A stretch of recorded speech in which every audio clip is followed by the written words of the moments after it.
Selamat datang di Hotel Bidakara Grand Pancoran, Jakarta. Sesuai prosedur peraturan manajemen keselamatan dan keamanan kerja Hotel Bidakara Grand Pancoran, Jakarta, sebelum kegiatan dimulai, kami akan menyampaikan safety briefing untuk memberikan informasi tentang panduan pada saat kondisi darurat dan fasilitas ruang rapat.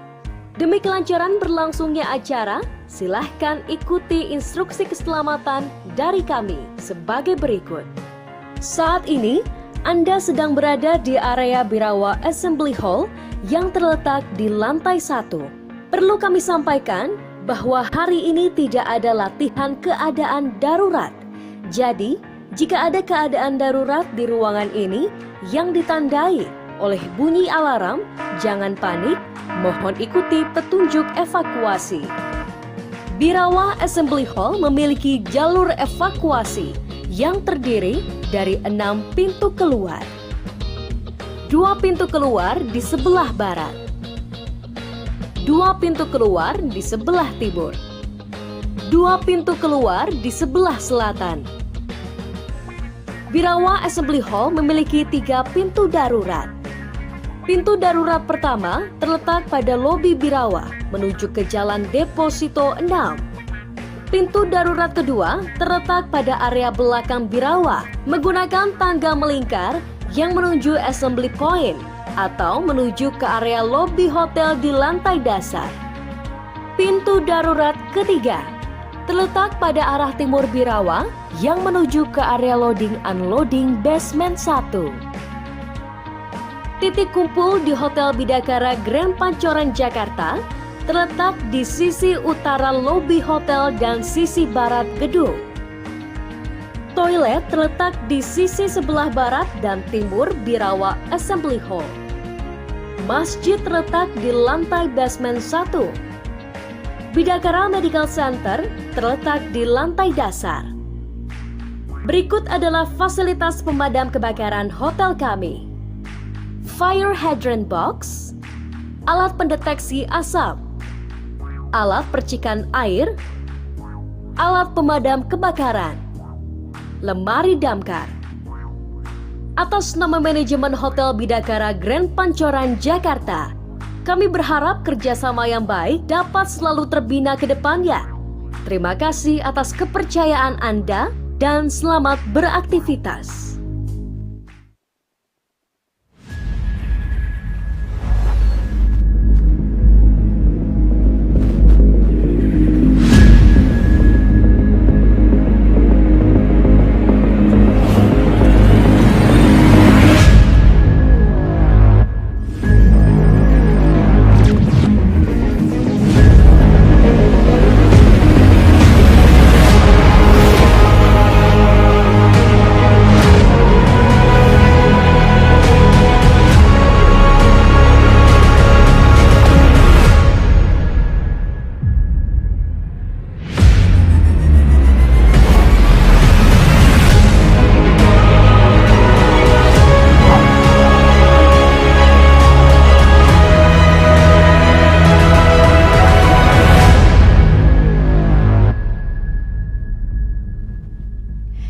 Assalamualaikum warahmatullahi wabarakatuh. May peace and happiness be upon everyone this morning. Good morning and welcome to Indo Solar Expo 2023 in conjunction with ASEAN and Indonesia Solar Summit 2023. My name is Arleta Danisoro and I'm so happy to be here, and it is such an honor. I've heard that this is the largest exhibition ever. So I think we should give a round of applause for that. And ladies and gentlemen, although the opening ceremony will be conducted this morning, but since yesterday we have conducted training and workshop. And before we start with the opening ceremony this morning, allow me to greet our honorable guests that have here this morning with us. I would like to greet Director General of Metal, Machinery, Transportation, and Electronic Industry of the Ministry of Industry of the Republic of Indonesia, Mr. Taufik Bawazir. Good morning to you, sir, and thank you so much for your attendance. We would like to welcome Director General of New Renewable Energy and Energy Conservation of Ministry of Energy and Mineral Resources of the Republic of Indonesia, Dr. Dadan Kusdiana. Good morning. Thank you, sir. Chairman of Solar Energy Association, as well as the Executive Director of Institute for Essential Services Reform, Mr. Fabi Tumiwa. President Director of Murtila Promosindo, Mr. Irwadi Marazuki. Distinguished guests from neighboring countries, distinguished guests, ladies and gentlemen. Thank you so much for your attendance at this Indo-Solar Expo 2023. It is a conference and exhibition initiated by Indonesian Solar Energy Association and Institute for Essential Services Reform. And through this event, it is hoped that together we find the finest solutions to achieve the net zero emission target in 2060. So that is why we will have talk shows and we'll have panel discussions so we can achieve the finest solutions together for the better world, not just Indonesia or ASEAN, but the whole world indeed. And we also would like to thank you to our sponsors and supporters of Indo-Solar Expo 2023, PT PLN Persero, PT Surya Energi Indotama, Bank UOB, Seraphim Solar System PTE Ltd, PT JGC Indonesia, PT ATW Sejahtera, PT TML Energy, PT WPD Indonesia Energy, PT Indonesia Infrastructure Finance, Pertamina Renewable Energy, PT Cahaya Power Indonesia, and PT Aruna Cahaya Pratama. We would like to thank our media partners, Media Indonesia, Medcom.id, Metro TV, Tempo.co, Business Indonesia, Business.com, Listrik Indonesia, Transportasi.co, Ruangbicara.com, Zona EBT, and Radio Sonora. Thank you so much for all of your support. And to kick off today's event, we have a very special traditional dance performance, which is called Beksan Wulangre, which depicts the struggle of mankind to find harmony. Harmony with the divine and harmony with man itself. So ladies and gentlemen, please join me in welcoming by Arimbi Group from Wulangre, Oma Budaya.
Thank you. Please be seated.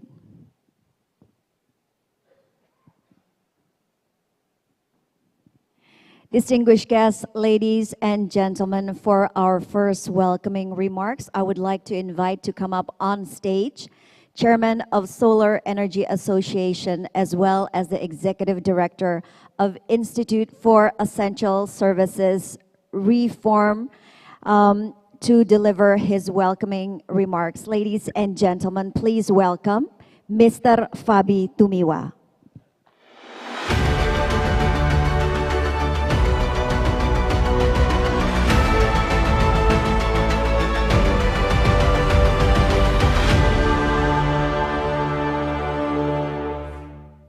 Thank you. His Excellency Minister Agus Gumiwang Kartasasmita, today represented by Pak Taufik Bawasir. Thank you very much for coming.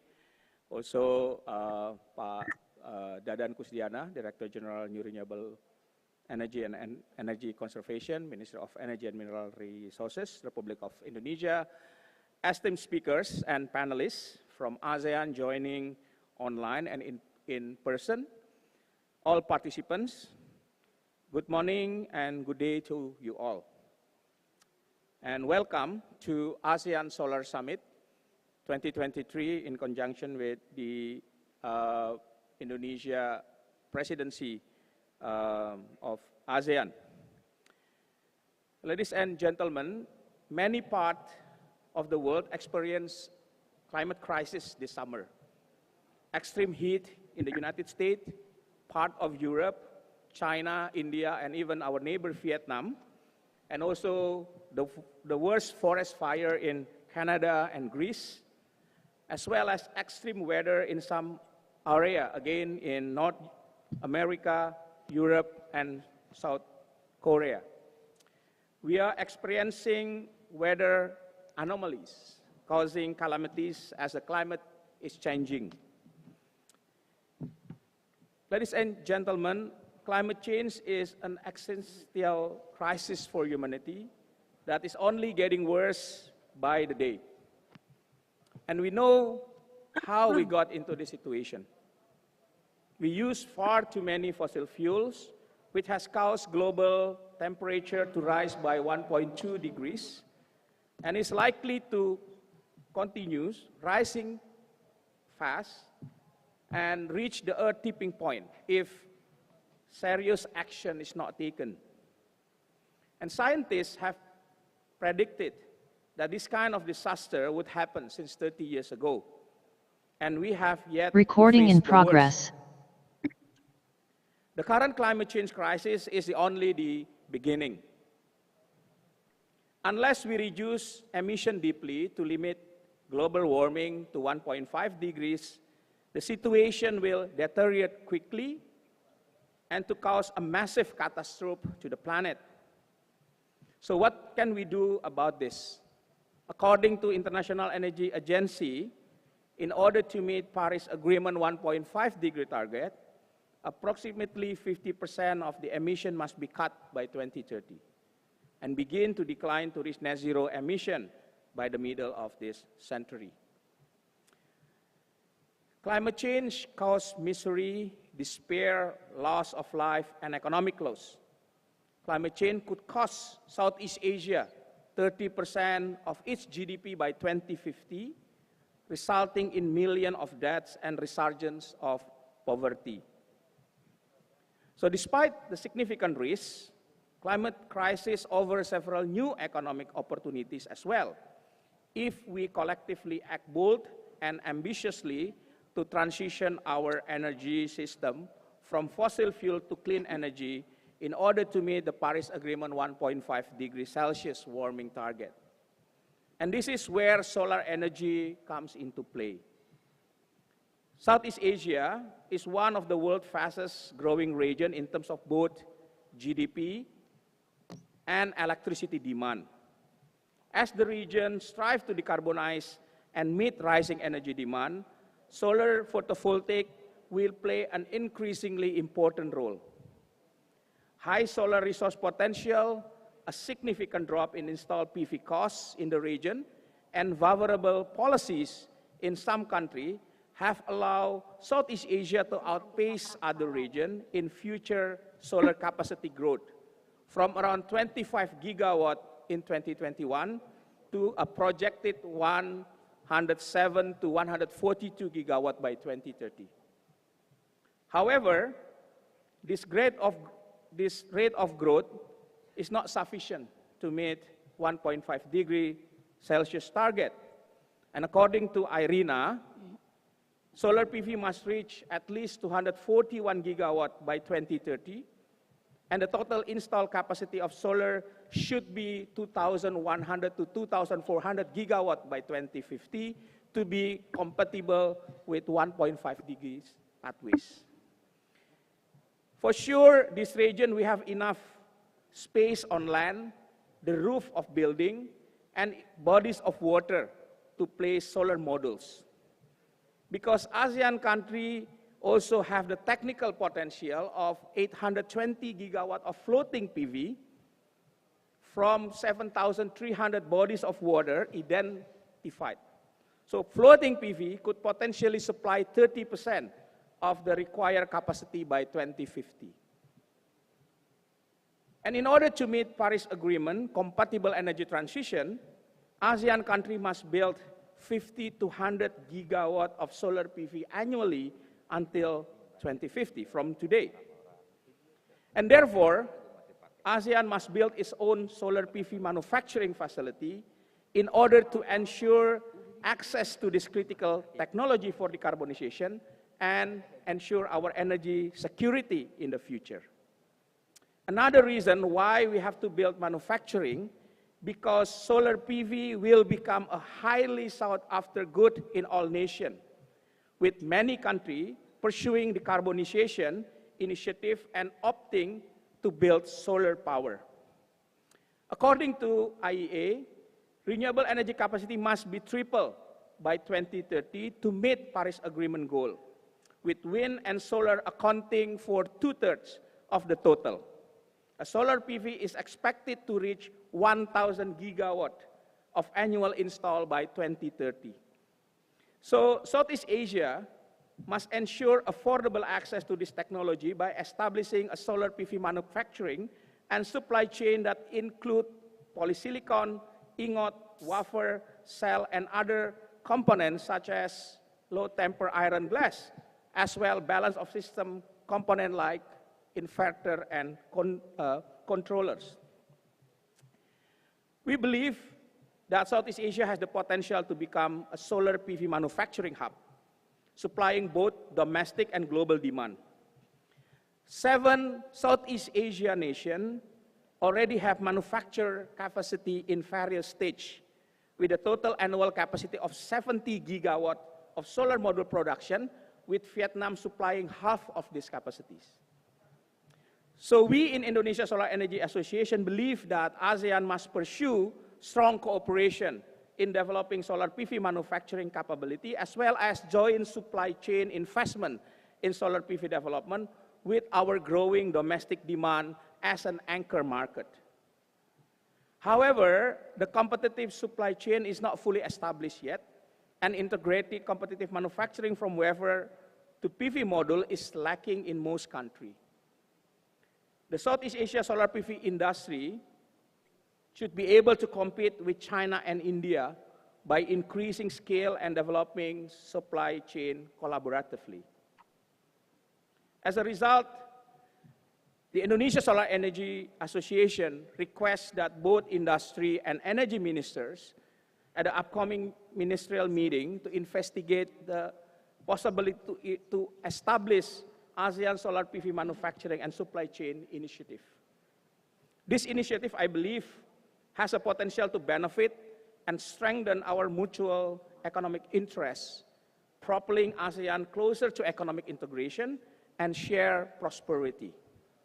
Ladies and gentlemen, you may wonder what the goal of this ASEAN Solar Summit today.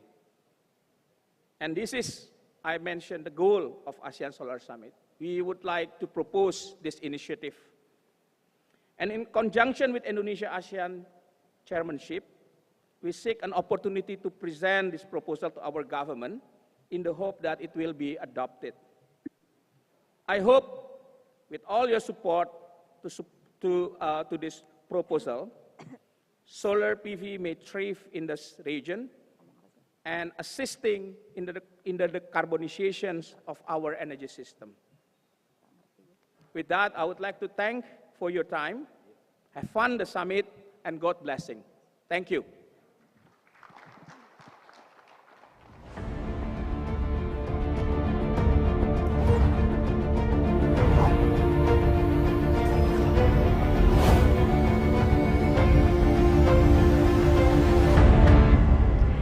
Thank you, Fabi, for that fabulous speech. And now we are having an energy transition, and we are looking for alternative energies. And of course, solar energy now is thriving, not just in Indonesia, but also around the world. And hopefully through this expo, this seminar, this discussion, that the ASEAN region could also supply and be the manufacturer to meet the demands for not just the ASEAN region, but also the world.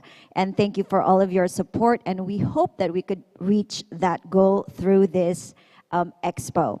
Now, distinguished guests, ladies and gentlemen, now we have a remark from the Chairman of Advisory Board of Solar Energy Association. Please welcome to the stage, Dr. Andika Prastawa.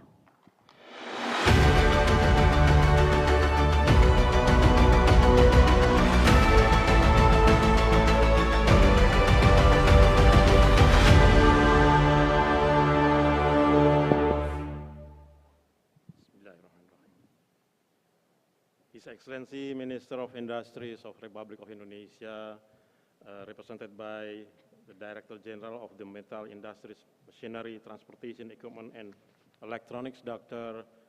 Taufik Bawazir, Honorable Director General for New Renewable Energy and Energy Conservation, Dr. Dadan Kusdiana, and esteemed speakers from ASEAN countries, distinguished guests, ladies and gentlemen. Assalamualaikum warahmatullahi wabarakatuh. Very good morning. First of all, let us praise to the Almighty God for His blessing that allow us to gather in this important occasion. Allow me also to express our gratitude to the Director General of Metal Industries, Machinery, and Transportation, Dr. Taufik Bawazir, and as well as the Director General for the New and Renewable Energy of the MEMR, Dr. Dadan, for coming in this conference. It is indeed an honor for us to have all distinguished speakers, guests, and participants in this Indo-Solar Expo 2023 in conjunction with the ASEAN Solar Summit here in Bidakara building in Jakarta. Distinguished guests, ladies and gentlemen, since Pak Febi already intensively and very deep elaboration about the solar power, I think I will make a very short and quite brief speech and kind of summarizing what Pak Fabi has already delivered. The Indonesian Solar Energy Association, or ISE, established in 2016, with the aim to provide platform for all solar energy stakeholders in Indonesia and serving its member for advocating policies, regulation to the government, as well as providing capacity building, intermediation among members, and networking between stakeholders. Since then, the association had provided various recommendations for policies, as well as conducting trainings for the member and also member gathering. The association currently has already been participated by not less than 61 companies, constitute of more than 250 individual members. The Indo-Solar Conference and Exhibition, which is aimed to introduce solar energy industries products and also discussing some important issues to the application of solar energy, has been conducted by IC in 2 consecutive events back in 2018 and 2019, which turned out very successful conference and exhibition. The last Indo-Solar Conference and Exhibition was held in Surabaya in 2019, just before the pandemic hit the world.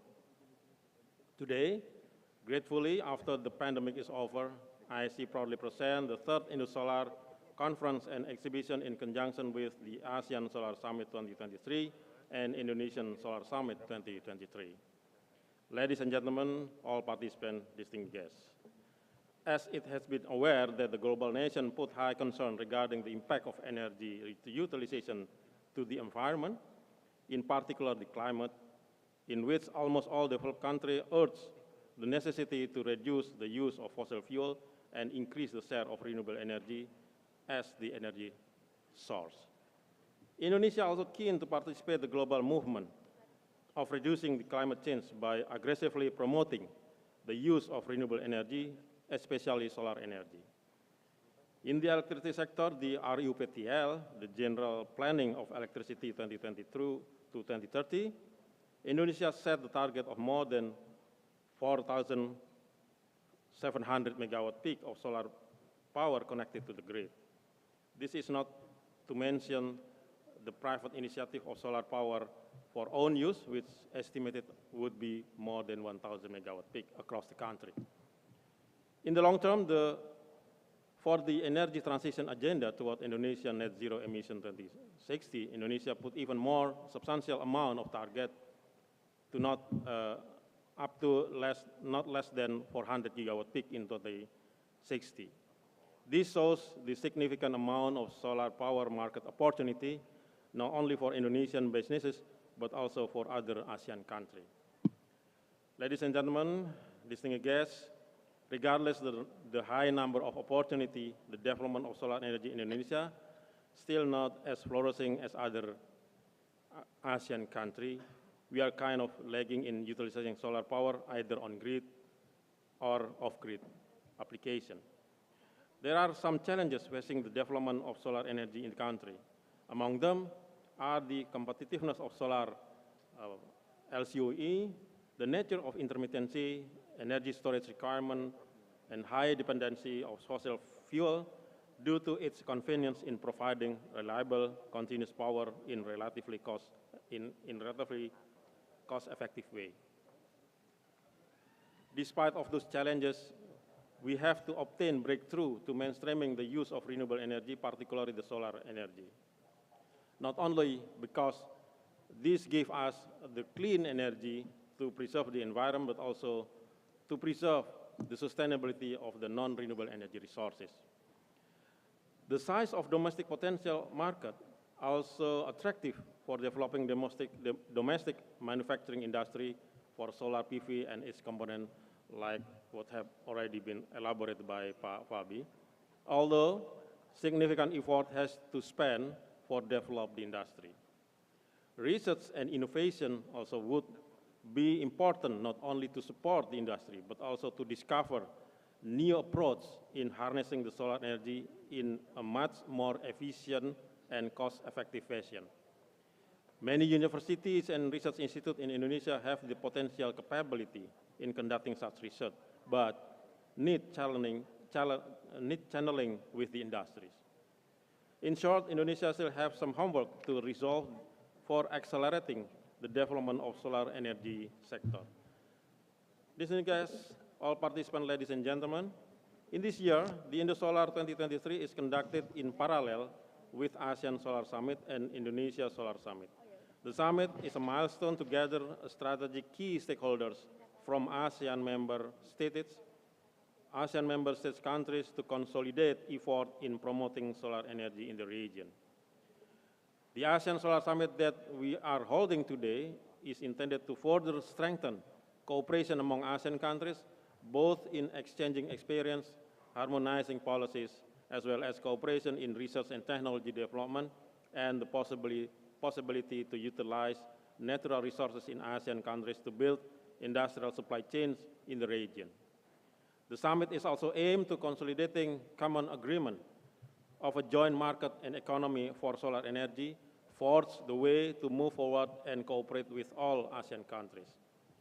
ASEAN Chairmanship of Indonesia also recognizes energy security as a priority, so it is important to build the momentum in collaborating with each other, not only for solar deployment, but also building solar industries and supply chains.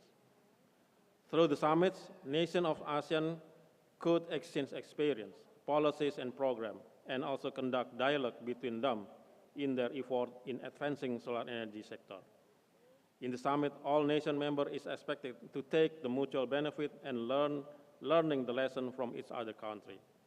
In particular, by carefully observe other country experience, Indonesia could take advantage to improve its policies and strategy to significantly accelerate the solar energy sector development. It is expected that in the near future, Indonesia can catch up to eliminate the gap with other ASEAN countries' achievement and contributing in the successful development of ASEAN solar energy market and industries.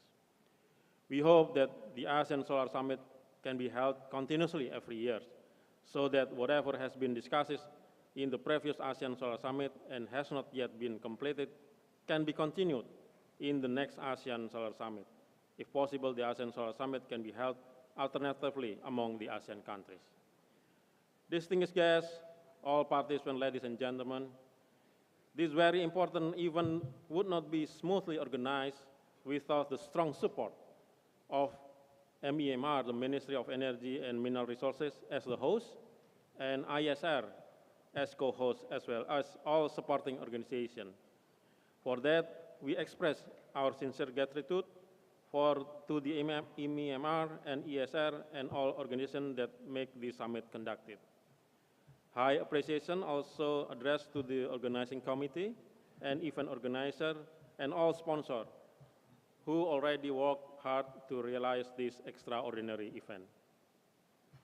At last, we hope all guests and participants enjoy the summit and exhibition and take the benefit for increasing the achievement of solar energy sector each country, in each ASEAN country. Thank you and have a great conference. Wassalamualaikum warahmatullahi wabarakatuh.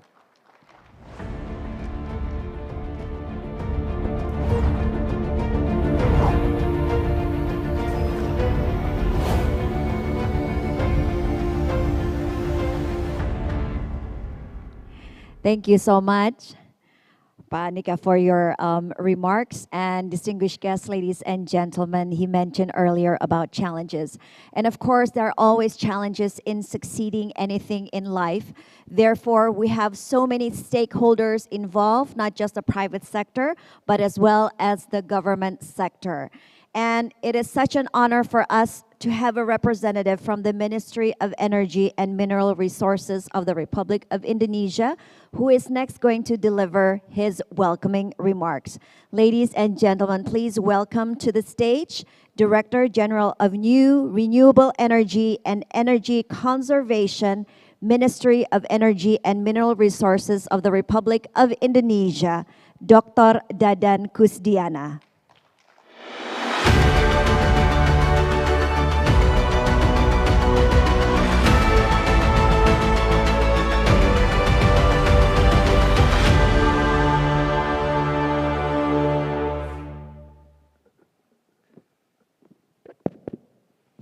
Bapak sekalian, selamat pagi. Assalamualaikum warahmatullahi wabarakatuh. Very good morning. Excellency Pak Taufik Bawazir, Director General for Metal, Machinery, Transportation, and Electronics.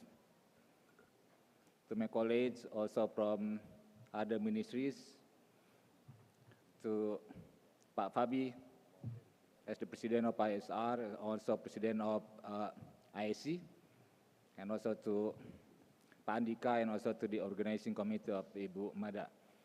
So thank you for this very nice and wonderful, and also I think challenging event that we will be having for, at least we will have the first day for the ASEAN, and then we'll continue tomorrow for the Indonesian in particular.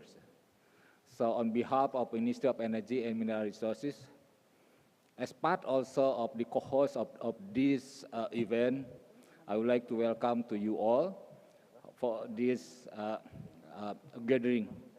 We believe this kind of the gathering for us in ASEAN will provide us with more optimistic because I believe that for the technical issue, all are clear that ASEAN is good in terms of the solar energy. ASEAN has the strong and also have the strength in terms of the supply chains, in particular for the material that we have in the region. So I believe that this gathering later on will be continued and bring into the energy ministerial level that will happen August next month. So we try to combine all the efforts and to do the synergy for us on how to make at least two things. The first, we will have the increased implementation of the solar energy in the region.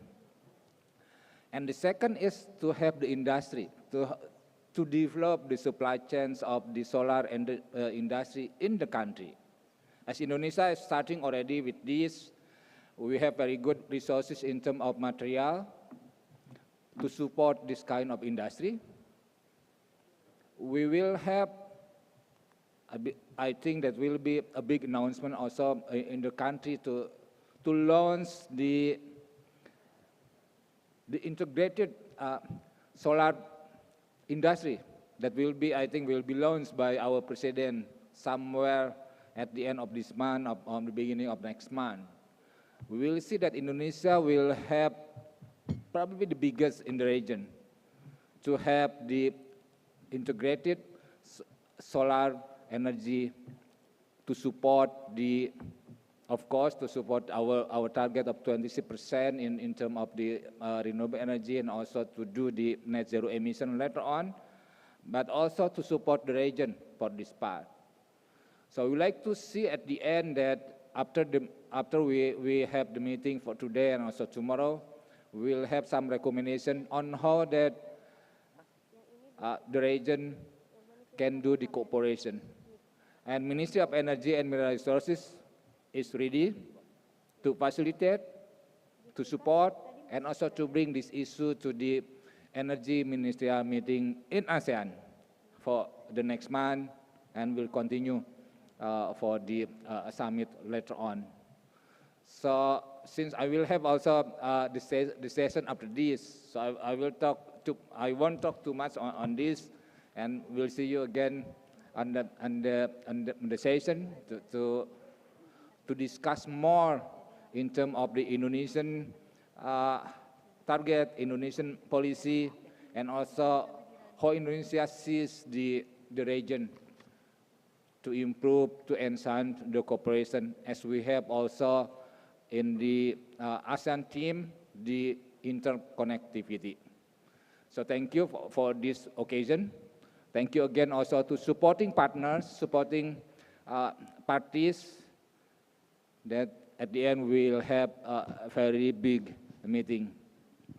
So thank you. Assalamualaikum warahmatullahi wabarakatuh.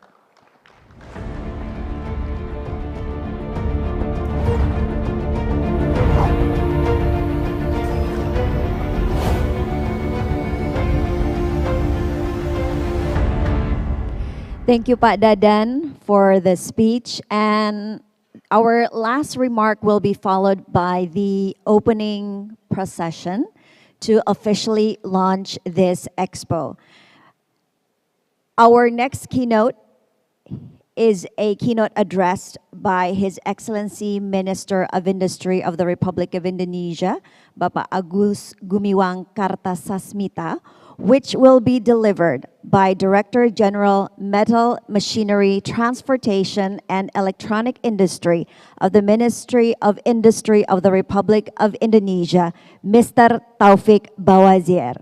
Mr. Taufik, you may come up to the stage to deliver the speech.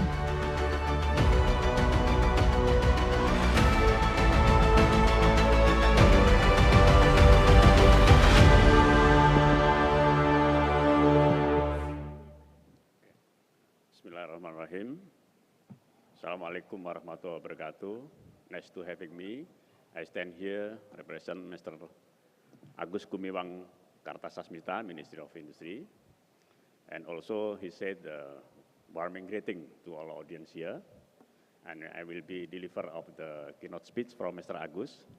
I think this is a great momentum to all of us to sharing knowledge, especially in the ASEAN member country, for we increase and boosting of our industry and strengthening of the supply chains. Mr. Dadang said that this is very important for the future of our country also, and ASEAN country, especially to strengthening industry from start to upstream and downstream in the solar industry. Distinguished guests, our colleagues is from the Ministry of Energy and Natural Resource, Mr. Dadang. And today I will speak from the Mr. Agus, Honorable Guest, Secretary General of ASEAN, leader of the Indonesian Solar Energy Association, Executive Director of EASR, and also Mr. Andika is Chair of Advisory IC. Assalamualaikum warahmatullahi wabarakatuh. Om Swastiastu, Namo Buddhaya, greeting of benevolence. Good morning, and may peace be upon all of us. On this occasion, we extend our thanks to Mr. Arifin Tasrif, the Ministry of Energy and Mineral Resource, and Chairman of the Organizing Committee of the ASEAN Solar Summit 2023, for inviting us to deliver this keynote speech. The manufacturing of industry in our country is gaining momentum as new demands arise in the market. This positive development is reflected in the Purchasing Manager Index, PMI, for Indonesian manufacturing, which was released by S&P Global in June 2023, reaching a level 52.5, a significant increase than the previous months, 50.3, and surpassing the PMI for ASEAN manufacturing, 51.0.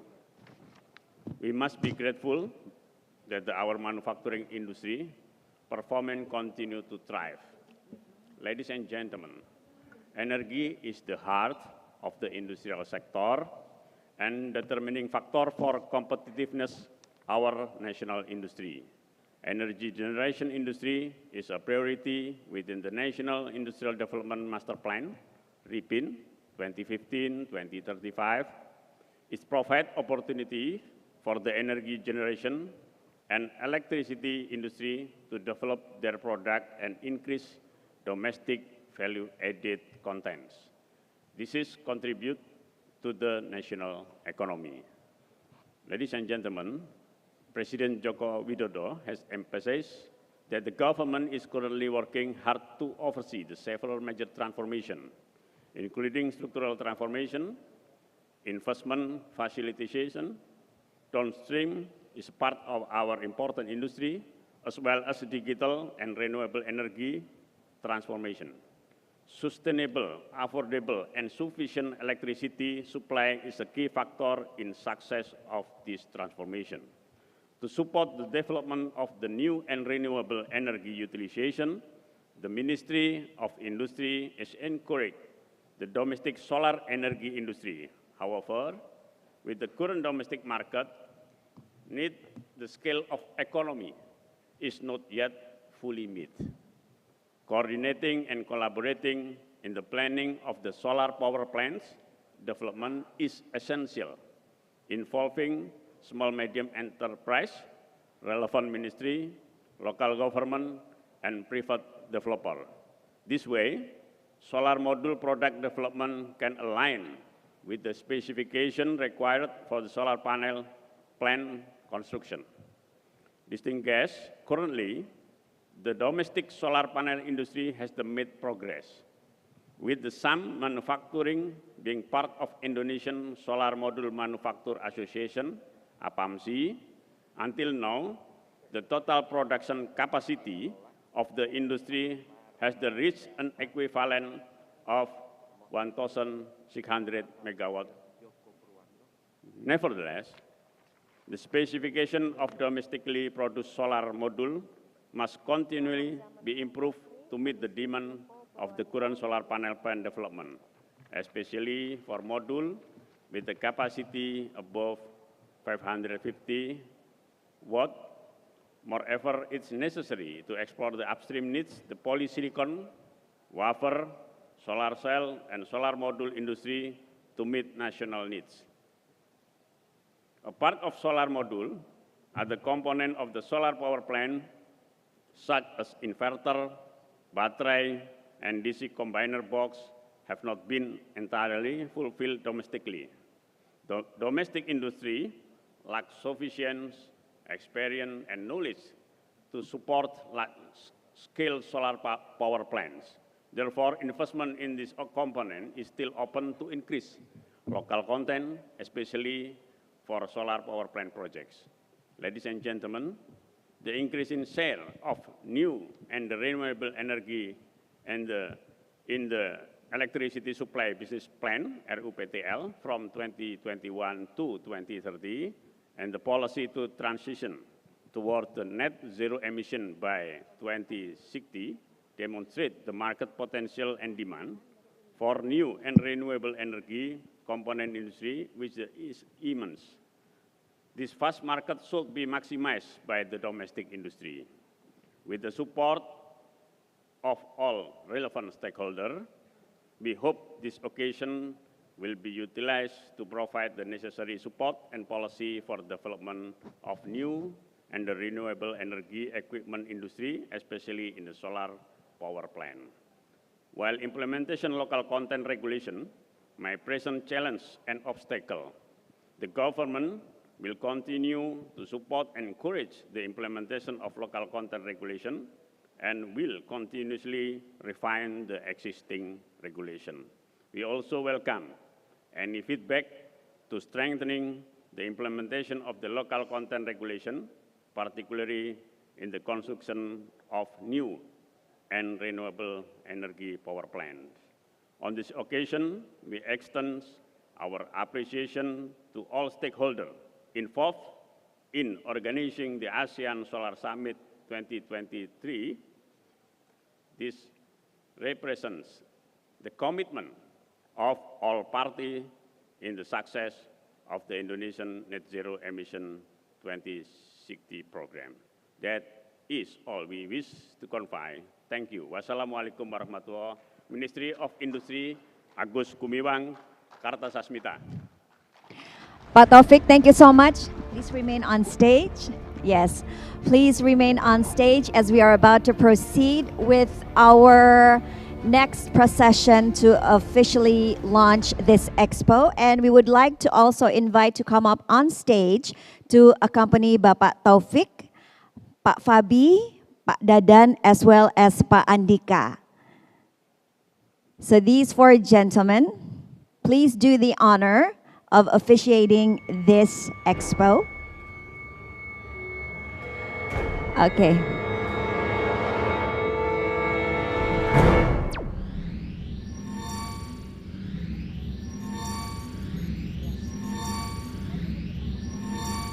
Okay, gentlemen, there are four palm of hands on this screen.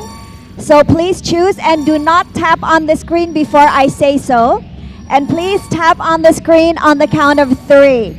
Okay, please have your hand, your right or your left hand on the screen, but do not tap. Okay? On the count of 3, ladies and gentlemen, please help me in officiating this. On a count of 3. 1, 2, 3. Tap the screen. Yes, let's give a round of applause.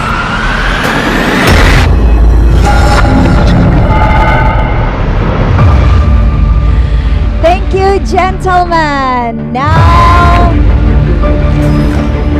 the expo has been officially launched.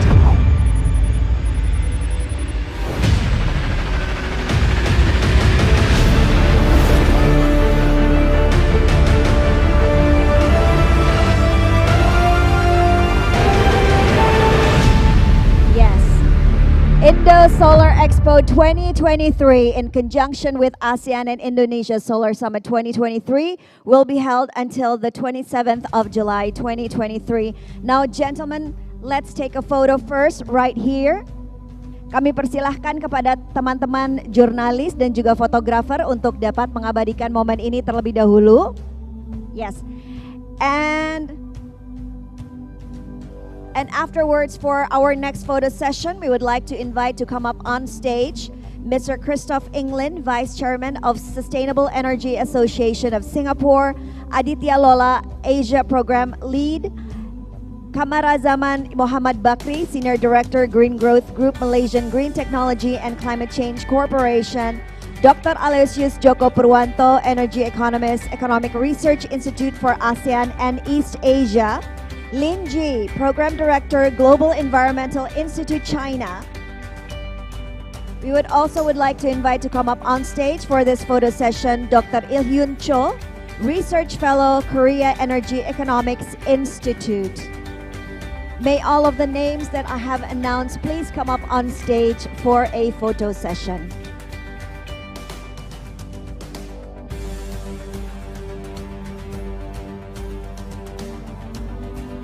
And we also have the lovely Ibu Mada for this photo session, ladies and gentlemen.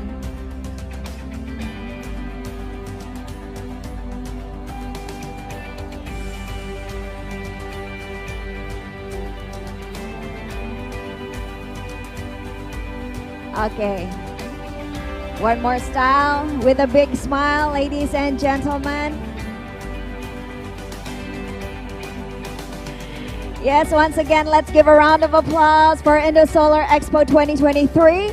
Today is the ASEAN Solar Summit 2023, and tomorrow is the Indonesia Solar Summit 2023.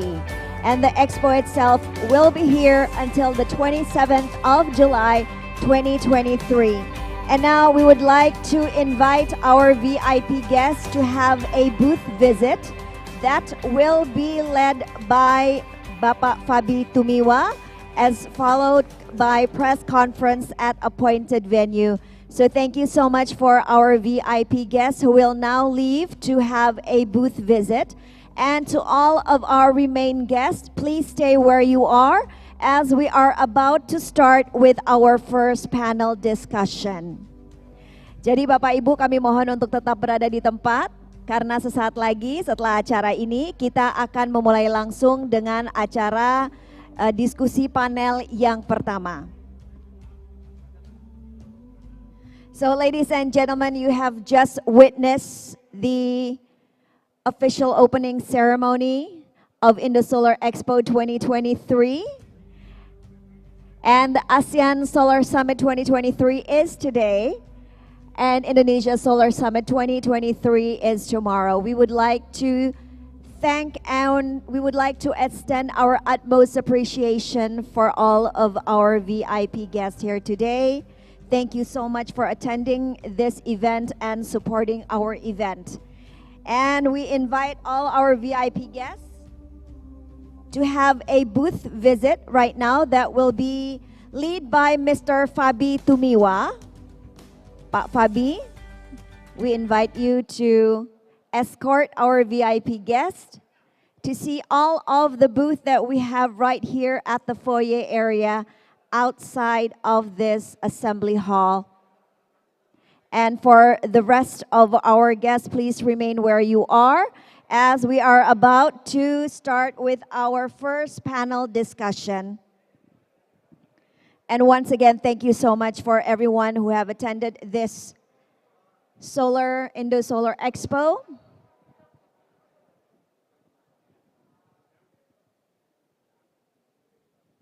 Yes.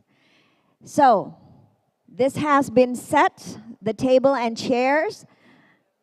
Thank you once again to Bapak Taufik, thank you so much for attending. Thank you Bapak Dadan Kusdiana, Pak Andika Prastawa, thank you so much for attending. Thank you so much.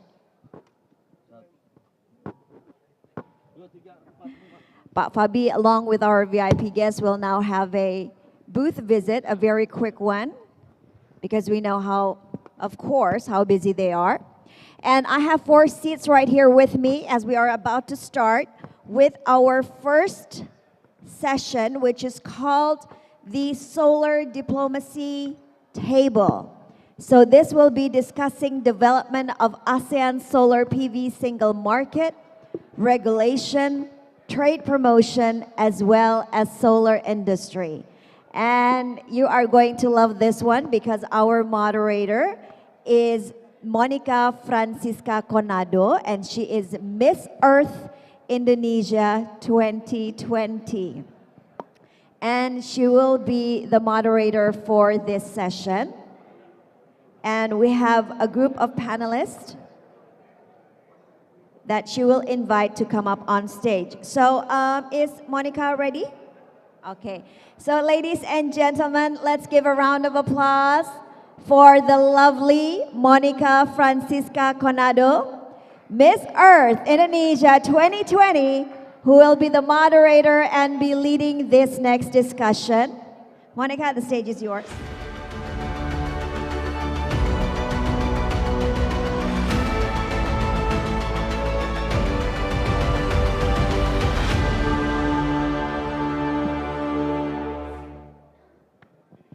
Thank you very much, Mbak Arleta. Good morning, ladies and gentlemen, honorable guests. And just like what Mbak Arleta has mentioned, that I will be guiding the first panel session today.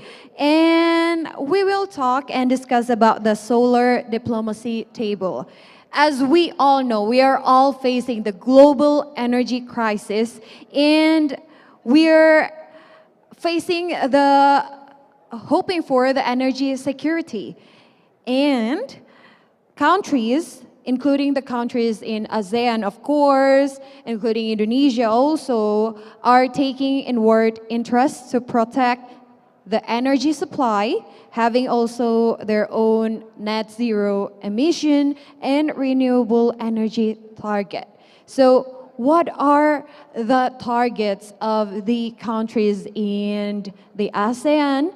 And hopefully through this discussion, we could gain knowledge and information, not only from Indonesia, but of course, from the other countries in ASEAN. So ladies and gentlemen, we are going to discuss the solar diplomacy table topic with 4 speakers, amazing speakers, but 2 of them are still visiting the booth. So I will first maybe introduce our speakers to all of you. Our first speaker is Mr. Dr. Dadan Kusdiana, the Acting Secretary General, Ministry of Energy and Mineral Resources of Republic of Indonesia. And Mr. Dadan has been in the ministry for more than 25 years with various positions held currently as Director General of New Renewable Energy and Energy Conservation and Acting Secretary General. And our second speaker is Mr. Christoph Inklin, the Vice Chairman, Sustainable Energy Association of Singapore. And Mr. England is also Managing Director of Energetics Singapore and has more than 24 years of photovoltaic industry experience. Our third speaker is Mr. Aditya Lola, the Asia Program Lead of Amber. Mr. Aditya leads Amber's work in Asia, and he is responsible for developing Amber's strategy in Asia, also building the Amber's data-led research portfolio on the region and leveraging it to empower organizations across the region to accelerate clean energy transition. Our last but not least speaker is Mr. Fabi Tumiwa, the chairman of Indonesian Solar Energy Association. Mr. Fabi is an energy transition strategist and has worked on a wide range of energy policies and regulations for more than 20 years. He is an advocate for renewable energy. So, ladies and gentlemen, are you still with me? If you're still with me, may I hear your applause here? Wonderful.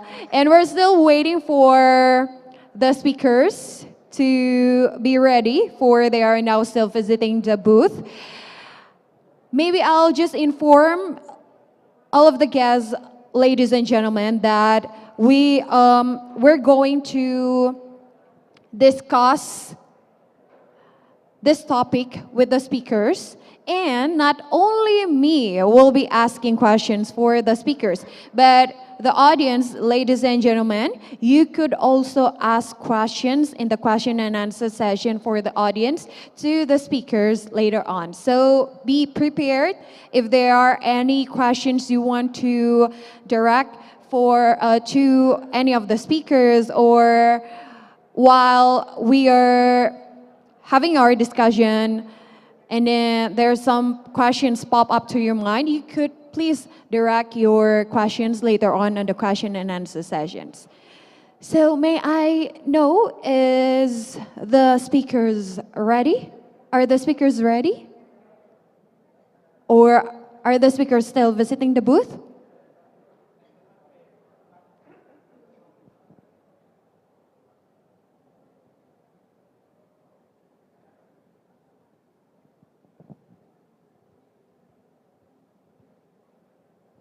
I guess our speakers are still visiting the booth because, of course, the booth are very interesting. And all of you, our guests, ladies and gentlemen, after the sessions, you may also visit the booth outside of this hall in the foyer.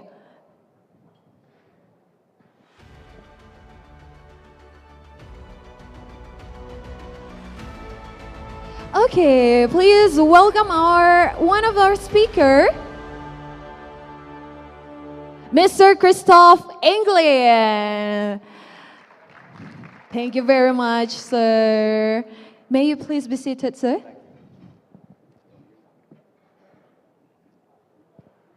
Mr. Dadan and Mr. Fabi is still visiting the booth. So, Mr. Christoph, you will be with me on the stage. And not only Mr. Christoph, because joining us also virtually is Mr. Aditya Lola, the Asia Program Lead of Amber. Hello, good morning, Mr. Aditya. How are you?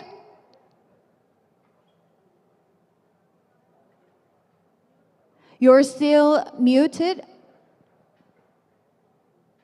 Hear me now? Yes. How are you, sir? I am very good. Thank you very much. How's everything going on in Jakarta? Great.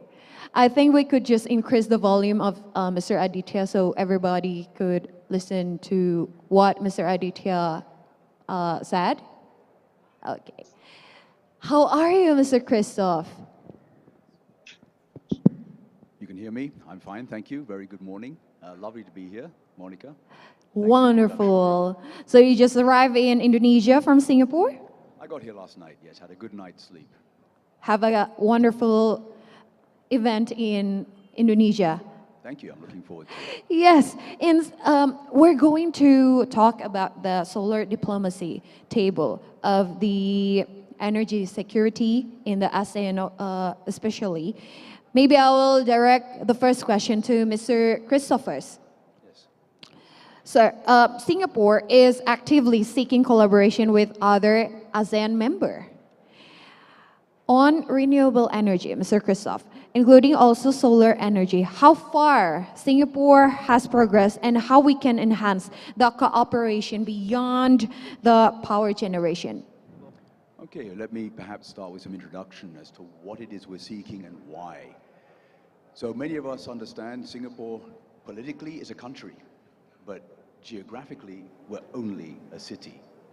And that means that like many other cities, we do not have indigenous energy sources. We've got no nuclear, we have no fossil, we have no hydro, we have no geothermal. So and we have no wind. So apart from a little bit of solar on our small island of 734 square kilometers, generating about 2% of our electricity, most of it comes from imported fossil fuels. Natural gas mainly, but also some oil. So how to transition? If we want to change that from fossil fuels to renewable energy, the best way is to replace some of those pipelines and ships with electric cables. And then we can import electricity from overseas, outside the city, and in our case, outside the country. So one of the first steps has been to plan subsea cables with our neighbors. They're not yet built, but those will allow us to import electricity, and we're looking at the green corridor with Indonesia to have solar plants over here and bring the solar energy into Singapore. Wonderful. But so solar energy is a very important source of energy in Singapore, right? So Not yet, but we hope it. So the plans are, we have currently installed about 840 megawatts as of the end of last year.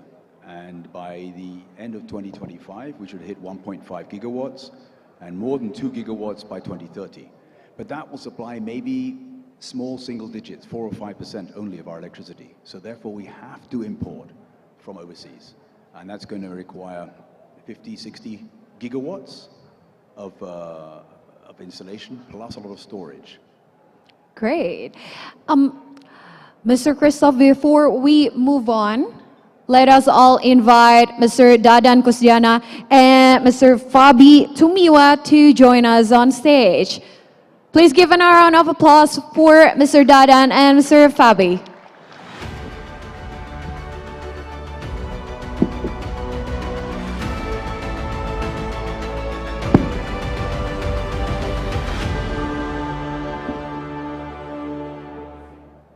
Wonderful. We are now complete.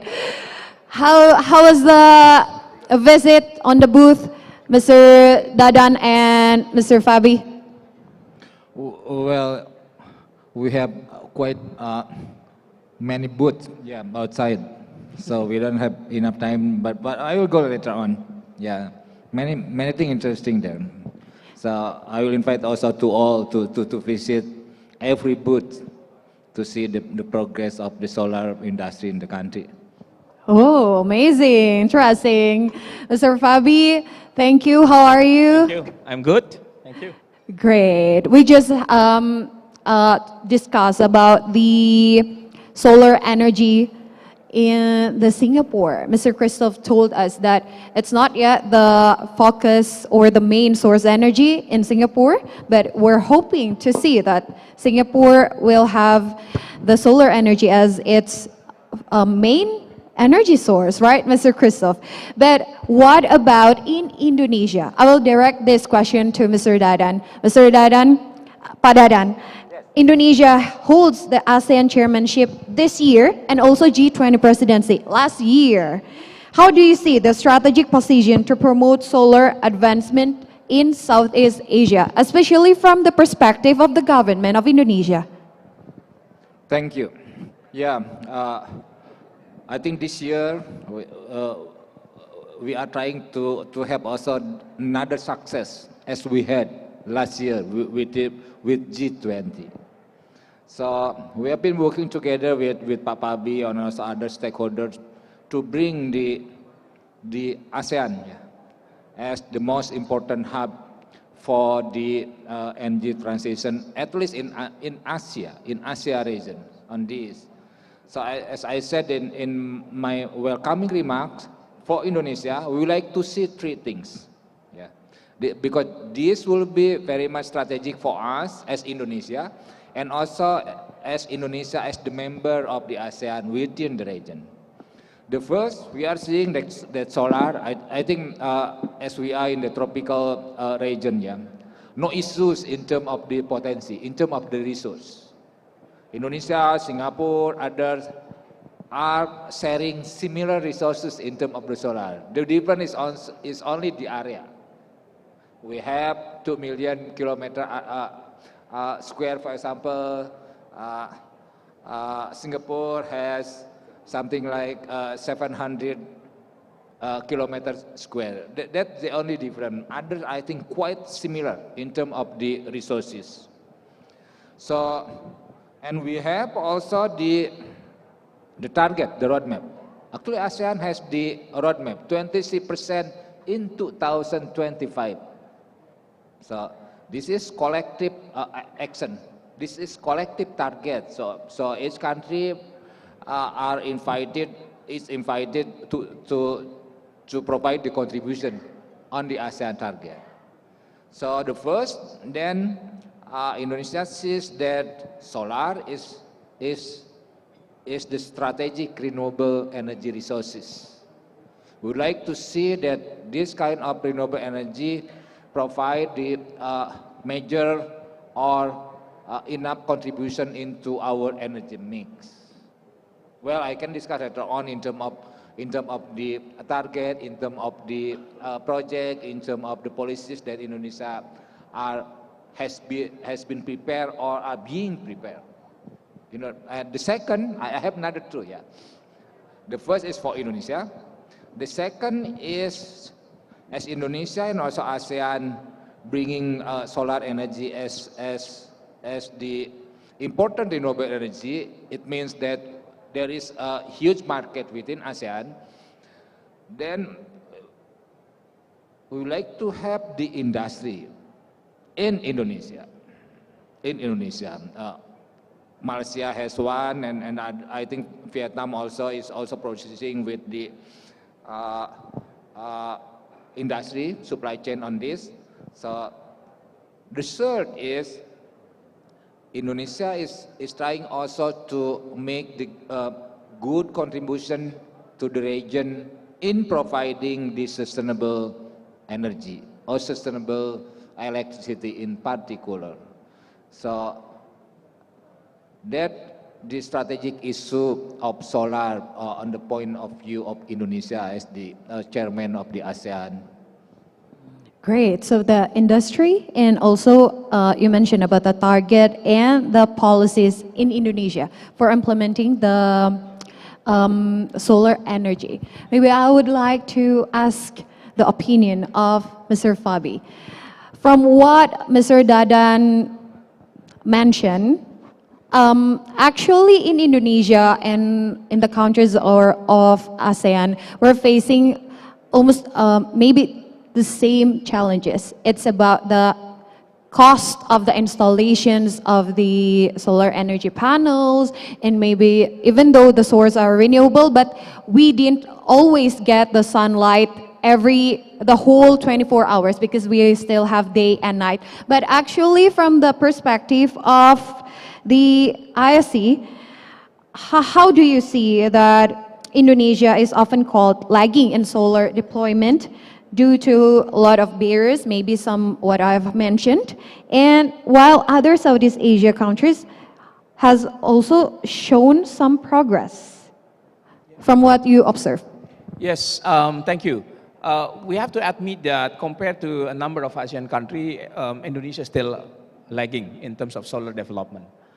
And that's, I think, by design, because as a country that are resource rich, I mean, we are very rich with fossil energy. I mean, coal, oil, and natural gas. So if you look at our energy policy that's set since 1981, and later on national energy policies in 2014, the emphasis is to use indigenous resources, which fossil, right?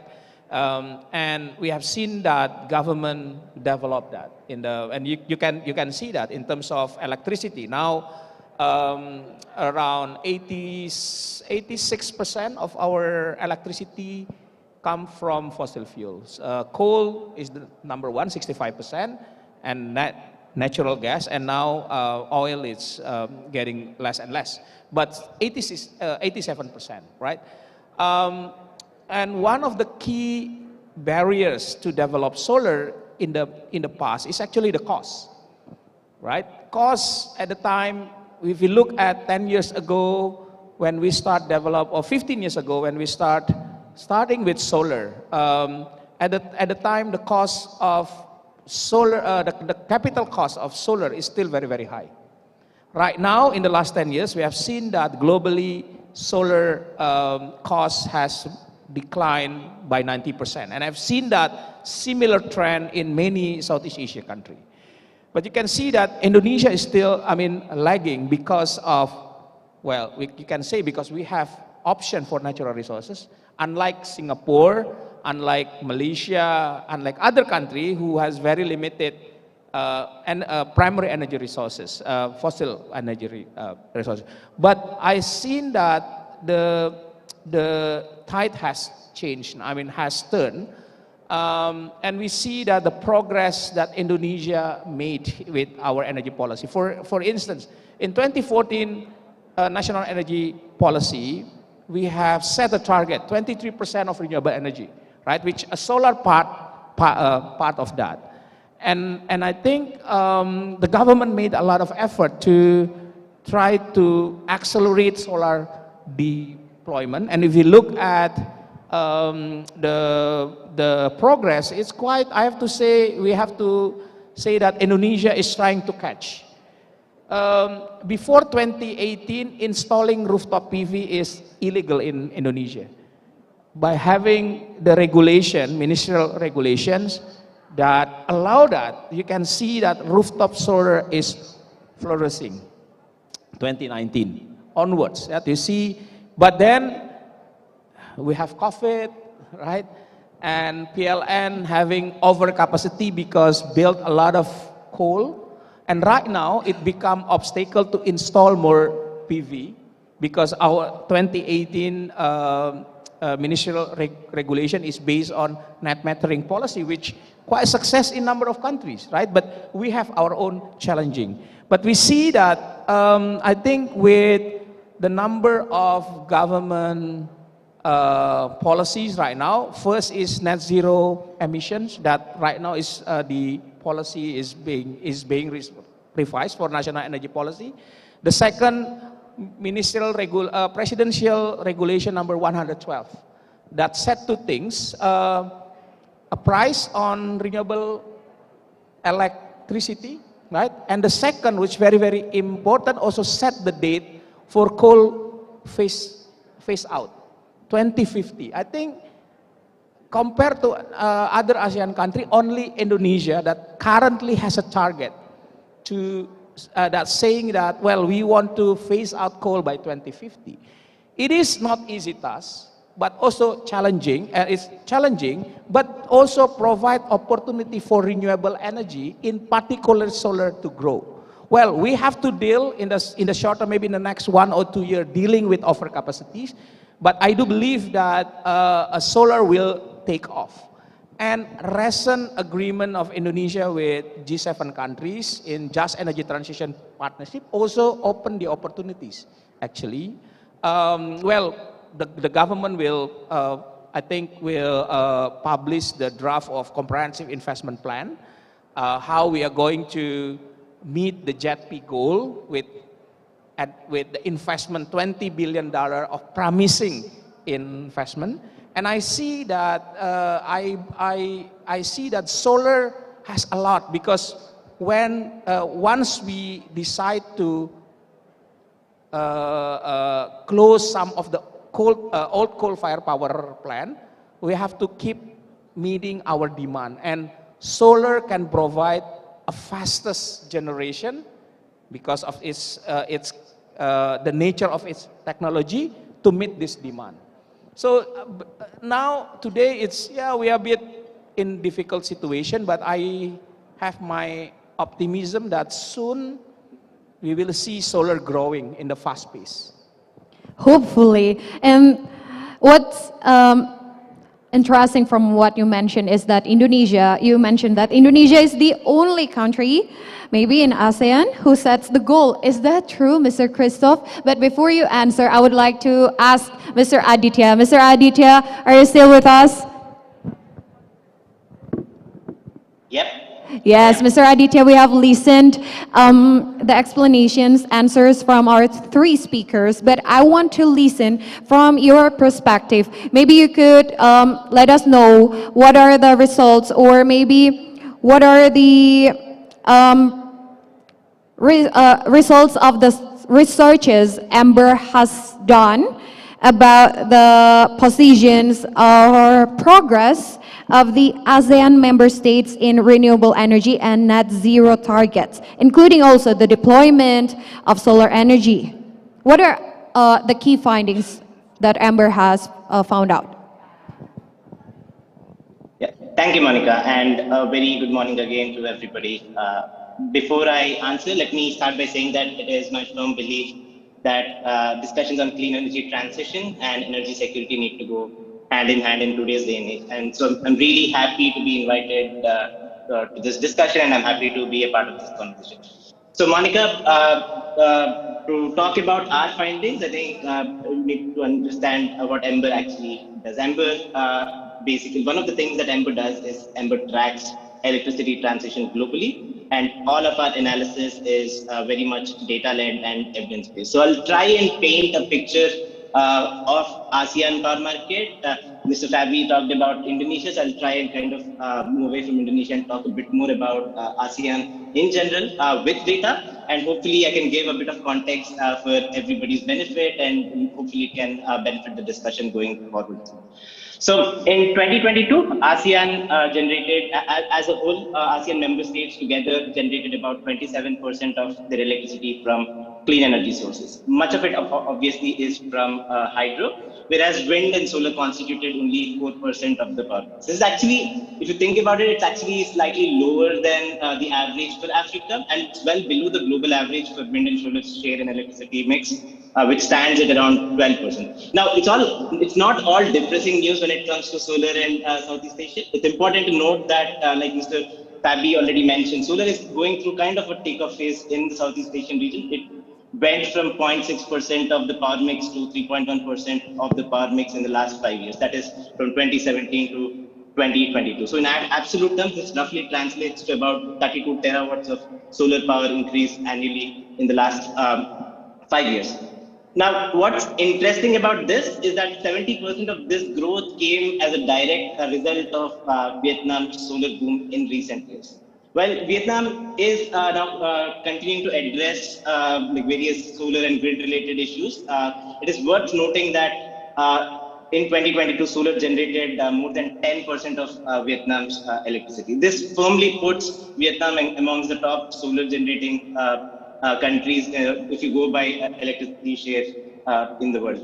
And also Indonesia, I think like, you know, Dr. Dadan and Mr. Fabi, they've talked about so many like new initiatives and the cause for optimism in Indonesia as well. So all these examples, they kind of tell me that change is possible, especially like, you know, in ASEAN region, and change is possible in a quick span of time as well. Maybe I'll stop at that and give it back to you, Monica. Thank you, Mr. Aditya. And up next, I would like to listen to your answer about the question I just asked you about what Mr. Fabi mentioned. Indonesia is the only country in ASEAN that sets goals and targets on renewable energy, especially in solar energy. Is that correct? Coal phase out. Coal phase out. Well, I think no contest there, because we hardly have any coal in Singapore. So if we set a target to phase out coal, people would laugh at us. It's too easy, right? So we have to hand that one to you, Bobby. No problem. But the difference, I think, or many differences between Singapore and Indonesia, one of them is that our energy ministry has always remained quite technology neutral and said we do not want to distort electricity markets with subsidies. So it took quite a long time for solar to take off in Singapore, because originally the costs were too high. Nobody was interested in paying the full price, and the industry was asking the government, can we have feed-in subsidies, feed-in tariffs like in Germany and Europe? They said no.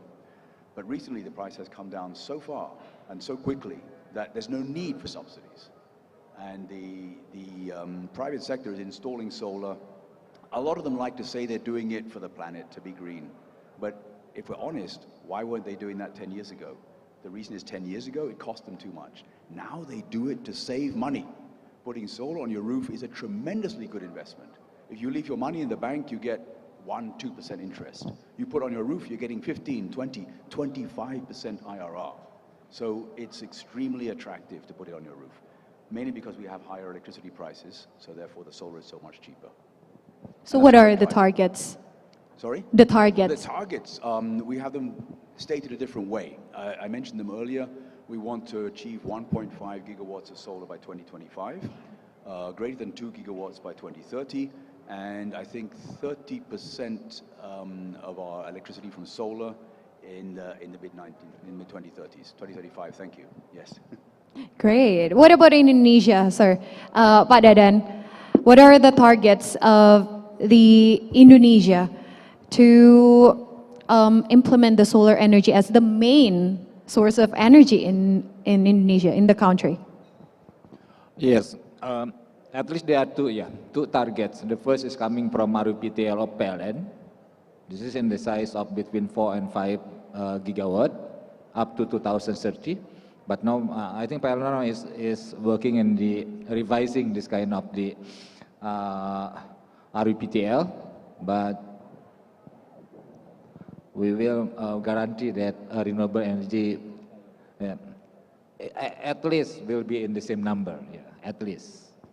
That will be the first one. The second is for the solar rooftop, Pak Pabi has mentioned.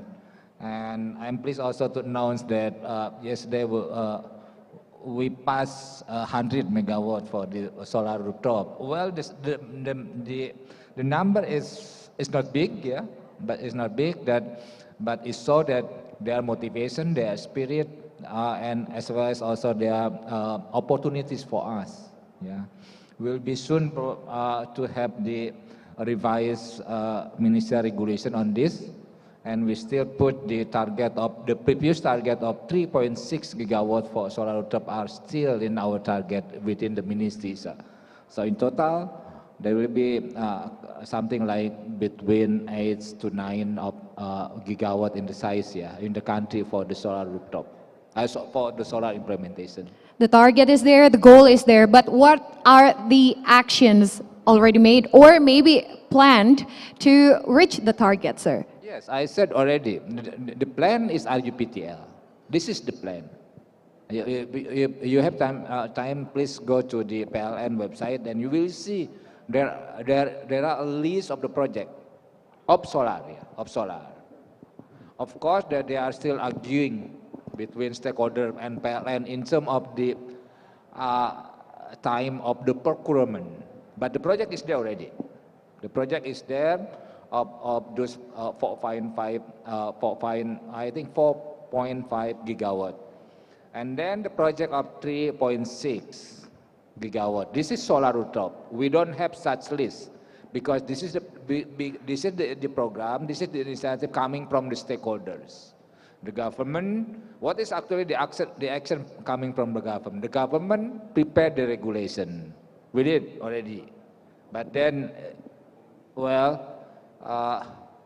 are some challenges in terms of implementation. So now we are revising this regulation.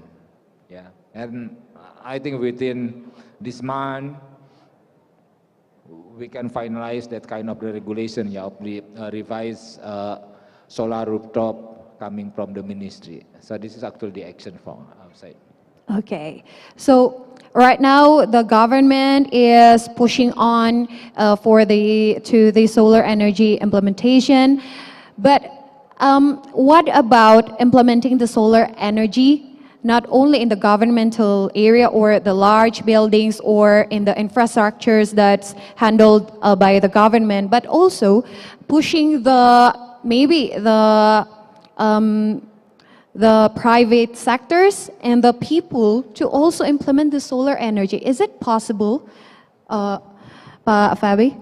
Yes, this is possible. As Pak Dadan also mentioned, and I mentioned that we have regulations that allow rooftop PV.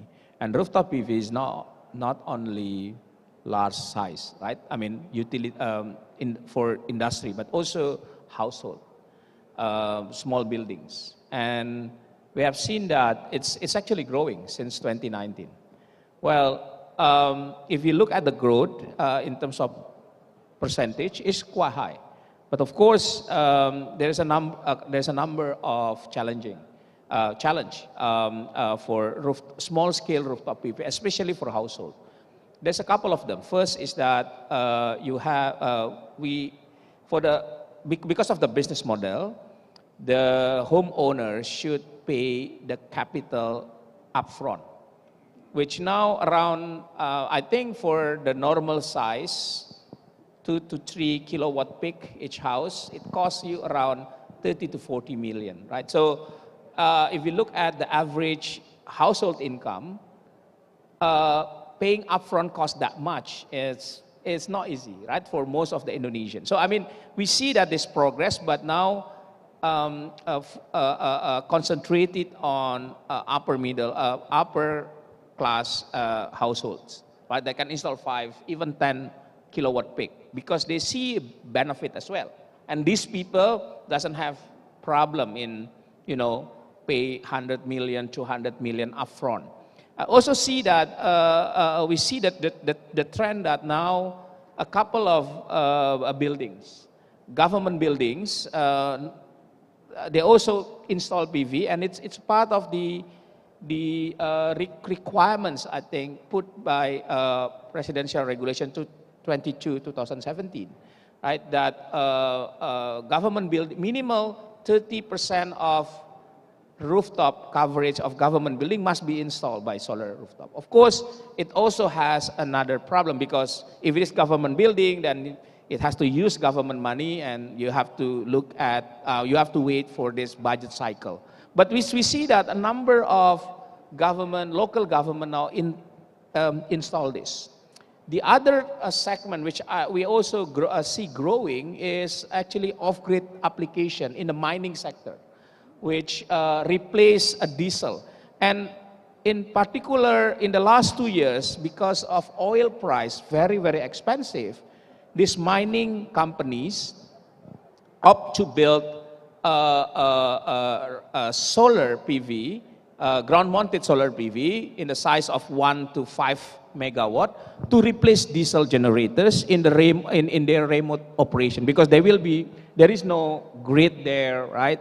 So if they rely on diesel, it will be very, very expensive. So they see that it is actually cheaper to build a solar, and they will be there for like 10 years, and I think the investment can be recouped after that. So this is all the segment which currently we have not yet explored, but in ISC member, we know some of our member has start also moving toward that. I mean, and I think we have to find right business models. So overall, it's actually cheaper, but the challenge is that we need to pay upfront. It costs a lot for a small scale, but we hope to see that we could apply this solar energy in the household. Or is there anyone here whose house are already supported by the solar energy? Please raise your hand. Oh, not yet. Oh, really? Oh, that's great. Okay, hopefully we will see on the next summit or expo, we could see everyone raising their hands. Because back in my hometown in Manado, I'm from North Sulawesi, I have never seen any house with a solar energy source. But I saw infrastructures like the street lights are solar energy based. So maybe, Pak Dadan, are there any policies or regulations from the government to help push this implementation of the solar energy, not only in the government, but also the private sectors or maybe the households? Maybe the government could subsidize the cost, the upfront cost to install the PV, or are there any other plans? Yes, I think all agree probably that solar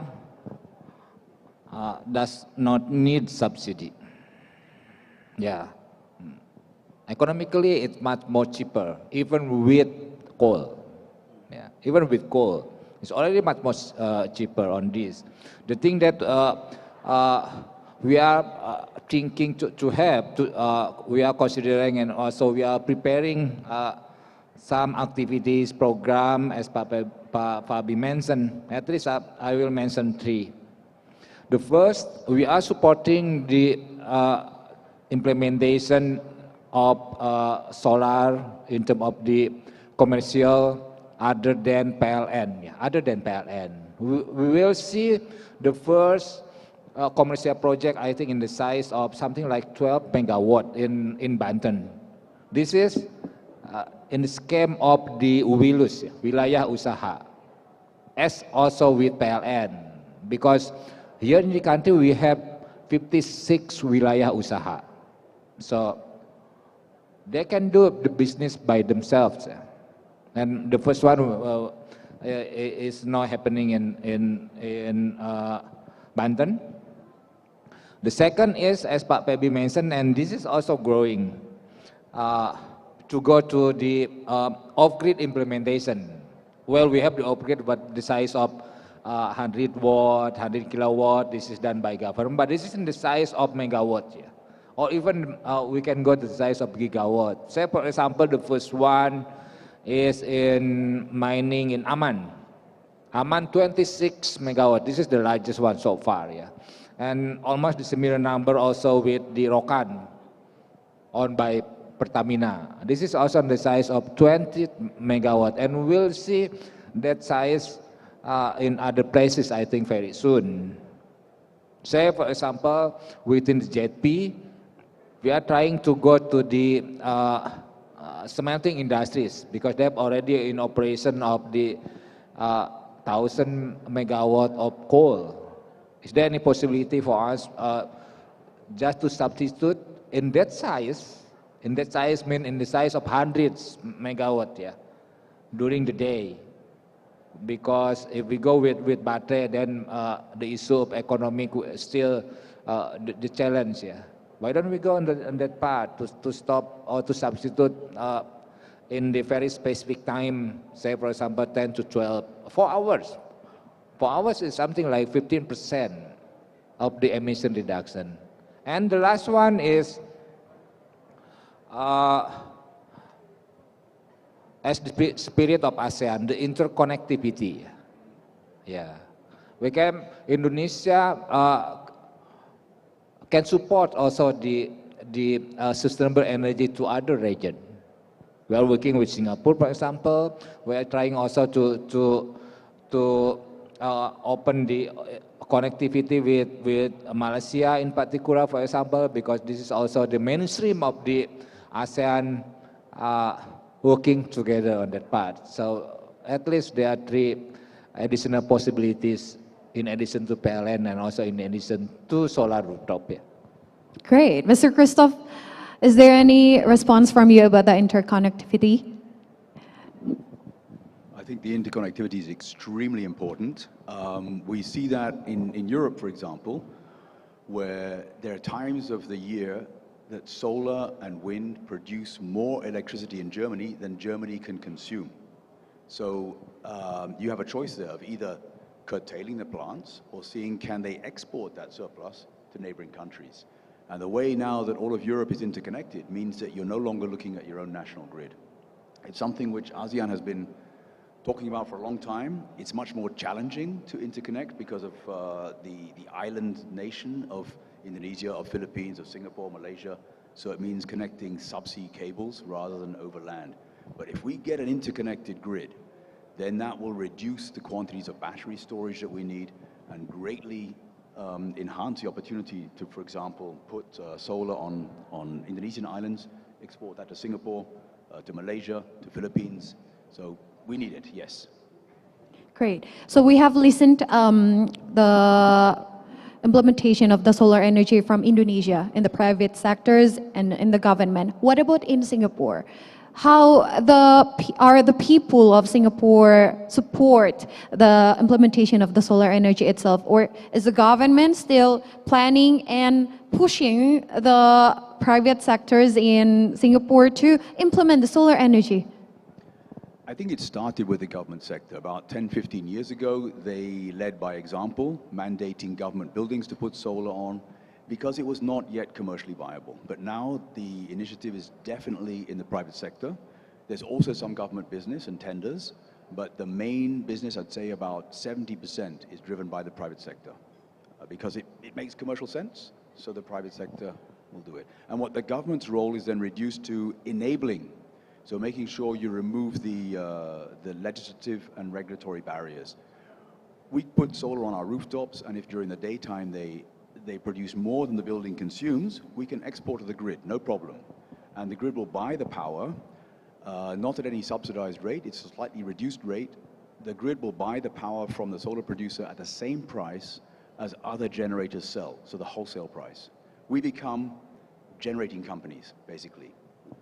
That's great. So 70% of the solar energy usage is from the private sectors. Of the installations, yes, and that's on private households and especially on industry buildings. And pretty much every new building which goes up, it used to be a question of, well, do you put solar on, yes or no? Now, if you don't, people will look at you and ask, are you crazy? Why aren't you putting solar on your roof? So the architects designed the buildings with solar in mind because it becomes common sense.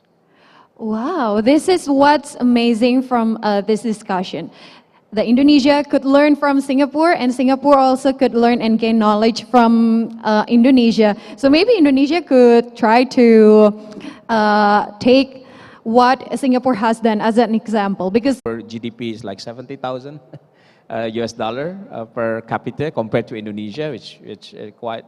I mean, I think we are now around like 4,500 per capita. So I mean, that's make a very different, a stark contrast. But we can learn from other country how we develop the market, because I think that's through a number of initiatives that I mentioned. Right? I mean, we have to grow the market. Therefore, the cost of acquiring solar become cheaper, and I think that's many countries has just done through different initiatives. So make now Indonesia market potentially high, but it's still low, right? So that's why the cost of installing solar is still high. But if we can see that this market growing and the demand's growing, there's more competition. There are less barrier to entry, and then we can see the solar cost decline, and more people can afford to put solar. Well, rooftop solar, for instance, because now we can see that solar is actually very competitive, right? Levelized cost of electricity, kilowatt per kilowatt, solar is the cheapest. And even in Indonesia, compared to coal, the upcoming Cirata floating PV, the largest in Southeast Asia, 145 megawatt, which going to be online hopefully by end of October or November this year, it's cost around 5.8 cent per kilowatt hour, right? That's for Cirata. But of course, solar has limitation unless we combine that with storage, right? And that makes it a bit costlier because storage cost is still costly. But we see that all the technology costs going down, and I think our focus now, as the government focus, is to accelerate the market for a solar technology to be deployed fastly, and we can see the economic change, right? And then more people can afford something like that. Okay, so one more last question from me before I give the session for the question and answer session for the audience to Mr. Aditya. Mr. Aditya, we have listened to the barriers, the challenges, but from your research, from your perspective, what kind of cross-border cooperation we could actually promote strategically to advance the progress between the ASEAN countries? Yeah, thank you, Monica. And I think some of it has actually been answered by panelists right now. So so first of all, we need to kind of create an environment where private investment needs to kind of start flowing in. And one of the advantages of having an ASEAN kind of a framework where you can have a cross-border cooperation is that you can also kind of achieve scale. So whenever a technology hits economies of scale, the prices also fall down even further, and on top of it, the supply chains also kind of get built. So I think that's one of the things that needs to be focused on. I'd say that ASEAN member states are already uniquely positioned to tap into solar resource. One of the key challenges with solar, which gets covered extensively, is also from a technical point of view, is its intermittent nature. And I think Mr. Fabi also touched upon the need for storage and in countries like Indonesia as well. So while ramping up solar capacity, sufficient flexibility needs to be built within the system to deal with the variable nature of the solar. Also, in an archipelagic terrain like in Southeast Asia, effective asset utilization and optimizing grid infrastructure are additional challenges. In such a setting, cross-border cooperation and multilateral power trading can unlock some new and exciting options for transition. So yeah, in my opinion, I think the way ASEAN is set up is already a very good start. And then there are regional initiatives like ASEAN Power Grid or LTMS or BIMP. All these help in addressing some of these issues that I've outlined. And they all contribute to improving the system stability side of the things. So the fundamentals are already there. So the need of the hour right now is to actually ramp up the solar and storage installed capacity numbers in the next decade and two. And then on top of that, you try and engender a market which can lead to larger deployment scales. So building an ASEAN-wide solar ecosystem can actually create win-win opportunities for all the member countries. Also, a bit on private investment, because we've spoken a lot about private investment. I just wanted to give you a sense of what is actually happening beyond ASEAN as well. Right now, there is a rapidly growing momentum, especially for solar uptake, all around the world. And it is not just coming from rich or developed countries, by the way. Even Asian neighbors like China and developing countries like India are betting heavily on solar. If you actually look at their power sector plans, you'll see that their solar targets are massive, and it's already sending a positive signal to markets. So, and private investment is starting to flow into solar power projects like never before. So, yeah, and countries are also starting to push for solar fueled economic growth. All this is happening now. So solar is no longer a fuel for the future. It is actually a fuel for the present in most parts of the world. And strategically, it makes a lot of sense for countries across the world, and most certainly in Southeast Asia, to actually build a solar power ecosystem, and that will kind of unlock private investment even more. I really think the time has now finally come to unleash the massive solar potential that the region actually has. Wonderful. Thank you, Mr. Aditya. And now, is there any questions from the audience for the question and answer session? I will limit it to 2 questions only. So if you have any questions, please raise your hand. Any questions for any of the speakers? Or is it already very clear? If the sessions is clear enough, may I hear your applause here?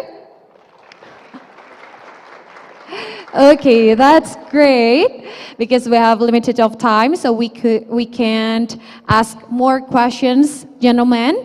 But of course, we hope that later on we could see the implementations of the solar energy not only in the governmental sector in Indonesia, but also in the private sectors, in the households, just like in Singapore, just like what Mr. Christoph mentioned before. And hopefully next year or in the next expo or solar energy expo, I could see everyone here raising your hands when I ask who has already installed the PV or the panels, solar energy panels in their house. Do you agree with me? Oh, there's one question? Okay.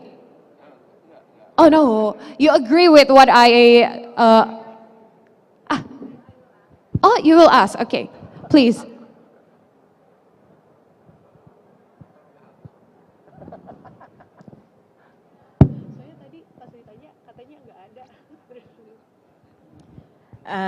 Thank you, moderator. I'm Yani.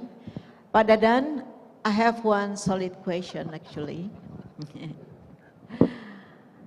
What sort of attractive policy that the government now is preparing to be able to push forward the deployment of not just PV solar, but also other renewable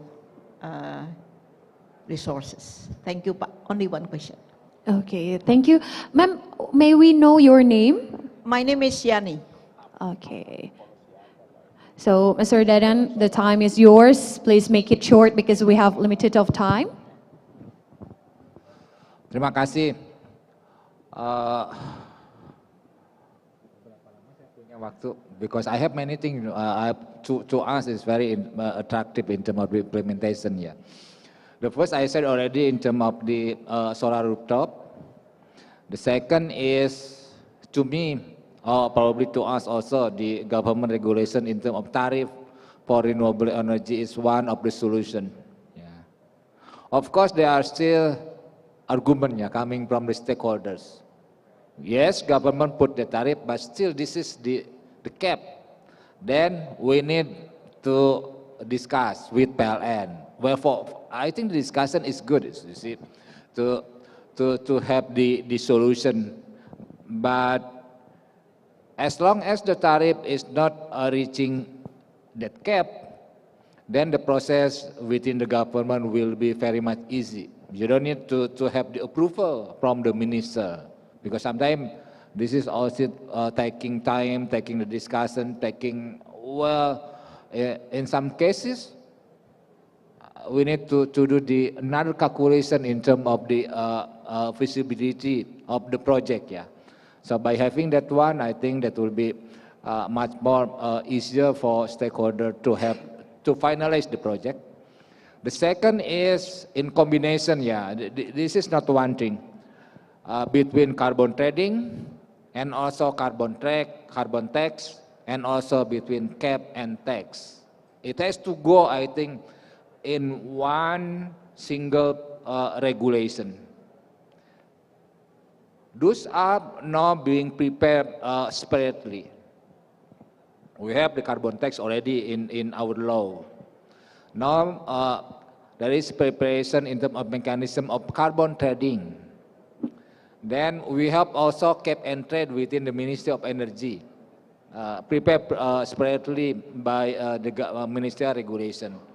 I think we have to come up with the how then to connect this. You see, say for example, if the carbon tax is 30,000 per kilogram, I think all of us will pay the tax, not to go to how to do the reduction of the emission. No, I'm going to pay if the price is $2, is the price of $3, say for example.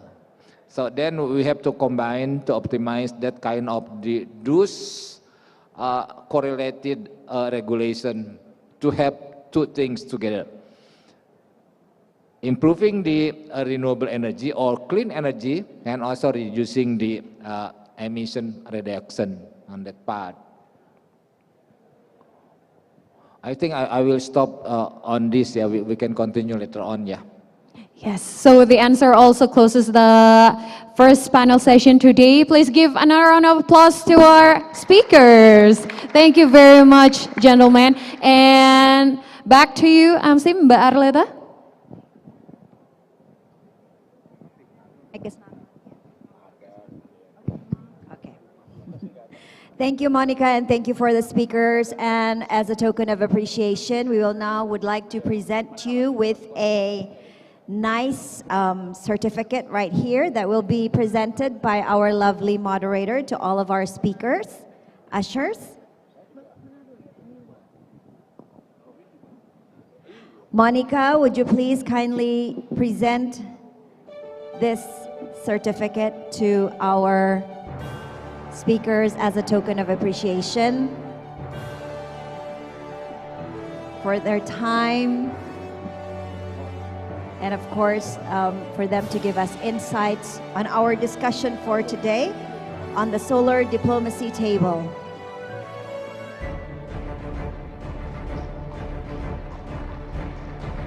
We have one more to present, Monica.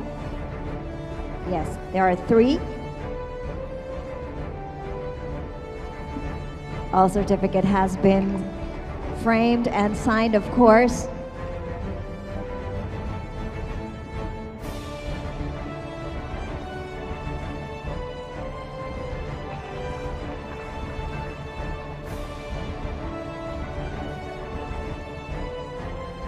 Okay. And before our panelists leave the stage with our lovely moderator, of course, there should be a photo session.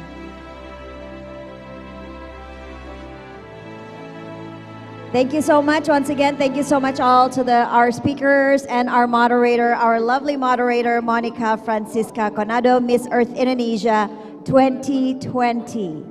Now, ladies and gentlemen, don't go anywhere. We still have many interesting topics to share with you. And after this solar diplomacy table, before our lunch session begins, we still have a product presentation from PT Surya Energi Indotama. Now this product presentation will be presented by Ridwan Kurnia STMAB. He's the Senior Executive General Manager for Sales, Marketing, and Business Development. Ladies and gentlemen, please welcome Mr. Ridwan Kurnia.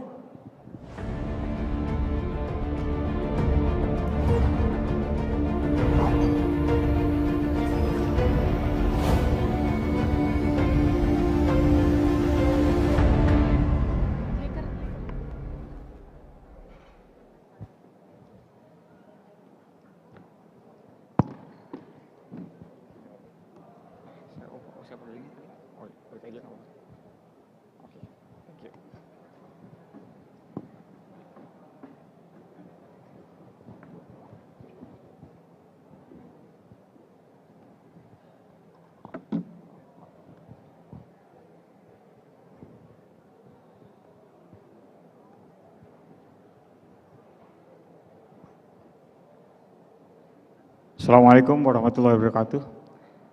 Good morning, everybody.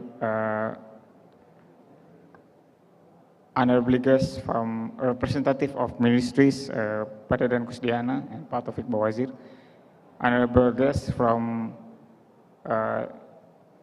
associates of directors, Pak Andika and Pak Fabi Tumiwa.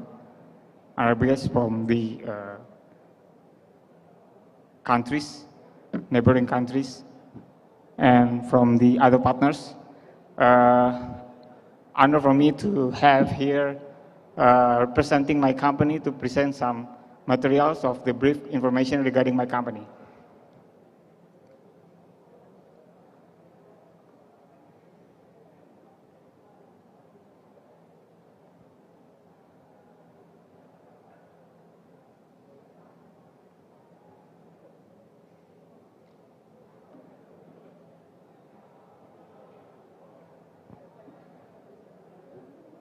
So PT Surya Energi Indotama was established on 2007 and taken over as a subsidiary of PTLN Industry as a state-owned enterprise in Indonesia.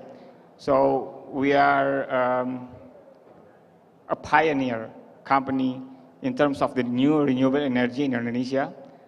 And our ownership is 90% by PTLN Industri Persero, and now it's becoming a Defense ID holding industry, just like the illustration at the right slide. And the other 10% is owned by the other subsidiary company of PTLN Industry, which is PT Altran Indonesia.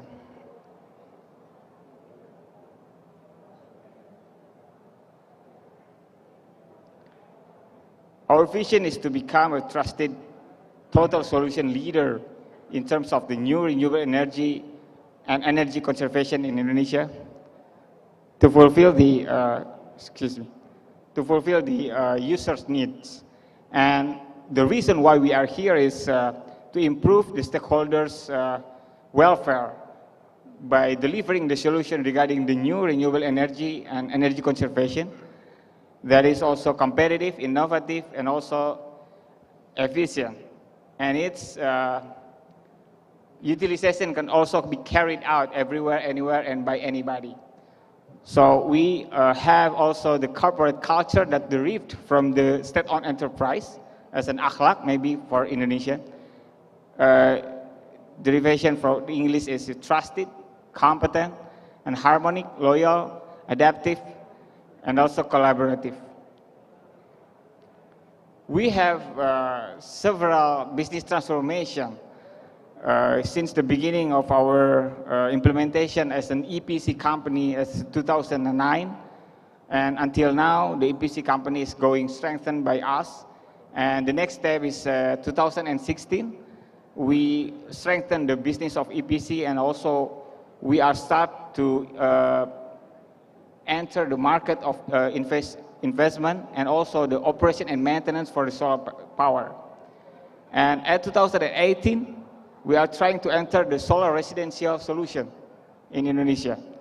So we are trying to keep this market, as mentioned earlier on the discussion before, that Indonesia has a unique and distinctive market, not only in terms of the regulation, but also in terms of the geographically and how the area of entry to the market itself.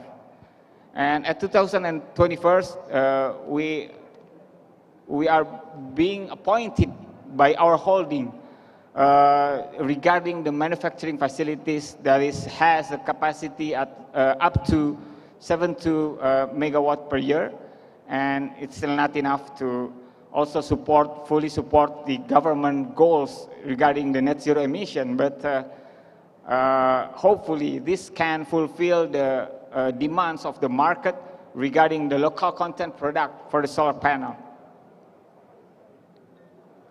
Our experience is installing the PV system solution spread out across the nation, from north to south and western to eastern Indonesia. For now, the total capacity installed up to 60 megawatt peaks consists of many solutions for PV, on-grid, off-grid, hybrid, power street lights, and also for residential area that's surrounding the Indonesian countries. And we have more than 50 expert staffs compounded from consist of the engineers and also the technicians. And in total, more than 15 years experience of installing and deployment of the PV solution through the Indonesia, and which approximately more than 1,000 projects coming from government, private sectors, and also for the residential area.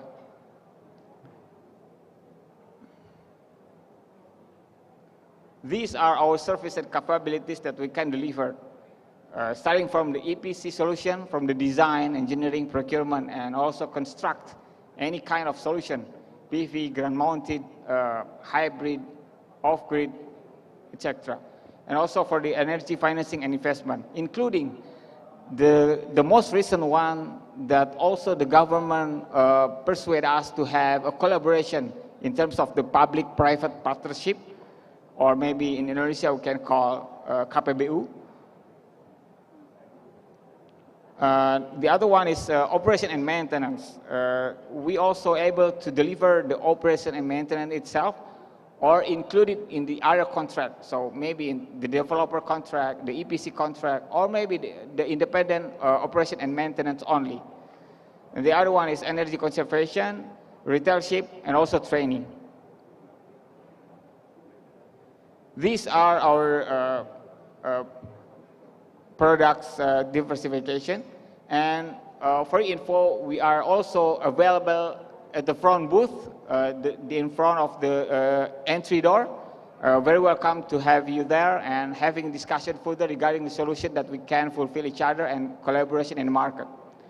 So we can install the products in many typical of site, ground-mounted, rooftop, in terms of the hybrid system, off-grid or on-grid, or solar street light, and for residential area, and so on.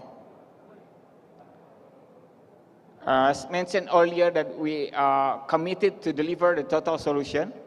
Various solutions also offered, starting from the solution for food security to fisheries, agriculture, and also for the clean water system.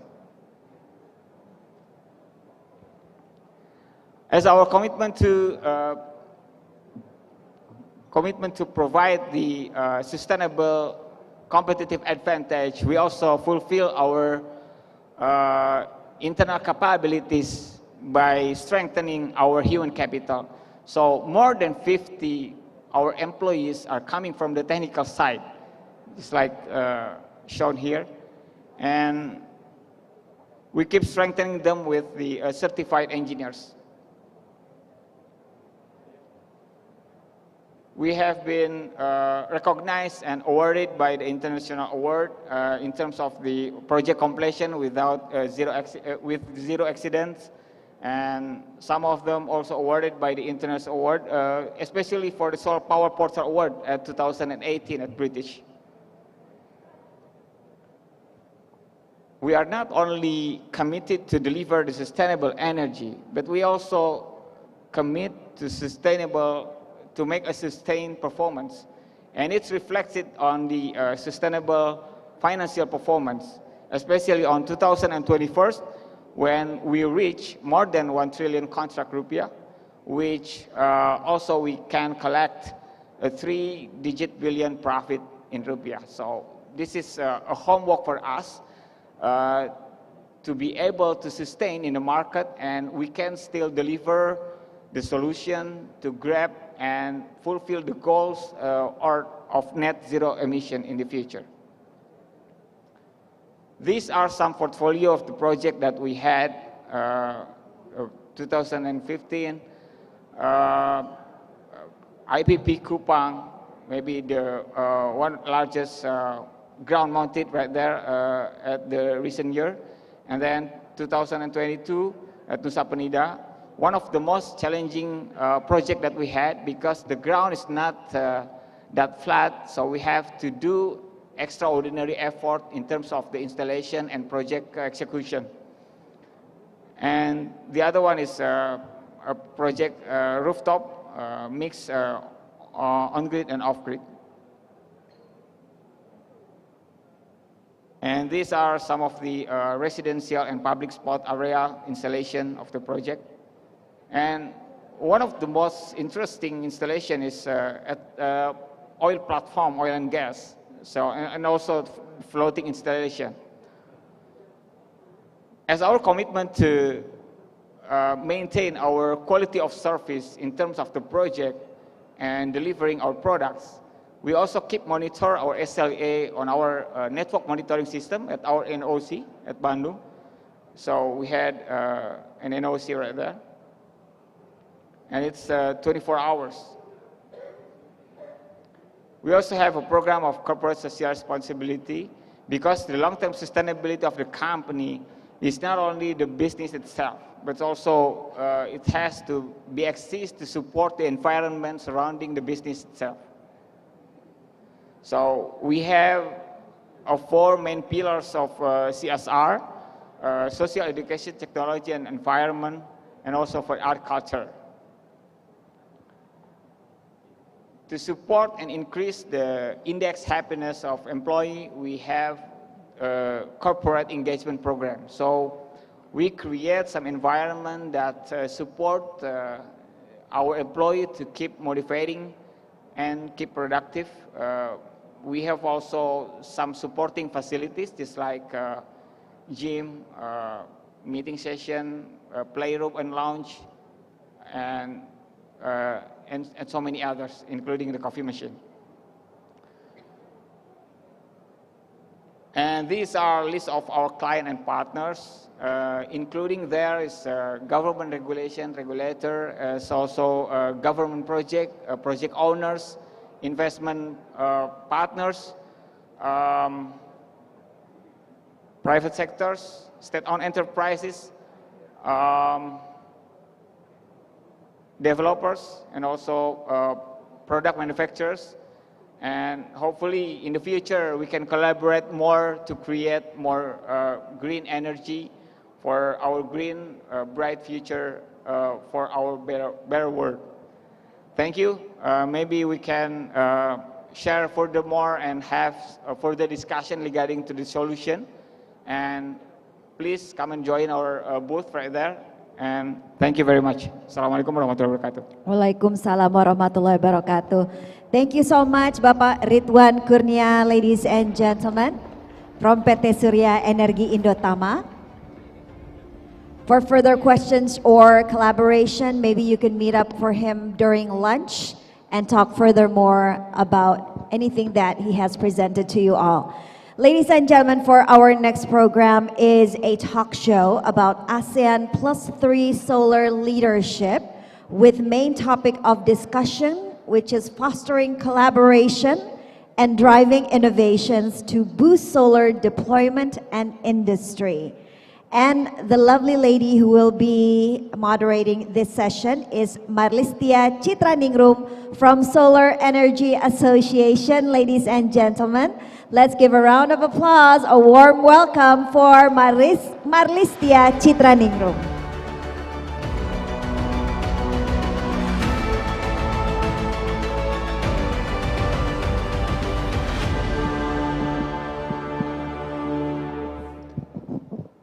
All right, good morning, everyone. It is my pleasure to be here with you. I will be moderating this session, ASEAN +3 Solar Leadership. So just to give you a brief background of the session itself, on the solar diplomacy table, we have talked about how Indonesia is progressing towards solar development, how other countries have also made their own pledges and progress for solar energy and policy as well.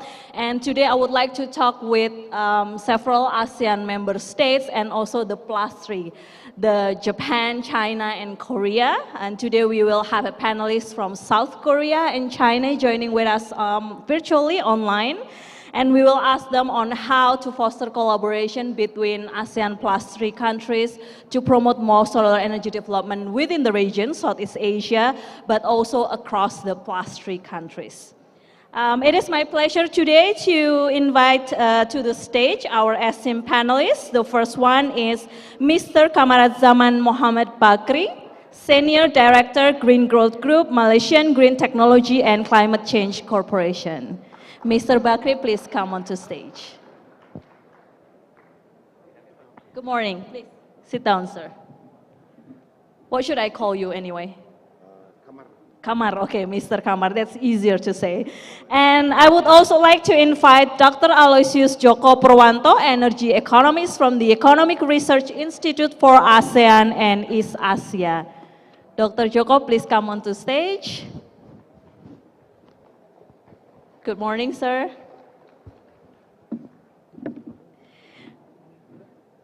Joining us virtually from China is Lin Qi, Program Director, Global Environmental Institute, one of our esteemed colleague in China. Good morning, Lin.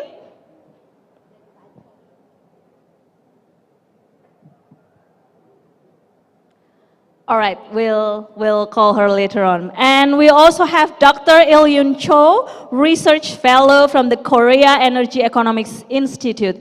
Good afternoon, Dr. Cho.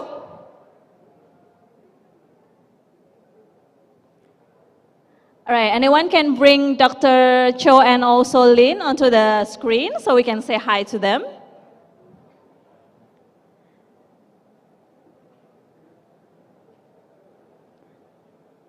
Okay, I think I see Dr. Cho. Good afternoon, Dr. Cho and Lin from Global Environmental Institute. Hello, good afternoon. Hello, I hope you can see my face. I cannot see your face. Yep. Okay, good. I can see you. And thank you. So I think before we start the panel, it is important to understand that renewable energy development has become a lot of priorities for each ASEAN countries, but also every other countries in the world, not only because of climate crisis, but also the rise of the energy security problem. Everyone wants to get their own energy, especially with clean and sustainable energy. And I think last year with the global energy crisis and the war going on, everyone is having their agenda on how to promote more energy security within their own country. But today I would like to talk about more cooperation and collaboration, especially from the advanced economies such as South Korea and also China, and also our neighboring country Malaysia, who has been so much ahead compared to Indonesia, I would say. So I would like to start with Mr. Kamar first. You're coming from this is quite long agency, right? Malaysian Green Technology and Climate Change Corporation. Could you tell the audience what is MGTC and why it is so important to have this agency in Malaysia itself, sir? Thank you. Ladies and gentlemen, Kamaruzaman from Malaysian Green Technology and Climate Change Corporation. It is an agency, implementing agency under the Ministry of Environment, Energy and Climate Change.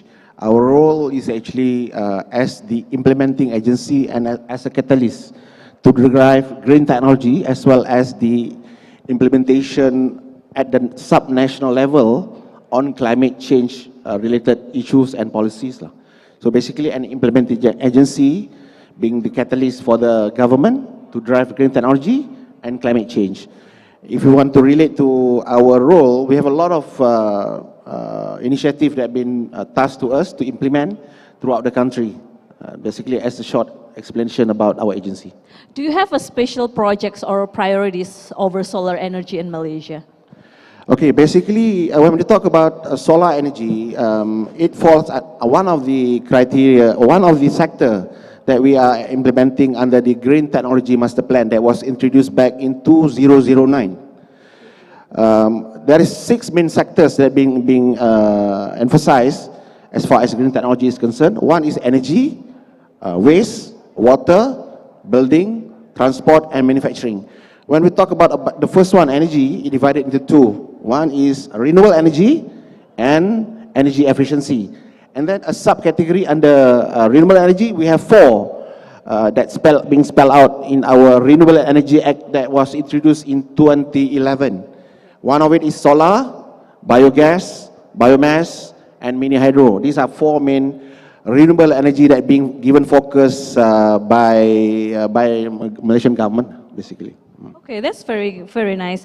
I mean, Malaysia has had several big solar auctions in the country, and it has been solar auctions, big solar auctions, several, the LSA, and has been quite successful in attracting low-cost solar energy projects there. What are the recipe for that, and how can we copy in a way? Okay. Basically, the first batch of solar project that was introduced in Malaysia, basically, it was not under the, it was introduced under the feed-in tariff program. And then the scheme have actually changed. Government actually no longer allowing feed-in tariff. They have actually introduced a quota scheme. So it was introduced, the first batch, I'm not mistaken, 1,250 megawatt of large-scale solar that been introduced. And then subsequently, there is a few more other phases that have been introduced. But as far as solar is concerned, it started with feed-in tariff. Now it is based on bidding. Company have to come and bid for the size. Yeah. Okay, so yeah, I believe that feed-in tariff has been quite successful measures to promote renewable energy development at the early stage, but then it has to be complemented or adjusted with other schemes such as quota or even the bidding to get the lowest cost possible. So thank you for sharing Malaysian experience. I would like to move to Dr. Joko from AREA. I think AREA has been doing a lot of analysis on how Southeast Asian countries as well could foster more economic growth, but using sustainable energy. How do you see the performance of ASEAN countries so far, and how could we reach out to advanced economies, our +3 countries, to foster more investment and collaboration? Thank you so much, Ms. Marlistia. So yeah, I think like in ASEAN countries, we have a lot of experiences that we can share and we can exchange among us. And like countries in ASEAN like Indonesia, Vietnam, the Philippines, for example, we can learn from ourselves, like a lot of success stories, but also sad Not to say, so successful, sir. sad stories as well. I mean, like in our attempt to promote renewable energy in the most affordable ways, so that yeah, we can see a lot of things like, and we can share a lot of things. I think this is like the low-hanging fruit way to get there is to open and to have a continuous and regular dialogue among ASEAN and also ASEAN plus 3, of course. And for example, like our main challenge is to find how we can develop or elaborate a sustainable pricing mechanism to allow solar PV or other renewable electricity to penetrate. Yeah, I mean, we have seen like experience of Indonesia that we have changed regimes quite several times, like between... Too much. I don't know if that's too many or not. Like between 2013, 2017, Indonesia were in a FIT regime, but unfortunately at that time, several analysts, also stakeholders, shared with us that at that time, the metrics of, or the scheme of FIT was too complex. I mean, like it included the quota and then the regions as well as the local content. And then we changed to capping of the maximum purchase price. Previously, before 2022, it was based on the last year production cost of electricity average, so that the renewable was not able to compete. And then now we are under other regime, which was also based on kind of arbitrarily set a maximum price. And then from Vietnam, we learned a lot about the success story on their FIT, but also about their failure to absorb the very fast growth of solar PV development to the grid. And then from the Philippines, we also learned that, for example, the growth of renewable base, under their feed-in tariff scheme, was not accompanied by other accompanying policy measures to slow down the development of coal, because during the period of FIT in the Philippines, renewable were developed quite good, but still coal was faster. So that at the end, the development of coal kind of neutralizing the growth of renewable. But at some point, we need to open our discussion with the +3, where they are more advanced, and we need to learn from them. But we can learn, of course, ASEAN should do ASEAN ways, so that we'll need to learn how other countries were able to do that, and then also from their failure. But with the +3 countries, I would like to suggest that ASEAN countries take into account or take into advantage the RCEP, for example, how to reduce the bilateral cost rate, especially in the import or export of the solar panels and modules and components. And then we need also to open the possibility of the more advanced country to use, to develop ASEAN domestic in solar PV. Yeah, okay. And then not only to develop our domestic industry for PV, but also solar PV, but also to open the possibility to open on the ASEAN countries as the base or production base for the overseas export production from the 3 countries. I think that's all. I like that, to make the Southeast Asia as solar energy hub, and I think not only in terms of installation, but also production hub, and so we can supply also countries globally with a lot of solar components. And later on, I would like to ask Mr. Kamar about how a lot of foreign companies has also set up solar manufacturing investment in Malaysia. But now I would like to take the questions to our colleague, Dr. Cho from South Korea, because Dr. Joko from area mentioned that it is very important for ASEAN countries to reach out to our +3 countries and colleagues. One of them is South Korea. So do you think that recipes or successes implemented in the South Korea could be transferred into Southeast Asia, and in what ways? What kind of priorities that we should set up to learn more about solar deployment in South Korea? Please, Dr. Cho. Hi, yeah. Can you hear loud and clear there? Yes, I think I would like the committee to raise up the voices of Dr. Cho a little bit. Yes. Okay. Hi, Malaysia. Can you hear? Yes, it's great. Okay, good. Yeah. You mentioned about the key recipe. I think that the simple answer is how government is determined to deploy the PV. Let me explain the Korean policies first. The main policies in Korea is FIT and RPS. In 2002, we introduced FIT, and it played a role in shaping the early stage of market. But at that time, budget was not enough, and because of budget constraints, we changed to RPS in 2012, that is 10 years ago. Simply in RPS, the power generation companies, they have to meet their certain level of renewable resources, so they are mandating to producing renewable resources. In 2017, there was a big change. Former President Moon Jae-in, when he became a president, he declared that there will be no longer built nuclear power plants and filled with solar PV and wind. And FIT, that was abolished in 10 years ago, they revived FIT for smaller scale PV that is very, very favorable to small scale PV. Now, the PV industry is facing a headwind. The current administration that has changed last year, they are pushing nuclear power and criticizing the excessive subsidy to PV sector. Here, I want to emphasize how important the will of government.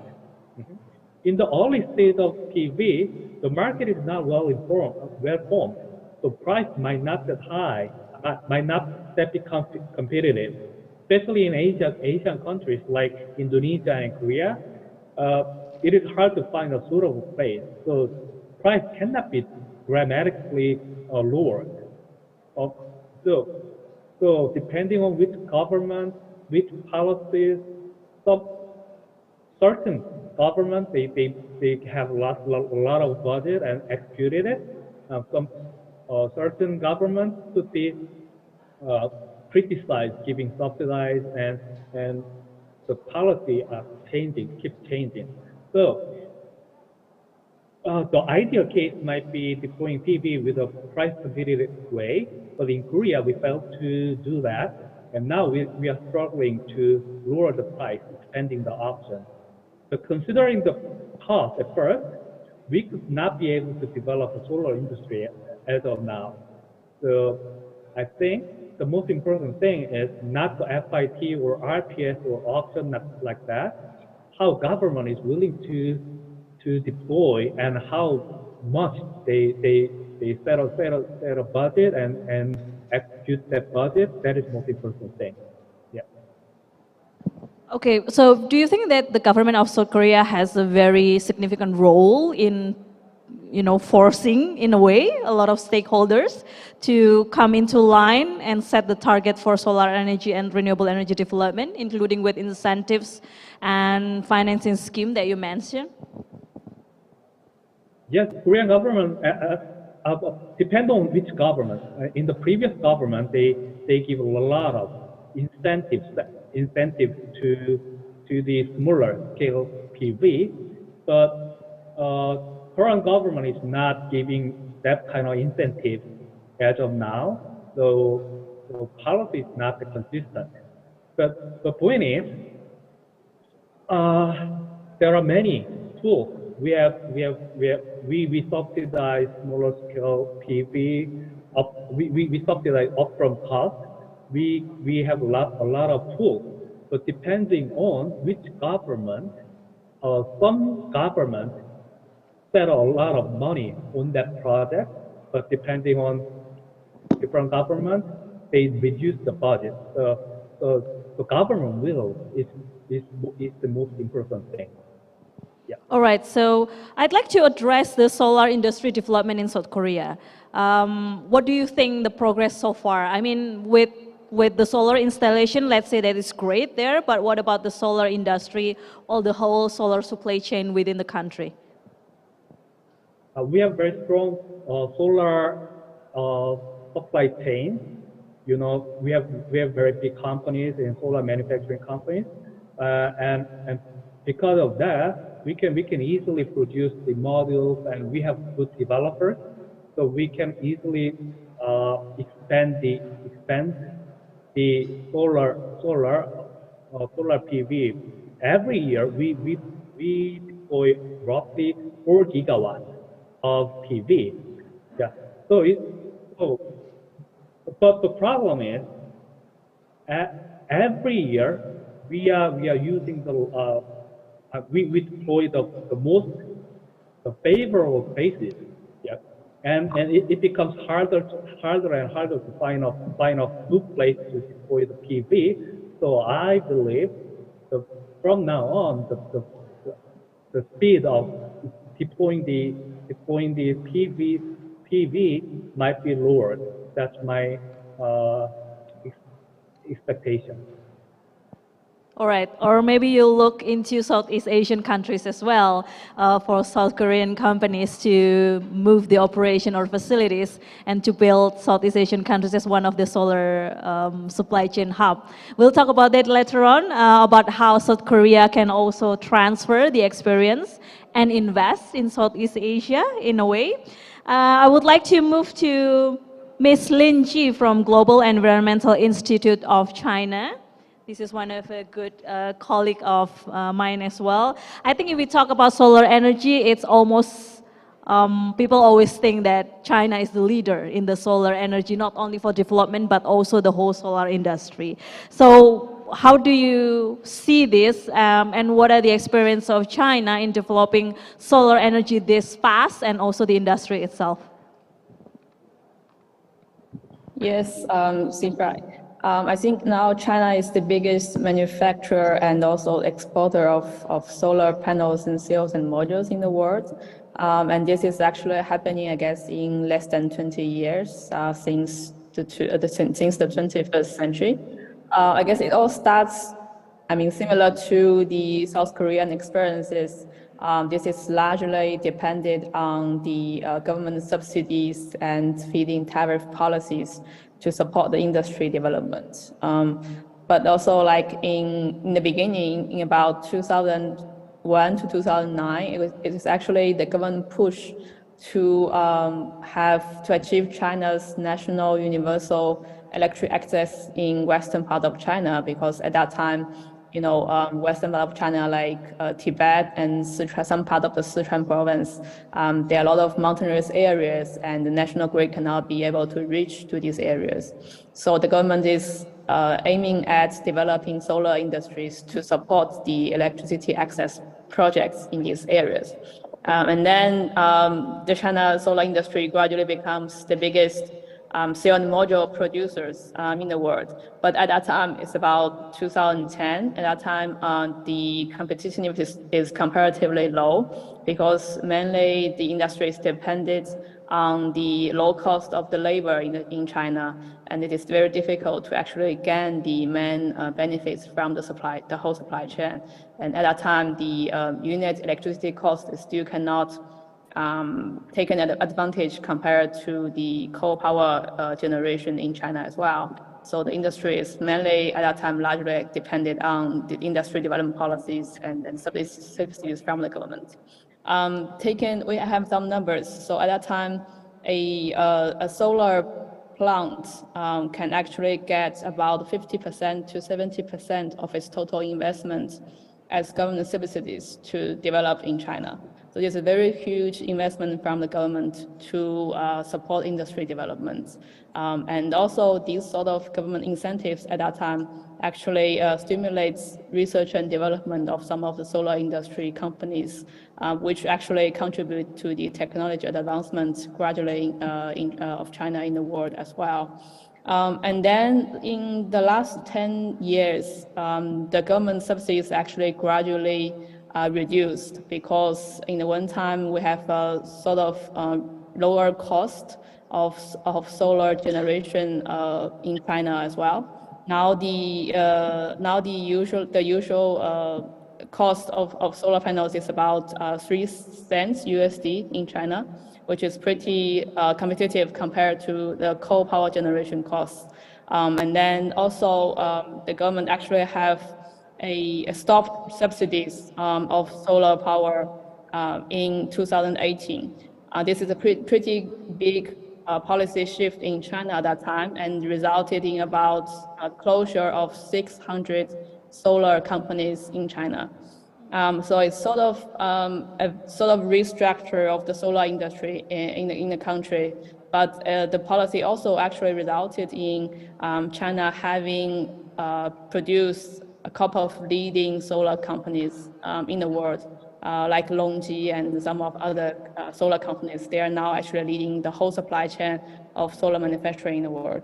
In the meantime, I guess it's also pretty important to notice about the government's domestic market demand of solar power because of the carbon reduction and also the NDC targets of China.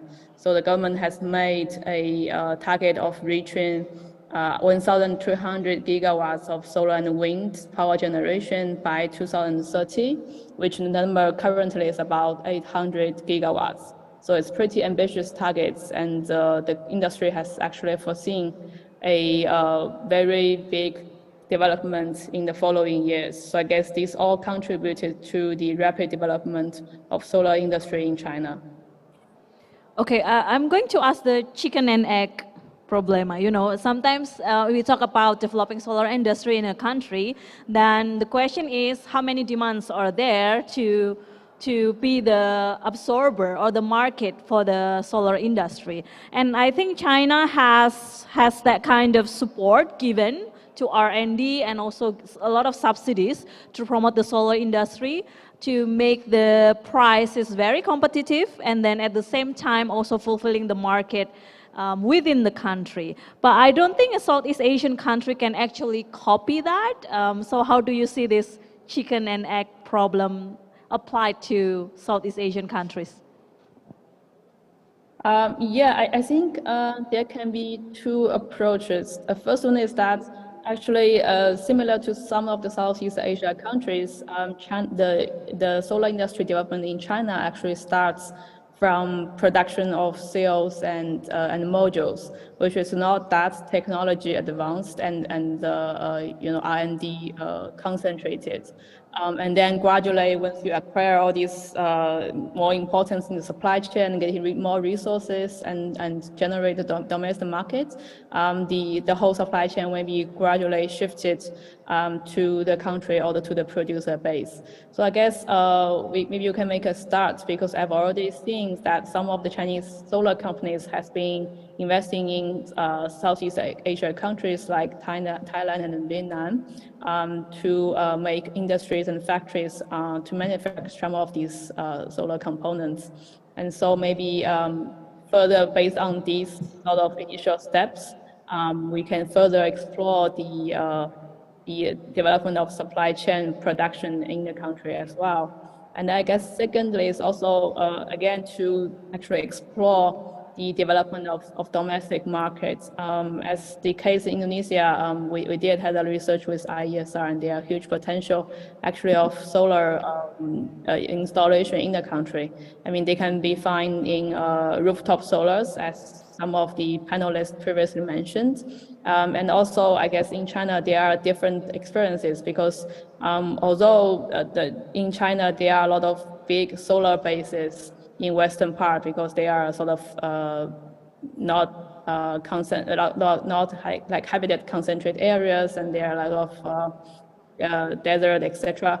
So we have like this like sort of big solar base, but also the more push is actually currently at rural areas, and the government has been pushing a lot about the models to combine like household rooftop solar or like agricultural, aquaculture development together with solar panel development. So these sort of distributed solar solutions can actually develop more solar powers with less land acquisition and land issues, and maybe generate additional, social benefits in these sort of models. So maybe we can explore more of these sort of approaches to generate more demands and markets in Southeast Asia countries so that the solar industry can boost. All right. Later on in the afternoon session, we'll also talk about solar demand creation, which is exactly what Lynn previously mentioned about how solar energy could be beneficial, especially for rural electrification, decentralized energy access. And Indonesia right now is also currently talking about de-dieselization program, which is to replace decentralized diesel generator with solar energy and battery. So hopefully that will be also one of the key market to promote further growth in solar industry in Indonesia. I would like to open the room for questions. If you have a questions, you can always ask. Please raise your hand. And I also would like to ask participants in the Zoom room to also leave your question on the chat box, and I will read it later to our panelists here.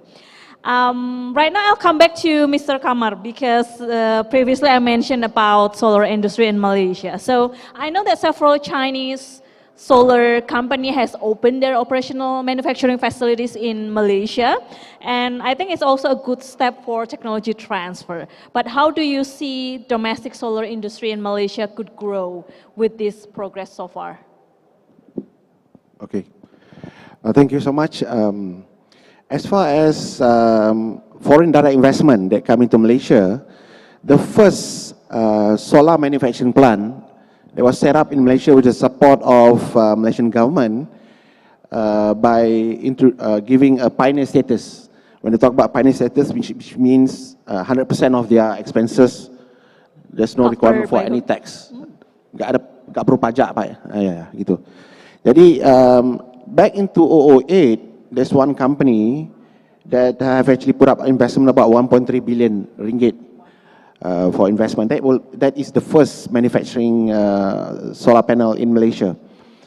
But one of the factor, if you want to relate to whether our local industry can grow or not, when we promote FDI into Malaysia, since the pioneer status is being given to all these manufacturers that put up their manufacturing solar manufacturing plant in Malaysia, unfortunately, one of the conditions to entitle for pioneer status, you are required to export 90% of your product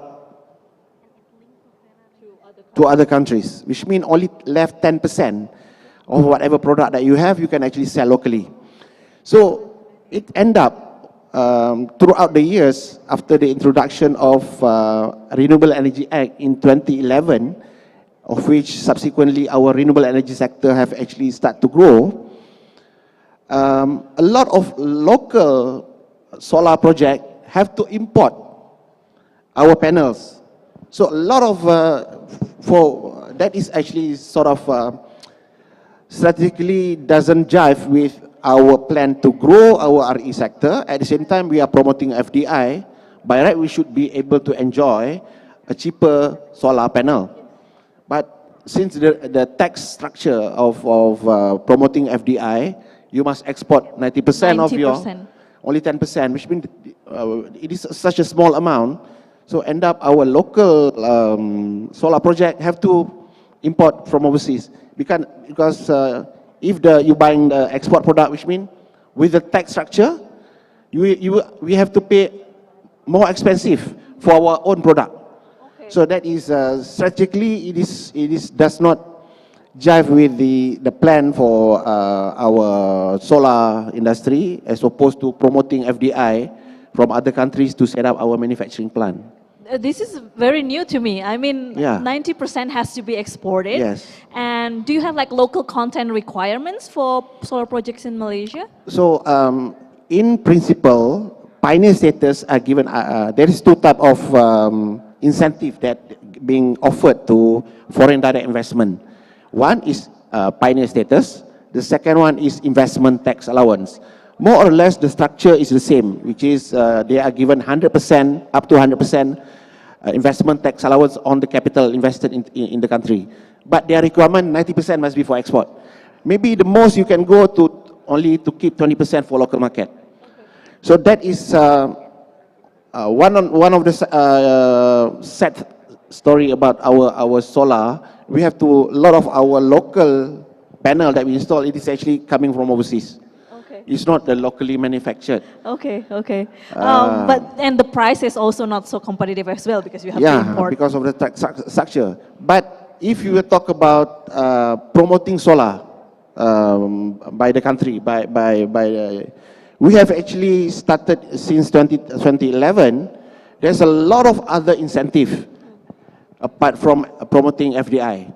For instance, government of Malaysia giving out financial incentive, which means they are given tax 100%, which means if you install solar rooftop on your office building or your factory, you can claim 100% as a tax allowance. That is good, which means what you require is basically upfront your money and then claim it back from the government in form of tax incentive. Like a cashback, right? Yes, and then the other incentive that being promoted by government in order to encourage the industry to grow, it is actually financial incentive, which means government is actually provide guarantee to the borrowing that you are taking from banks, up to 60% guarantee, and then at the same time subsidize your interest rate. Wow. So there is two incentive being thrown out to promote basically green technology or rather renewable energy sector. So as far as government, they have actually been very generous to the public sector in order to encourage growth of renewable energy, including solar energy. But less on the industry. Yeah. Okay. Dr. Joko, I would like you to respond to that. I mean, within Southeast Asian countries, there are different contexts and also policy and financial measures that have been given, especially to promote solar industry. So how do you see that Malaysia's experience probably could be beneficial for Indonesia and also for other Southeast Asian countries? Thank you so much. So I think it is a very interesting story from Malaysia, and that countries like Indonesia or the Philippines need to learn. I mean, how to develop a local industry and how to build a resilient domestic solar EV industry it is the key. And what I see is that perhaps in Malaysia, the first intention was to develop the solar PV industry, which is competitive with regards to export, and then less to provide for the local. Yeah, I think that's also a very new information that I heard, and I think we need to kind of finding a balance between the two. Like how many percentage that you would like to have as the base or your production base to overseas, and then to supply for the domestic demand. And I think that's the key. And you also asked about the local content requirement. I guess during the FIT regime of Indonesia between 2013 to 2017, I think that has been one of the constraints for the industry itself to be built, because the weight that the government put to build the industry, domestic industry, at the end has become really a hindrance for the development of solar PV penetration share. So we need to find the balance in that. So like welcoming FDI needs a very clever and very smart policies to accompany also like the domestic producers, so that you can welcome the FDI, but you need to make sure that local industry will be built. I guess like as I go back to my first comment is that within ASEAN countries we need to keep on exchanging experience and to have like, I would like to say like this is like a regular dialogue, and at the end maybe some much more coordinated talk have to be initiated by the ASEAN as one association. And one thing that I really need also to bring up is about a kind of producer-consumer dialogue between ASEAN and the +3. I mean, like, yeah, the +3 are the producers, and they need to have secure market in ASEAN, and then we need advanced country to invest in ASEAN countries. And I think this format of dialogue, bilateral, based on the RCEP, for example, need to be promoted and need to be intensified. I would say that at the end it is a win-win solution between the producers, the three countries, and ASEAN. Yeah. All right, thank you, Dr. Jo. I think with the momentum of Indonesia's ASEAN Chairmanship and with the coming ASEAN Summit and also senior official meeting, it is also very timely for us to have this call to action to think of ASEAN as a region and not only thinking about within their own countries, and to foster the cooperation and also call to the ASEAN +3 countries to have more cooperation for the solar industry development, technology transfer, investment, etc. And so I'd like to ask Dr. Cho again, what kind of support or maybe investment or cooperation that South Korea can offer to us Southeast Asian countries, especially in terms of solar industry development? You said solar industry deployment, but actually, Korea, as of now, we are having a difficulties in deploying the solar PV. So I'll share one difficulties, and maybe we can come up, we can cooperate this kind of difficulties, how to overcome this kind of difficulties. I expect that Indonesia might have a similar situation. In Korea, we have a large population and small land, and there are many mountains. So it is fine place to build a PV, because we need to live in a densely populated area. Solar PV should be around the people, not far from the villages and houses. The problem is low local acceptance. People don't like it. Yeah, we audience here and panelists here, you might think that PV is good, but if PV facilities is next to your house, people don't like it. The Korean people think that it's a PV that cuts down trees and damages environment and damages the surrounding landscapes. So people don't really like PV plants around the villages or houses. So it is in Korea, it is very difficult to build a PV without resident permission. In Korea, there are 250 local governments, and in 2015, one local government introduced setback regulation. It banned PV near the village, and regulations and spread and gradually strengthened as PV deployed. So now 80% of local governments are now introducing setback regulation. And as a result, it is becoming increasingly difficult for developers to find a PV, find a install PV.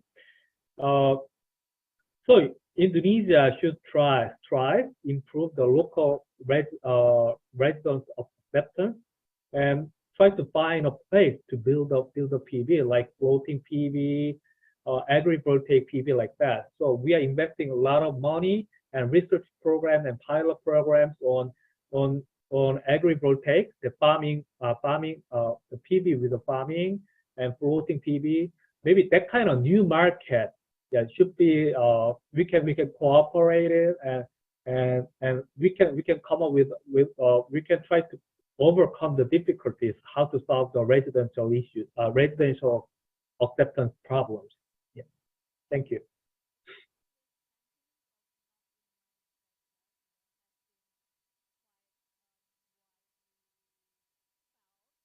A lot of people, not only for solar PV itself, that they do not want something nearby their houses. There is a production or operational facilities.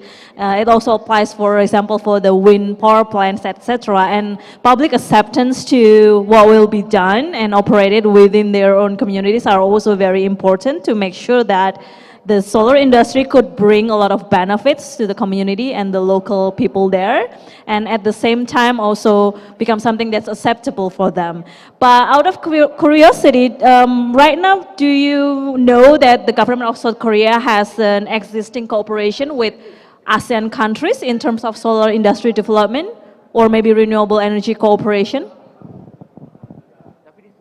Oh, you mean can you Yeah, based on your knowledge, do South Korean government right now has existing cooperation or collaboration with Southeast Asian countries in terms of solar industry development or renewable energy cooperation in general?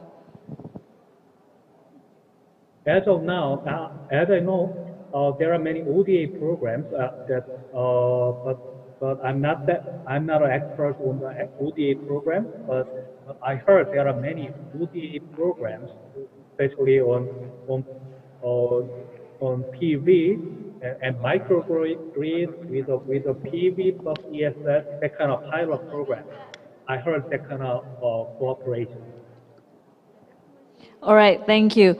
I'd like to go to Lynn, because we talk about the cooperation between ASEAN plus 3 countries and the Southeast Asian countries. So what is the existing cooperation China has right now in terms of investment or technical assistance or other cooperation that exists with Southeast Asian countries, and how can we have more of that coming forward? Yeah, I think last year at the ASEAN China Leadership Summit, there are commitments from leaders from ASEAN and China to establish a ASEAN China Clean Energy Center. I'm not sure how that proceeds so far, but so far there are some of the existing mechanisms that China has been collaborating with on clean energy. I mean, but it's also includes some of the hydropower technologies, which I guess in the future can also more focus about solar and wind energy in the future. Currently, I guess there are capacity building sessions provided by the Chinese government, especially the National Energy Agency, to ASEAN officials and research institutions. I guess last year, the training session was held in Beijing and Phnom Penh, Cambodia. And I guess they have twice or one per year of these such kind of training sessions. Some of the research institutions affiliated to government in China has been providing energy planning support for some of the Mekong countries like Vietnam and Laos, to analyze clean energy roadmap of these countries. But I guess some of them are also pretty much focused about hydro as well. So I guess in the future, as we have been working a lot with Indonesia and IESR and also in Vietnam, I guess in the future, we're also promoting the Chinese government to pay more attention on solar and wind development needs from these countries. Aside from the government, there are some of the state-owned companies working on solar developments in the ASEAN countries, but I guess they are not, I mean, it's all under the Belt and Road Initiative, but not that sort of government-led efforts to do that. These are more market-based decisions to build these solar power projects. But we did an analysis that Chinese solar engagement in ASEAN countries are pretty small comparatively to in other regions, mainly through providing solar equipments or doing EPC project instead of doing investments. We do talk to some of the Chinese companies as well, and they mentioned that they will expect to have if there can be more preferential and stable policies made by Southeast Asia countries or ASEAN countries, they will be actually more willing to invest and explore some of these potential opportunities to invest in ASEAN region on solar projects. All right, thank you. For the interest of time, I would like to open the floor to the audience. If you have any questions to our panels, if there is question from the Zoom room, kindly put it in the screen in front of me. Not for now? Okay, I will take up upon what Lynn already said about investment in ASEAN countries, especially for solar industry and solar supply chain. So I have observed that within the past few years, there is a rise of protecting national or a country interest toward energy security, and it also means about energy manufacturing and operation. So the US, for example, has issued a lot of legislation that specifically said that they need to use domestic content for clean energy development within their own country, and that can also mean that other countries might copy that policy in a way so that we will not have this kind of inter-country collaboration or regional consensus on how to build this solar industry together. So I would ask each of every panelist to respond to that. Maybe Mr. Kamar first. Okay, of course, utility is always being very important as part of security sector that being seriously considered by any government. To a certain extent, in order to encourage a certain sector to spur, certain policy need to be looked into whether to be for government to impose a very strict or stringent condition to promote private sector to participate into any specific industry. Same, be it for solar energy or be it for other sectors that contribute to utilities. So now, as far as Malaysia is concerned, we, for instance, just now I mentioned about the investment tax allowance.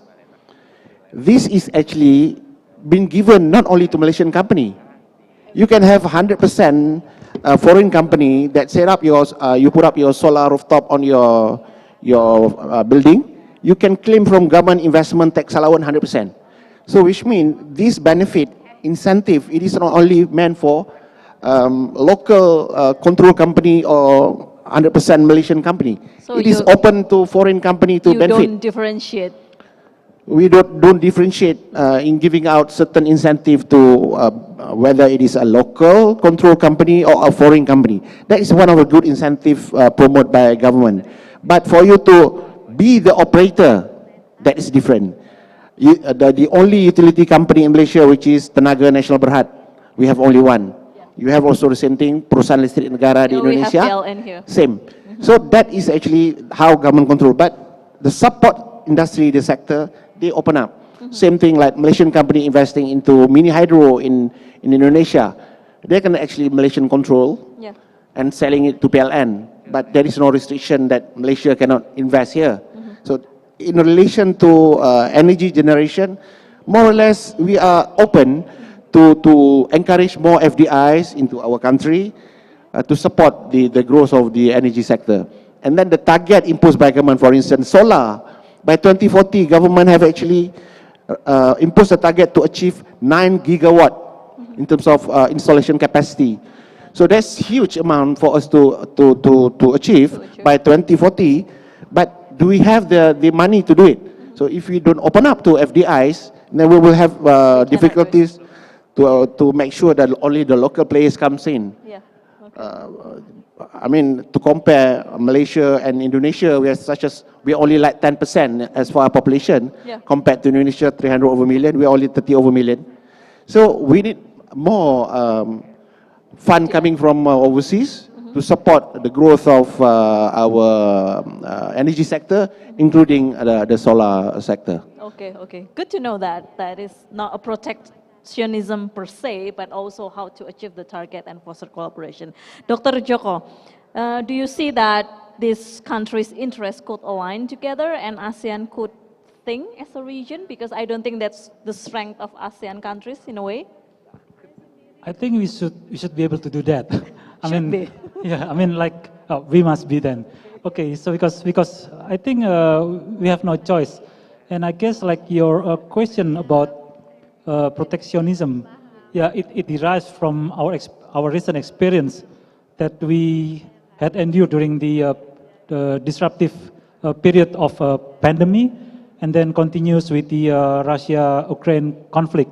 I mean, at some point, supply chain of materials, including what we need for the solar PV, has been cut to some extent, and we see that the only players, I mean, like there are few players on that, and dominant players such as China.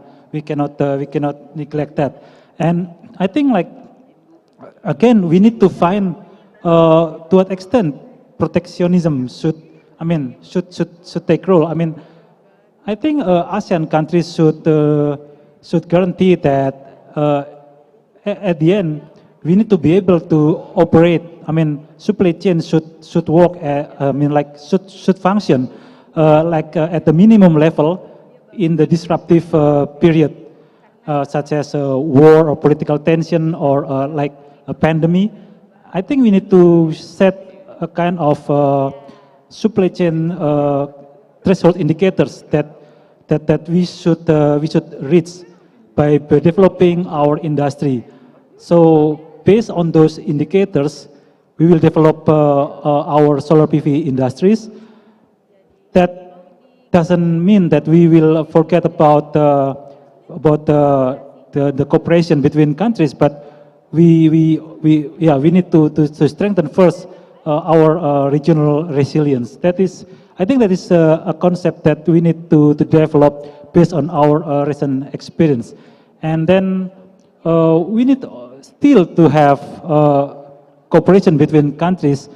And as you mentioned that ASEAN as a renewable energy hub is very important. And then we need to act, we need to move together. For example, like we need to also like diplomatically, we need also to negotiate with the US, for example, that Southeast Asia can be no longer a haven for the development of the production base from Chinese industry. I think we need to talk. We need to have our diplomacy works in those fields as well. Thank you.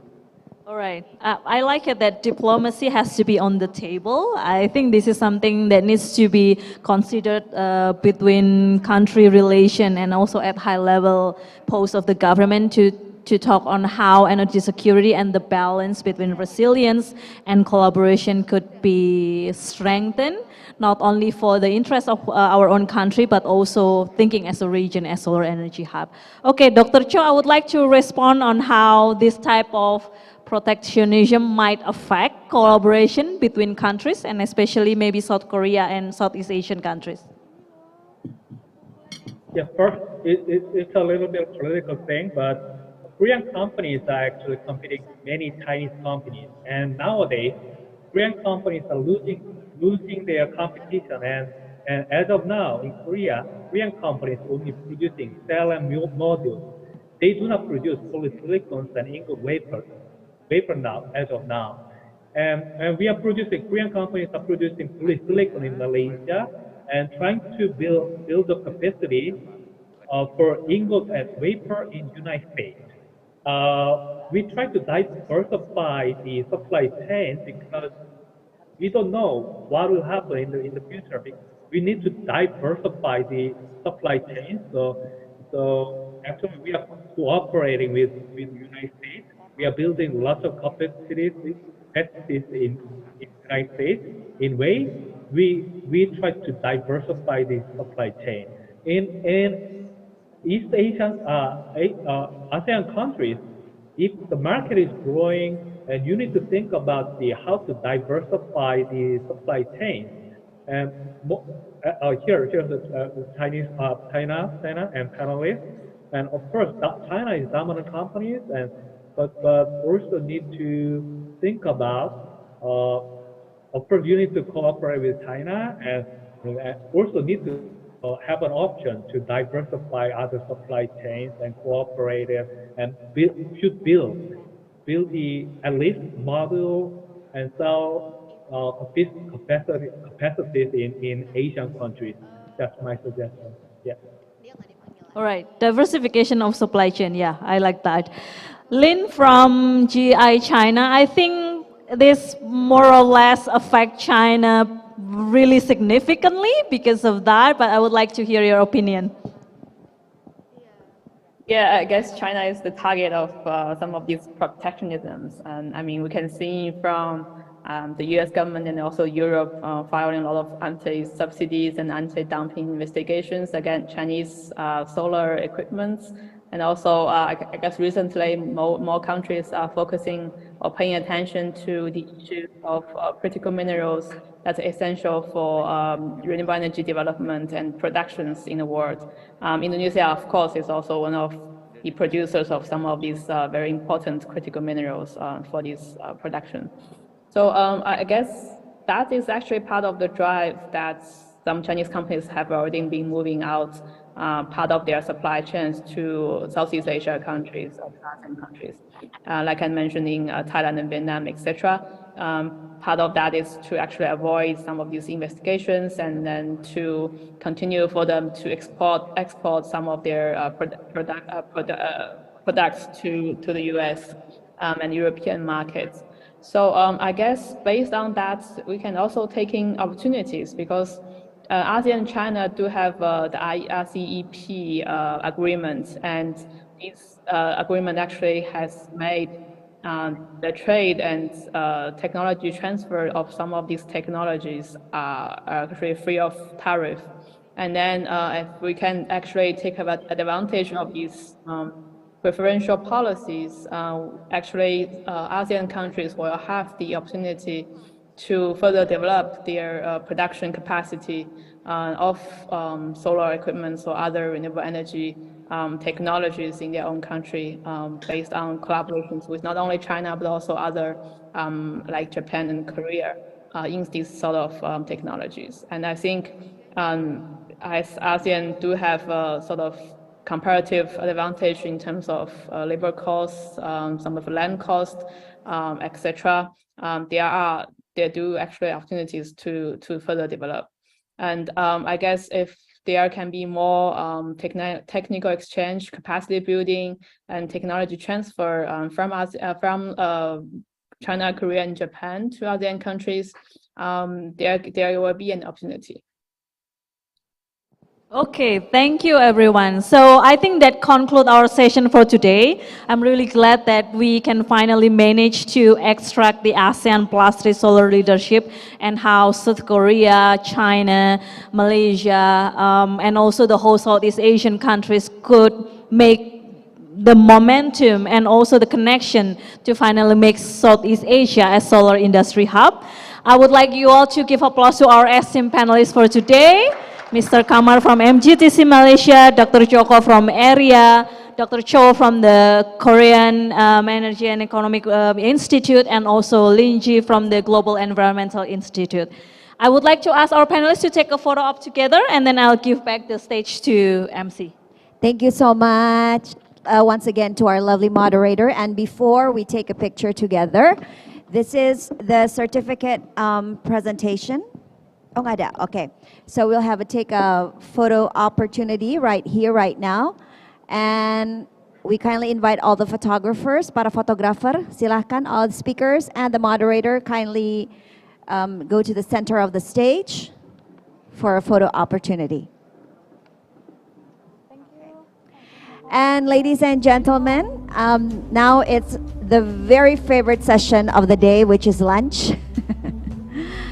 And we will commence at 1:30 here at the ballroom. And for all of our dear guests, lunch will be served on my right-hand side or your left-hand side. There are 3 doors to the dining area for all of our guests today.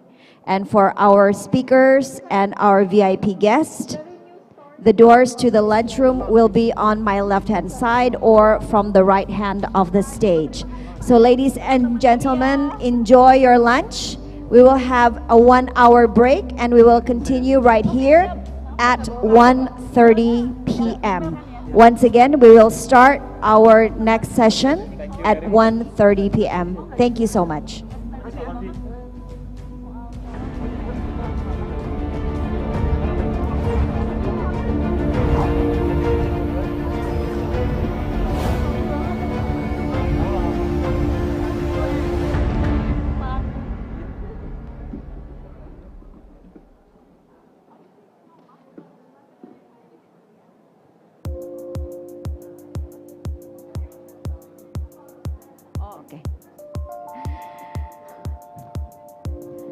Baik Bapak Ibu, sebagai informasi sekali lagi makan siang tersedia di sisi kiri Anda, silahkan di sisi kiri Anda. Dan bagi Anda yang muslim dan ingin menunaikan ibadah sholat, musola tersedia di lantai 2 ataupun di lantai dasar ataupun di lantai basement. Terdapat masjid yang cukup besar juga, bisa dilaksanakan di situ. Dan bagi Bapak Ibu yang tadi meminjam alat interpretasi, mohon untuk dikembalikan ke tempatnya, yaitu di sisi kiri panggung. Ladies and gentlemen, once again, for those of you who would like to enjoy lunch, lunch will be served through the doors from your left-hand side of the stage. And for our speakers and our VIP guests, the lunchroom will be served on the right-hand side of the stage through the doors on the right side of the stage. And for those of you who have borrowed the interpreter's device, kindly return it to the desk, which is located on the left side of the stage. And the mosque or musola, for those of you who would like to pray, it is located on the 2nd floor, on the ground floor as well as the basement floor. Thank you and enjoy your lunch, and we will see you again right here at 1:30 p.m.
Il sent son parfum sur la corniche.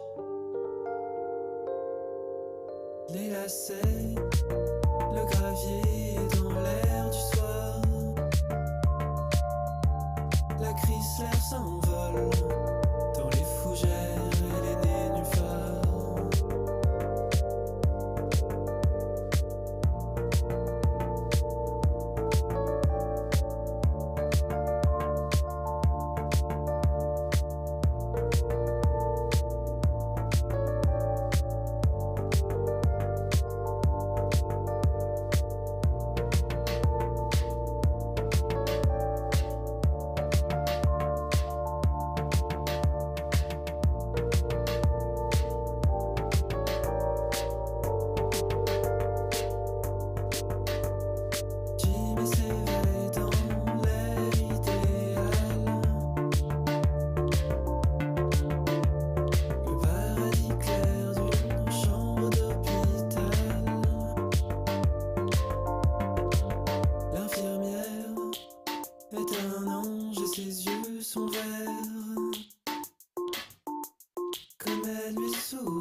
Tongue-tied, I don't even know my lines. Tongue-tied, I don't even see the signs. She's got perfect form. I love it when she moves like that. She's got perfect form. I love it when she moves like that. Moves like that. Perfect form. I love it when she moves like that. She's got perfect form. I love it when she moves like that. Moves like that. I'ma let you do this like you've done it before. Don't seem to get me too far. I'ma let you do this like you've done it before. Don't seem to get me too far. I'ma let you do this like you've done it before. Don't seem to get me too far. I'ma let you do this like you've done it before. Don't seem to get me too far.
Say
Let's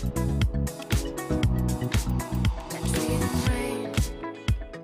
Sun is gone, but we've got a light. We can stop the rain.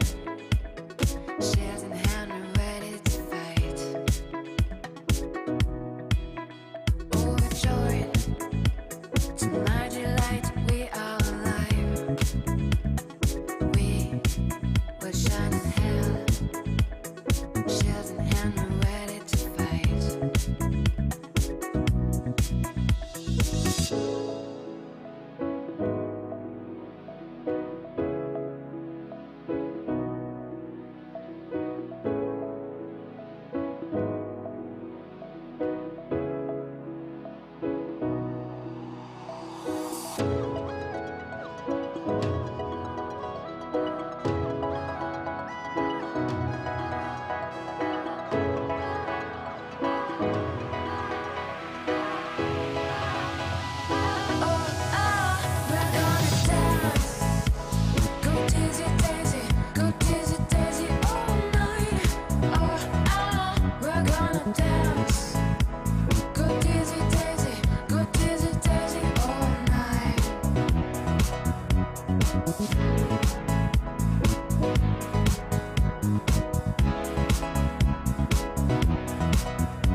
Sun is gone, but we've got a light.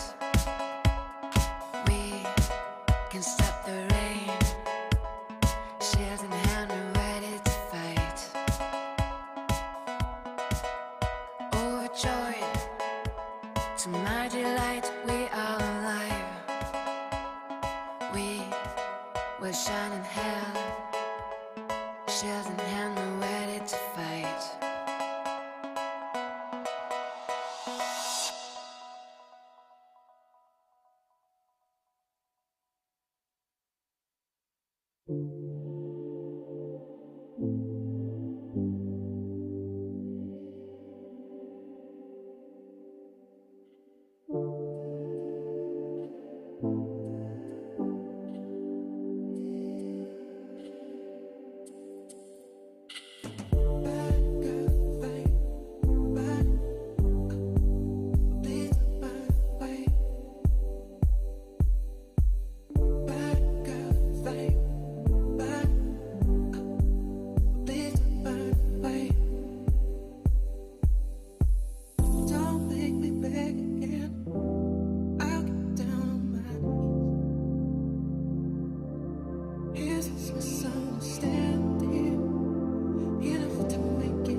There's no solution I've thought of 10 billion ways. Always cause delays. All these nights and days. All these nights and days. We're just no different from these lines on the paper. Great escaper. There's no running back. I'll run from anything and back.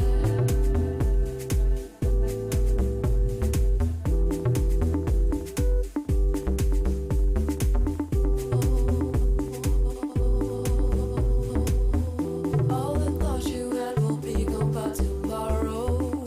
All the sorrow, you'll be hollow.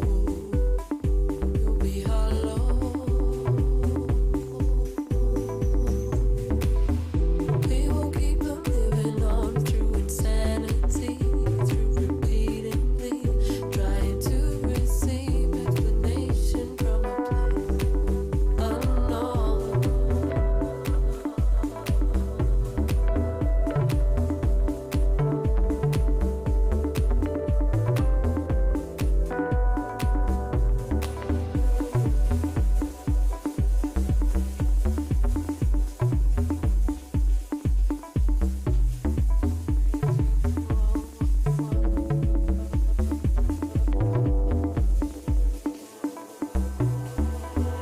Tell me something that I don't already know, something I can show, something I can hold, something I can hold. Give me something I can wait, make these hours into days, make these hours into days.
Recording stopped.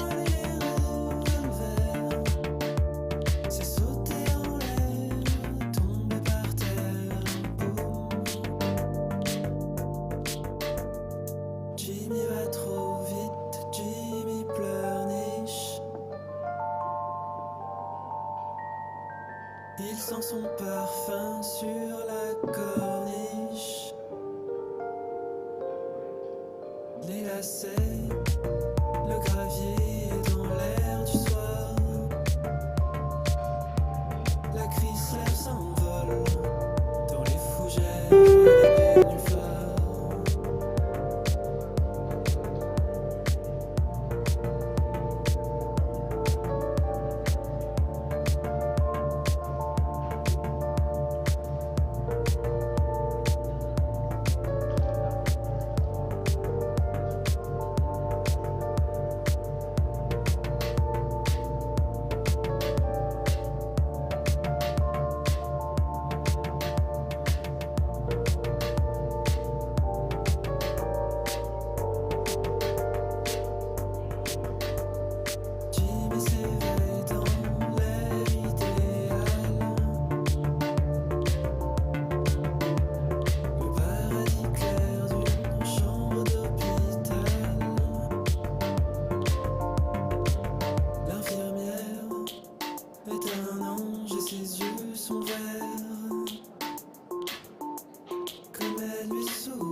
I'm so tongue-tied, I don't even know my lines. Tongue-tied, I don't even see the signs. I'm so tongue-tied, I don't even know my lines. Tongue-tied, I don't even see the signs. I'm so tongue-tied, I don't even know my lines. Tongue-tied, I don't even see the signs. I'm so tongue-tied, I don't even know my lines. Tongue-tied, I don't even see the signs. She's got perfect form. I love it when she moves like that. She's got perfect form. I love it when she moves like that. Moves like that. Perfect form. I love it when she moves like that. She's got perfect form. Check, check. I love it when she moves like that. Moves like that. I'ma let you do this like you've done it before. Don't seem to get me too far. I'ma let you do this like you've done it before. Don't seem to get me too far. I'ma let you do this like you've done it before. Don't seem Good afternoon, ladies and gentlemen. I'ma let you do this like you've done it before. Don't seem to get me too far.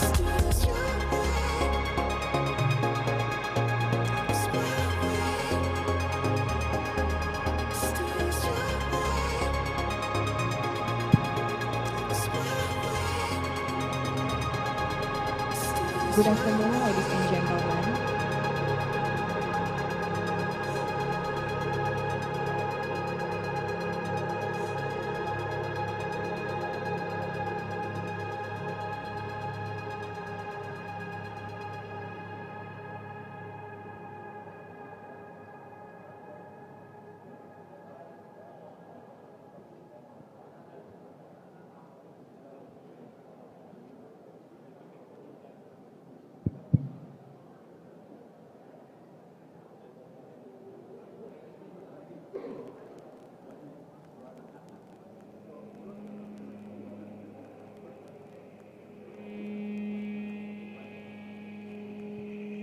Good afternoon, ladies and gentlemen.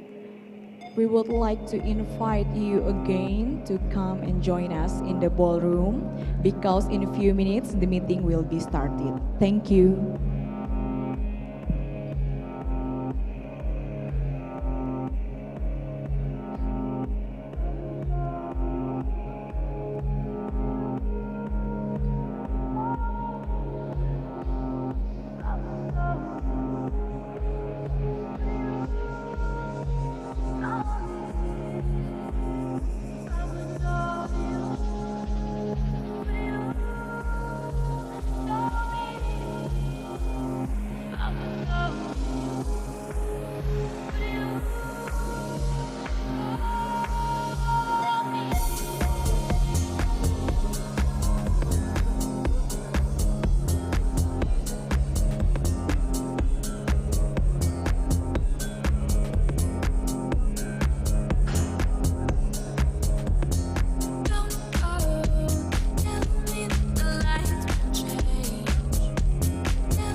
Good afternoon, ladies and gentlemen.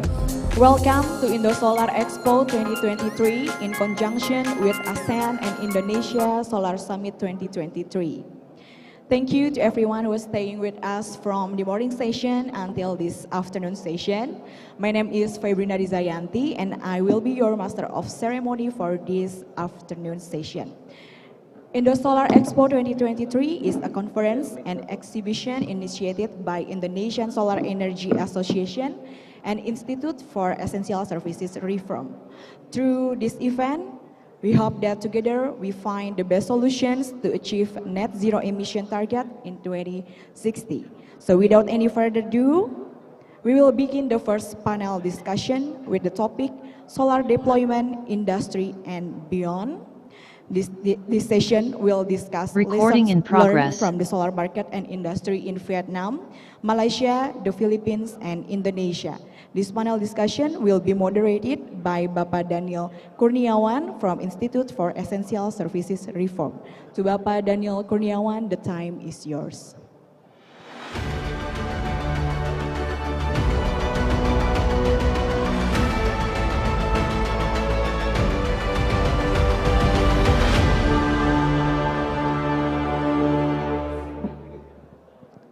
Good afternoon, ladies and gentlemen.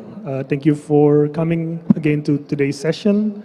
In this session, we'll talk about solar deployment industry and beyond from ASEAN countries. We have distinguished guests coming already from Malaysia and also joining virtually from Vietnam, and also our respected panelists from the Indonesian government, state-owned enterprise PLN, and also Medco Power Indonesia, which is attended by its CEO itself. So my name is Daniel Kurniawan. I'm a solar analyst with the Institute for Essential Services Reform, who will moderate today's event and panel discussion.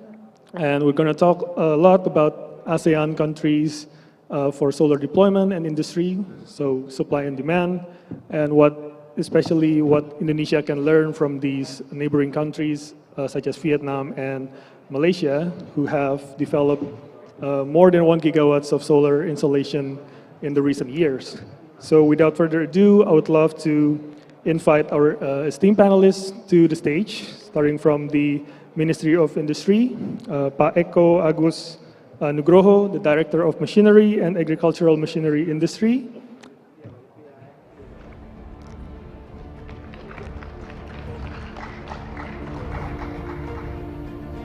Selamat siang, Pak. Boleh, Pak. And the next one, we have Pak Warsono, the EVP for Electricity System Planning from PT PLN Persero. Please come up to the stage.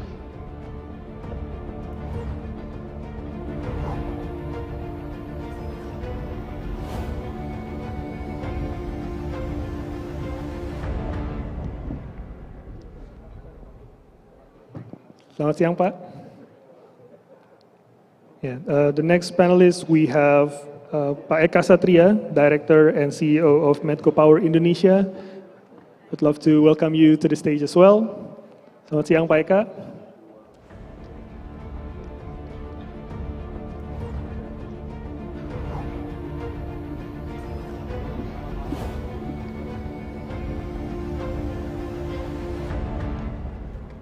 And the next panelist we have from ASEAN Center for Energy, one of the representatives of ASEAN, Ibu Monica Merdekawati, Research Analyst for Sustainable and Renewable Energy Development. Selamat siang, Bu Monica. Please come up to the stage.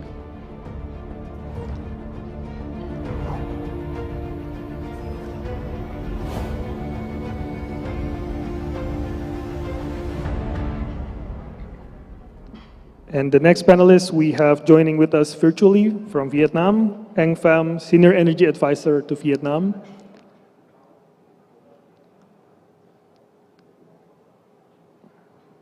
Thank you, moderator. Yeah, I can only join online, and really happy to joining with you today. Yes, And Yeah. sorry, due to the technical issues, I cannot turn on my camera. So I'm in a place in Hanoi, and yes, yeah, happy to talking today with you all. Yes, pleasure to have you here on the panel, Mr. Eng. And the last one we have joining with us today here, Pak Muhammad Nasri Mizayuddin, Chief Strategy Officer from Sustainable Energy Development Authority, Malaysia. Pleasure to have you, Pak.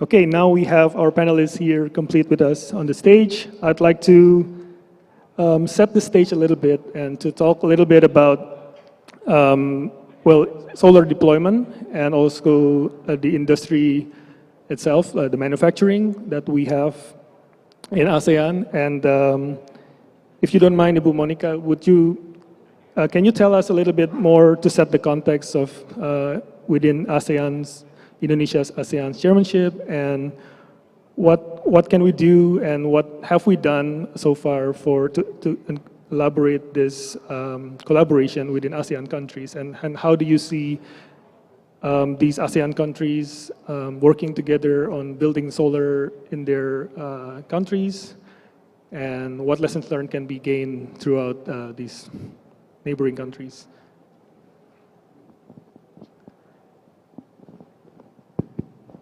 First of all, thank you, Pak Daniel, and thank you for IESR, the Ministry of Energy and Mineral Resources, BTKE, and also the AESI for inviting ASEAN Center for Energy to this important discussion amongst these remarkable panelists that I should learn from. To answer your question and to set the scene, actually in ASEAN, the solar development is still growing, but especially under the Indonesia's and ASEAN Chairmanship, the focus on achieving a higher RE development is more intensified to achieve we have this regional target, the 23% of renewable energy share by 2025 of the total primary energy supply. And Indonesian chairmanship has successfully echoing this message repeatedly with a good leadership on how the member states should work together and to recall this commitment that have been repeatedly expressed like in multiple occasions, to mention a few like the net zero pledge and also other high level statement. But to be frank, solar development in ASEAN is still growing, but not as progressive as how we know that Vietnam really showed progressive solar expansion in 2019. And recently when Vietnam, maybe later Mr. Anpam can clarify further, Vietnam just recently published their PDP 8. Interestingly, solar development is not like the top priority, but Vietnam seems to like try to diversify their renewable energy portfolio to other type of renewable energy sources such as wind. And to mention also like Thailand during last year APEC chairmanship, the APEC chairmanship. Interestingly also, Thailand introduced the BCG model, the bio green circular model, which implies like more on the biofuel promotion. And so that's why it seems solar is still important, but the member states like start looking into the diversification, seeking on more innovative solutions on how to really achieve this 23%, especially noting that status as of 2021, the status is only 14.4%, if I recall. So I think I will stop here first and offer it to you. Thank you. Thank you, Bonica, for setting the scene, and I'll definitely come back to you later with more questions on that. And I'd like to, because it's been already called out about Vietnam, I'd like to ask Mr. Eng Pham about Vietnam's recipe for developing solar. We know in the past 4 years, since 2018, installed solar capacity was only 97 megawatts, but now it was already 20 gigawatts at the end of last year. So what can you tell us about growing solar so fastly, and what are the recipes, and what kind of challenges that you face today?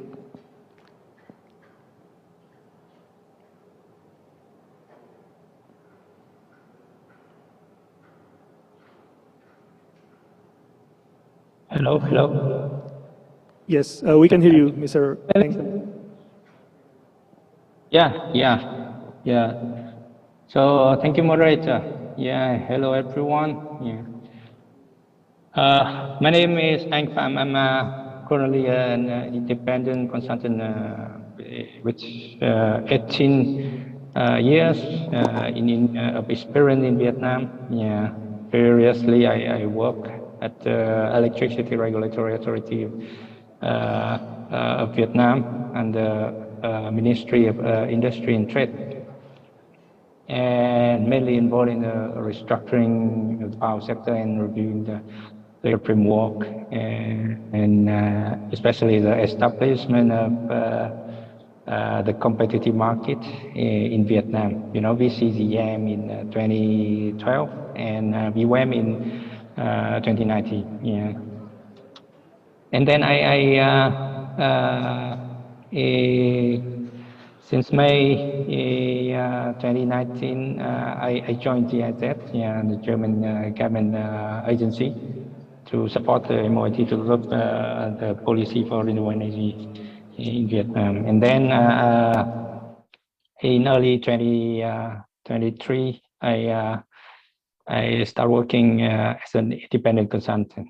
Yeah, and back to the topic. Yeah. I think you have seen the booming of the renewable energy sector in Vietnam in the past 4 or 5 years, since the first solar feed-in tariff in 2017. Yeah, and the solar feed were subsequently adjusted and expired in 2020. But in that 4-year period, Vietnam has managed to install around 16 gigawatt solar and solar rooftop, and the total capacity of wind and solar now is about 21. Yeah, and we have some few hundred megawatts under development. We call transitional wind and solar projects. Yeah. In my opinion, yes, there are several factors that have contributed to the success. Yeah, the first one is, you know, when the government issues the feed tariff incentive to attract the private sector in Vietnam, that's a really good mechanism. Yeah, that's profitable and high feed tariff, and the private sector has been primarily developed now, up to now, is 21 gigawatt, and that means as my calculation is around 20 billion US dollar for solar power, and about 10 billion US dollar for wind power investment during the past 4 years. Yeah, that's a positive sign in Vietnam. That indicate the private sector power, or not only in Vietnam but in the Asian Pacific, and there are a lot of untapped potential in this market and for the private sector.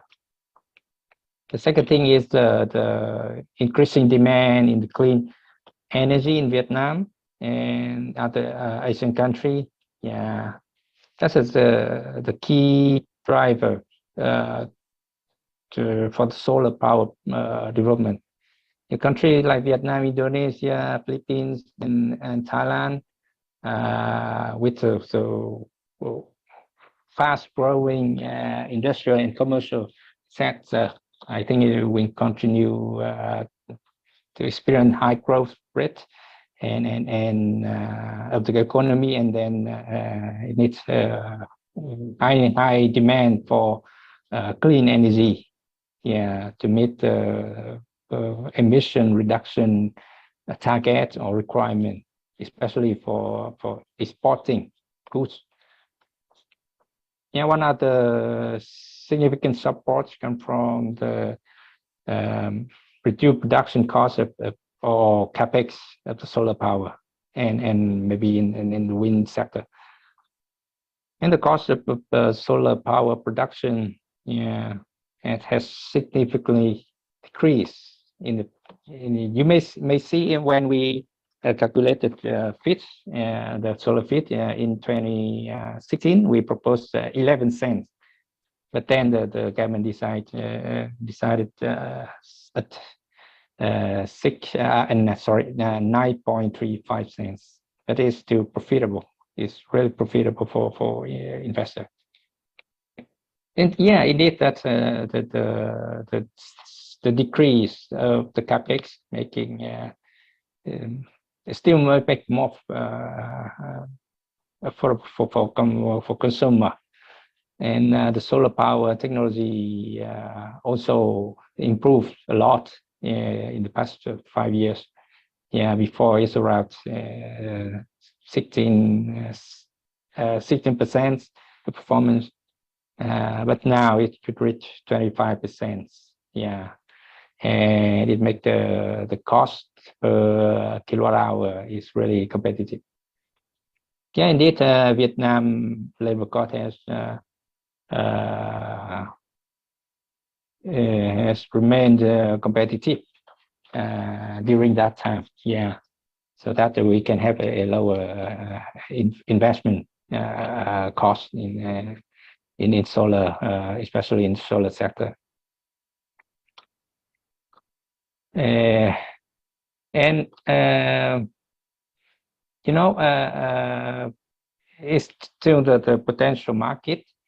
Yeah, and but there are in Vietnam we still face some difficulties after the FIT end in 2020. Yeah. So regarding the operation of the power system, so Vietnam, the power grid operates as an island system without synchronous connection with the neighbor country like China, Laos, and Cambodia. That's that's not a synchronous connection. So the extensive and a long landscape of the country. So we divide the power system into 3 regions: the north, the center, and the south region. That make Vietnam not robust enough to fully absorb the renewable energies, because we only mainly develop the solar and wind power in the center and the south region, and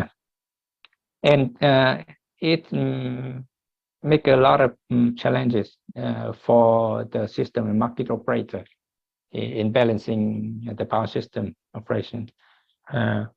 Consequently, there have been curtailment for the past 4 years, extremely high in the first first 2 years, and now it's less critical.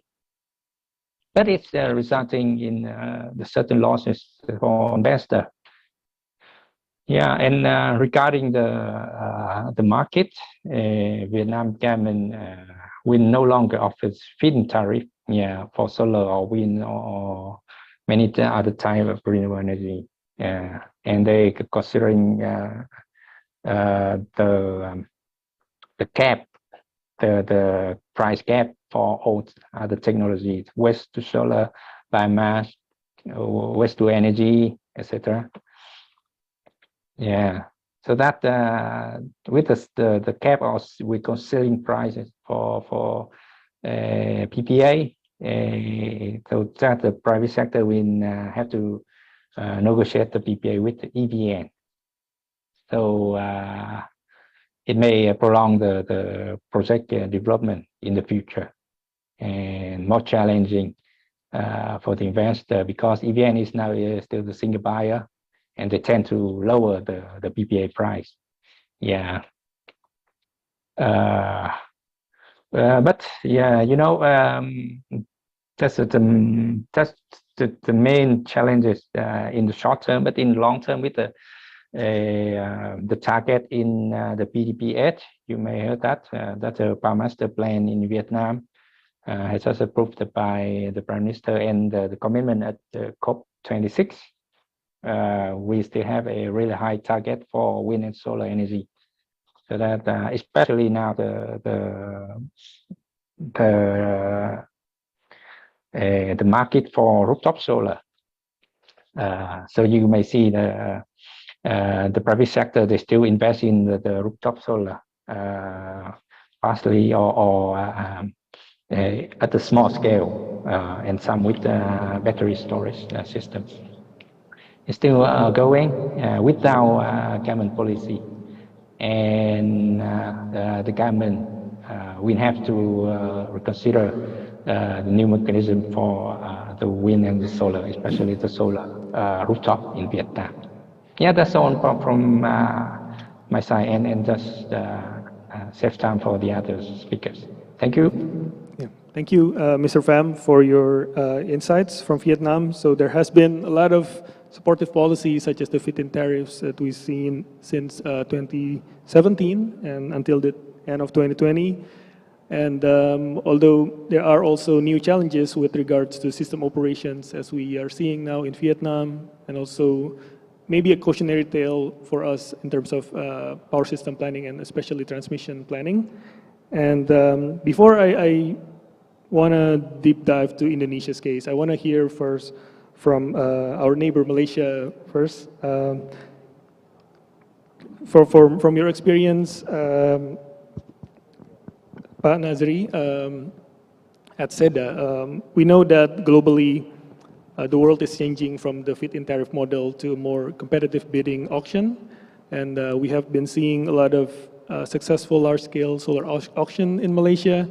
And what can you tell us from this experience in terms of building solar, but also maybe on the industry side and in terms of building manufacturing? Do you see that that's a challenge as well for Malaysia to build their own domestic manufacturing capability? Or do you not see that as necessarily a challenge? What are your thoughts on that, Pak Nazri, if you will? There are multifaceted challenges or issues when you mentioned there. So for a start, I guess, let me just share with everyone in terms of what SEDA is.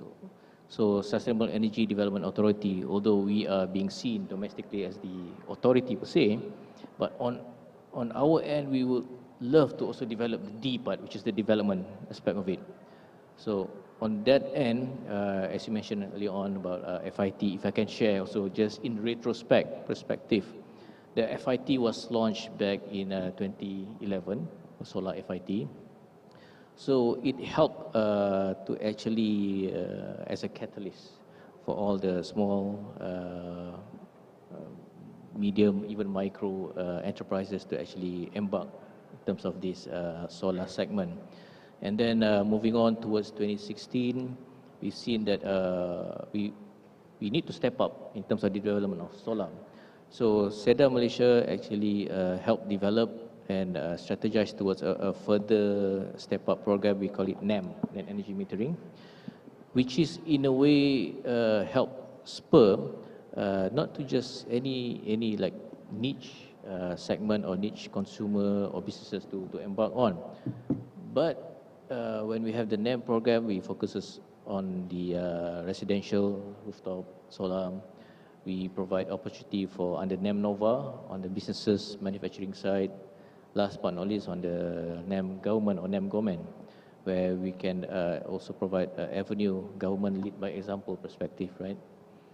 And from there onwards, it helps. I think from the before lunch, there's some capping, or back then certain percentage focuses on either domestically or outside of Malaysia. But here, where we create the demand domestically with NEM, with all the segments that I mentioned earlier on.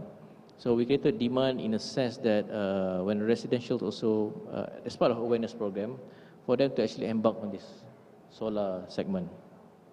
So from there onwards, it helps create demand in a sense that people will come back to actually, hey, look, we know at the end of the day, tariffs going to go up. So they themselves need to be aware in terms of this is the new energy transition perspective. Because at the end of the day, when we talk about solar, it's part and parcel of the big agenda of energy transition. And for Malaysia, we have this also another thorny challenges or sticky issues that about subsidies. So from there onwards, we need to actually get the market to be more mature enough in order for us to expand further. So long story short, I would say that at the end of the day, previously people are focusing solar in terms of development ground mounted. But let's look at the aspect of when we have a lot of houses, buildings. You can see that the rooftop itself is an asset. So not to actually just focuses on large-scale solar, which you need to clear out lands. We may embark on NGO saying, hey, you are clearing a lot of land, so this is environmental issue, not ESG compliance. So if you look at the existing rooftop, that's an opportunity. It's a large opportunity. So under SEDA, alhamdulillah, we managed to churn out our Malaysia Renewable Energy Roadmap back in 2021. So from there, as a whole, Malaysia as a whole, there's an opportunity about 260-ish gigawatt for solar. It's really huge. Yeah, but okay, maybe not entirely 80-20, perhaps half of it, you can focus on residential, opportunity to expand for the residential solar. Yep. I want to dive in a little bit deeper on that, in terms of the residential rooftop solar in this case. Like, I wonder what's the response for the national utility there, TNB in particular, about receiving a lot of, I guess, loss of revenue from the consumer side. What is the sentiment, if you will, if you can share more about this? I mean, in terms of Malaysia's desire to achieve net zero emissions and achieving their renewable energy targets. I mean, how do this folds out about the net energy metering rollout? If you can share a little bit more on that. I don't think I can speak on behalf of TNB, but from a SEDA perspective, with the NEM program, right now we are on NEM 3.0, right? So I believe this is one of the success stories that I can share with our ASEAN members here, that it's something that we can actually continue, especially looking at the residential perspective. And on the utility provider, perhaps this is something, we are all in this in terms of to be inclusive for the energy transition perspective, because at the end of the day, with the roadmap we have, initially it was 31% aspiration target for installed capacity by 2025. But recently, back in May, our government actually more than doubled to 70% by 2050. So I think the bulk of it will come from solar, I believe. So this is where programs like this will still continue, I see. So this is part of the aspiration that we will also see solar is one of the key components towards this energy transition. Wow, that's something very huge. 70% by 2050 will come from renewables and mostly solar, which is comparable to our modeling itself, where almost 80% also, I mean, even 100% will come from renewables in our modeling. But I want to move or shift toward Indonesia for now, and I think let's try to hear it from the demand side first. Pak Warsono, if you don't mind sharing with us what is PLN's strategy toward achieving. I guess there's this currently ongoing JETP discussion to really peak our emissions by 2030, and what does PLN is thinking to really achieve that in terms of enabling solar deployment? Would you be able to speak about that? Thank you for the question. As we know that PLN right now have the RUPTL 2021-2030. That is one of the greenest RUPTL, and in our planning, we plan to build about 5 gigawatt in 10 years. So I think that's the key for accelerating renewable energy, especially for the solar. And right now, about 1 gigawatt in the process of construction and procurement, and so the rest still in the planning process and also the initiation. So I think one of the important key strategy for achieving the net zero emission in the future is building the solar PV in Indonesia, both for the rooftop PV and also for on-grid PV. Of course, right now, still in the beginning for the development of the PV in Indonesia, but we have plan and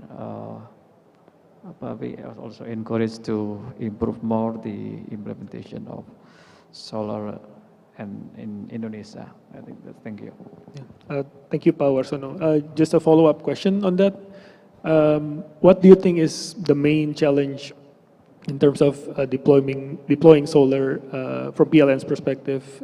We know that it's quite challenging in terms of the power system overcapacity. That's on the one hand, and also maybe also because of that, there's some financial constraints as well in terms of maybe receiving so-called reliable renewable energy. And what do you think is the main issue in terms of utility scale development? Is it land, finding land? Is it connecting grid connection? Is it something else? Is it getting finance for the project?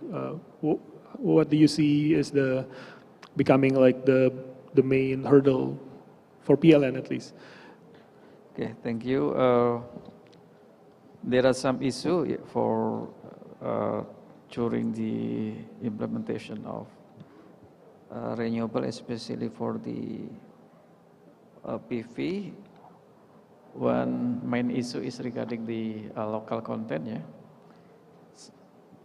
during the procurement, sometimes we not success for the procurement process due to the local content issue. also regarding the funding, sometimes is not comply with the local content issue. And the other is regarding the for implementing the new power plant, we also need to balance between the supply and demand. So as we know that after during COVID-19, the demand is slowed down, so we also our expansion for the new infrastructure also decreased, and about 2 years, you see, one of the hurdle at the time. So, but right now the demand already rebound, so I think in the future we can accelerate the additional for the renewable energy, especially for the solar, I think. Thank you. Thank you, Pak Warsono. I think I want to shift to Pak Eka as the representative of the private sector here. And I mean, we know Medco as a holding company already has a long portfolio in the energy business. And certainly we see with Medco Power, it's definitely looking for non-fossil, except for, I guess, gas, and renewable energy power. And how do you see Indonesia's market today in terms of solar? And if, I don't know, but if you have experience in other ASEAN countries as well, can you enlighten us with these differences, and that there may be something we can learn from there? Thanks, Pak Daniel. Distinguished panelists, Pak Eko, Pak Warsono, Bu Monika, Pak Natsir, distinguished ladies and gentlemen. First of all, I'd like to say thanks to Pak Fabi, IC, ESR for this Indo Solar. Congrats. I think we need this kind of event quite a lot, Pak. Last week we had Indo EBTKE, so I think we hope that this kind of event will increase the demand or the solar industry in the future. So back to Medco, I think everybody know that at this moment we are on the transition. Currently, most of our energy produced from oil and gas. But last 2 years ago, we have what we call climate aspiration. I think we know that the world that we are living at this moment need change. We need to move from fossil fuel to more clean and renewable. We have launched our program. Our program basically consisted of 3 legs. One, of course, we need to remove or reduce the emission. But one programs that we are focusing at this moment is investing big in renewable. On renewable, I think we are seeing at least several pieces of market. But from all potential renewable at this moment, Medco Group investing on various renewable, geothermal, wind, hydro, and solar. But if we look at Indonesia as the whole, we believe that Indonesia has huge potentials. I think from the study, I think it stated that Indonesia has more than 3,500 gigawatt of renewable. And then technically, probably 400 gigawatt is coming from solar. So from resources point of view, it's huge, Pak. And then we are investing on those business starting 3 years ago, and we're trying to move fast. First thing is that we try to secure our internal demand. As you know, Medco has various businesses. We have oil and gas, we have mining, and from our internal demand, we can easily say that at least we have 500 to 1,000 megawatt demand. So what we did, we started our internal businesses where we supply our group. I think we are the first company who install probably the largest ground-mounted solar power plant in Sumbawa, supplying our mining. So we started with 25 megawatt. We continue to grow up to 200 megawatt. We also converted most of the operation area, yeah, from basically on oil and gas, we use gas. We are now trying to use, of course, PV also. So basically from internal. So we see a market from internal. But market from internal is not huge if you see the potential. So we try to look also other market, of course, PLNs being, you know, the sole buyer of power in Indonesia. I think we try to bid on PLN projects. I think last year we won Bali, 2 by 25 megawatt. So we are very serious on that. And of course, Pak Warsono mentioned that up to 2030, there will be 5 gigawatt projects. And of course, we're looking seriously into participating on that project, Pak. But other than that, we see that actually Indonesia could be one of the powerhouse of renewable. Recently, our neighbor, which is Singapore, yeah, I think through launched a bid, yeah, through EMA, in which they are saying up to 2030, they need at least 2 gigawatt of continuous renewable. If we convert into solar, it means basically they need 12 to 15 gigawatt peak from now to 2030. And if we combine it with battery to support that, you know, we're talking about probably 30 gigawatt hour. So what we are seeing here is that if we compare ourselves to our neighbor, I think Pak Nasir mentioned about the progress that being made by Malaysia, which is very good, Pak. I think we need to learn from Malaysia. One thing that we need to move fast is that the industry of Indonesia, PV industry of Indonesia. In order us to support that, I think we need to have the industry. But the industry cannot be grown unless, you know, we have a market. So we think that a combination of PLN market, internal market, and also captive market combined with potential export could be a boosting for Indonesia PV manufacturing. So if we can combine that with all potential from our side as a, you know, one of the energy company, we see that, you know, actually if we can play that market and how we're going to address that, there's a lot of basically potential for all of us here. I think that's in summary our strategies to see these potential solar businesses in the future, Pak. Thank you, Pak Eka. So there are a lot of different segments, not only PLN market, but also internal group captive, and also for export even. That I'll later ask about the export to Bu Monica, but for now I want to move to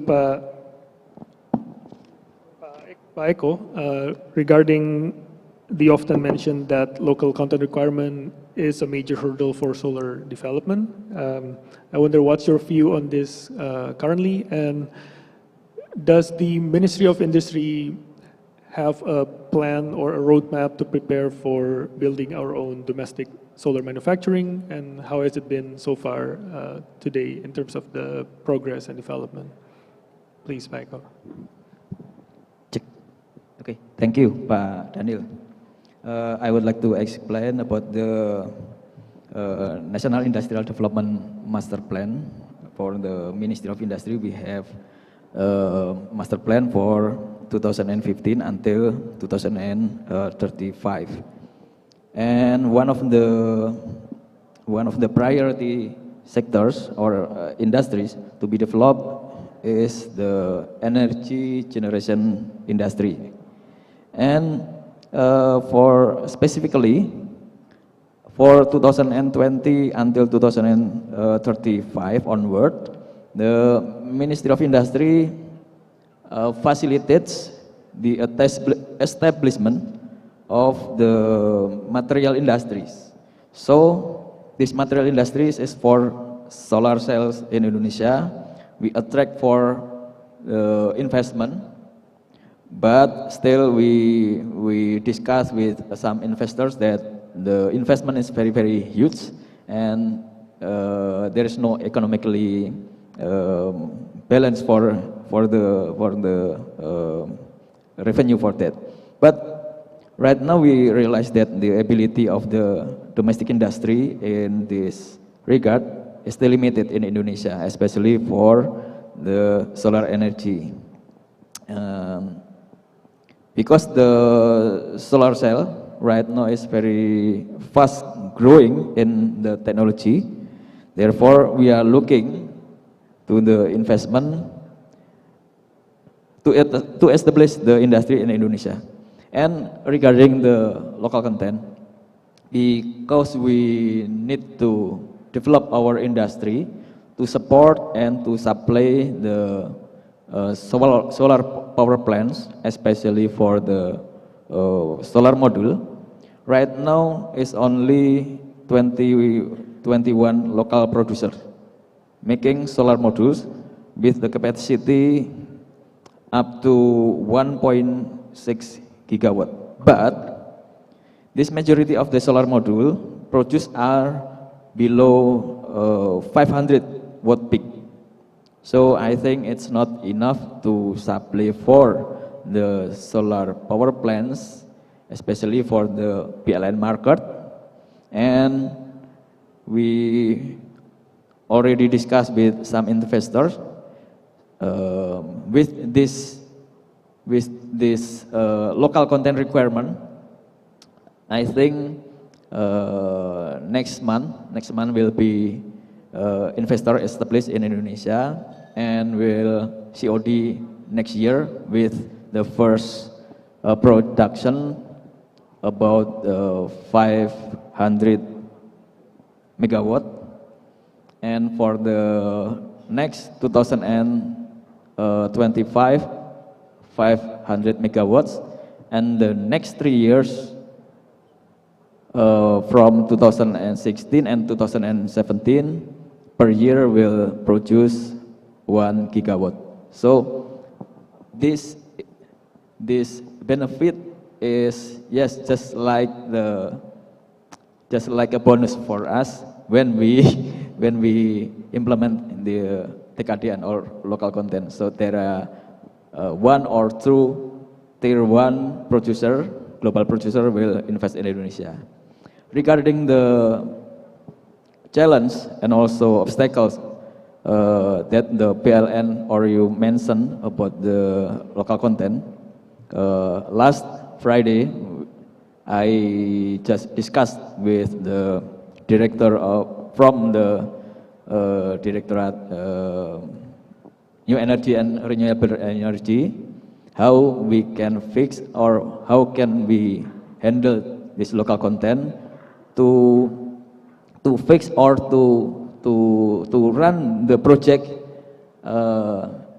with no obstacles. So that we just discuss and review the regulation of the Ministry of Industries, and maybe in the 1 or 2 years, 1 or 2 months, we will revise, and also we will discuss with the industries, and also we will discuss with the power plant developer. So we want to make map the potential and also the capability of the industries to fulfill the demand from the PLN and also the subsidiary of PLN, that we can fulfill as much as possible from the local company. So I think maybe in the 1 or 2 years later, we will have some producers in Indonesia to support, especially for the main component of the solar power plants as a solar module. I think that's. Wow, thank excellent. you for sharing that, Paiko. So, as you were saying, there's already a few tier one module makers trying to invest in Indonesia, and they're looking in the next few months and looking to start operation by next year for at least 500 megawatt for one line, right? So I think that's going to be game changer for the industry, I think, in terms of not only the security of supply, but also local content, trying to achieve the local content requirement in project as well. And just to push the envelope a little bit, just wondering, there was a recent MOU a few months back by the coordinating minister Luhut regarding the solar export projects to Singapore. And I remember there was MOU signings, consortium to build domestic solar manufacturing, including inverter as well, I think, to support that project, because that's kind of part of the deal of when we want to export clean electricity to our neighboring country. Was that also because of that, or a separate, I guess, parallel to that, like not only because of the solar export project, but also maybe other domestic market outside the export? Could you talk a little bit about that? Yes, Michael? Yeah. For both. Yeah. Both, okay. First, for the local market, for the PLN market, for the PLN, PLN required because there are so many projects, so it needs some or big demand for the solar module, but also it can be it can supply for the planning for the export of the electricity to Singapore, but it's still in restriction, yeah, discussion. Wait until August 17, please. Yeah, August 17 will be launched the company, and you will see that one of the Tier 1 joint venture with the Tier 1 and the local company will establish the company. Wow, that's such a good news for Indonesian solar market, I believe. And I think there will be a lot of announcements to make next month, including that of the comprehensive investment and policy plan from JETB by the 16th of August. And I think because Pak Eka said earlier to me that he has to leave early, I want to ask him his thoughts about what will solar deployment and industries in ASEAN look like in the coming, let's say, 5 years? And maybe what are your recommendations for anyone who's listening to today's discussion, including the key stakeholders from Indonesia or maybe from ASEAN? Do you have some thoughts that you want to say to them? Yeah, thank you. Yeah. So from my point of view, I think the market, the competitive market, is the core for any developing countries in APAC or ASEAN that could have in this case.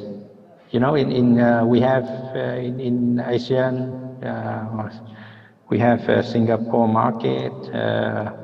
Philippine market and Vietnam market, and in Vietnam, as an example, we're pushing for the reform of the power market from the wholesale market towards the retail market soon. Yeah, and I don't have much experience in the Asian countries, but in Vietnam, the key point now is the separation of the system and market operator who dispatch the energy in the power grid. and we soon establish the independent SMO later this year or early next year. That's just a crucial step for the transparent market in Vietnam. So when I was in Europe, we have been advocating the separation of SMO, the system and market operator. Since 2010, more than 10 years ago. Just a very difficult in the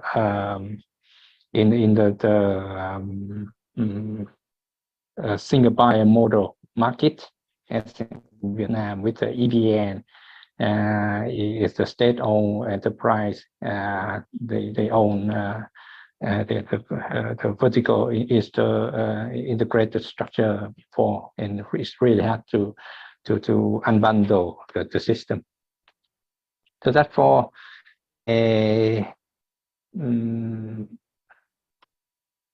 opening the retail market for Asian country is difficult. I think in most Asian country, we still have the state-owned electric utilities.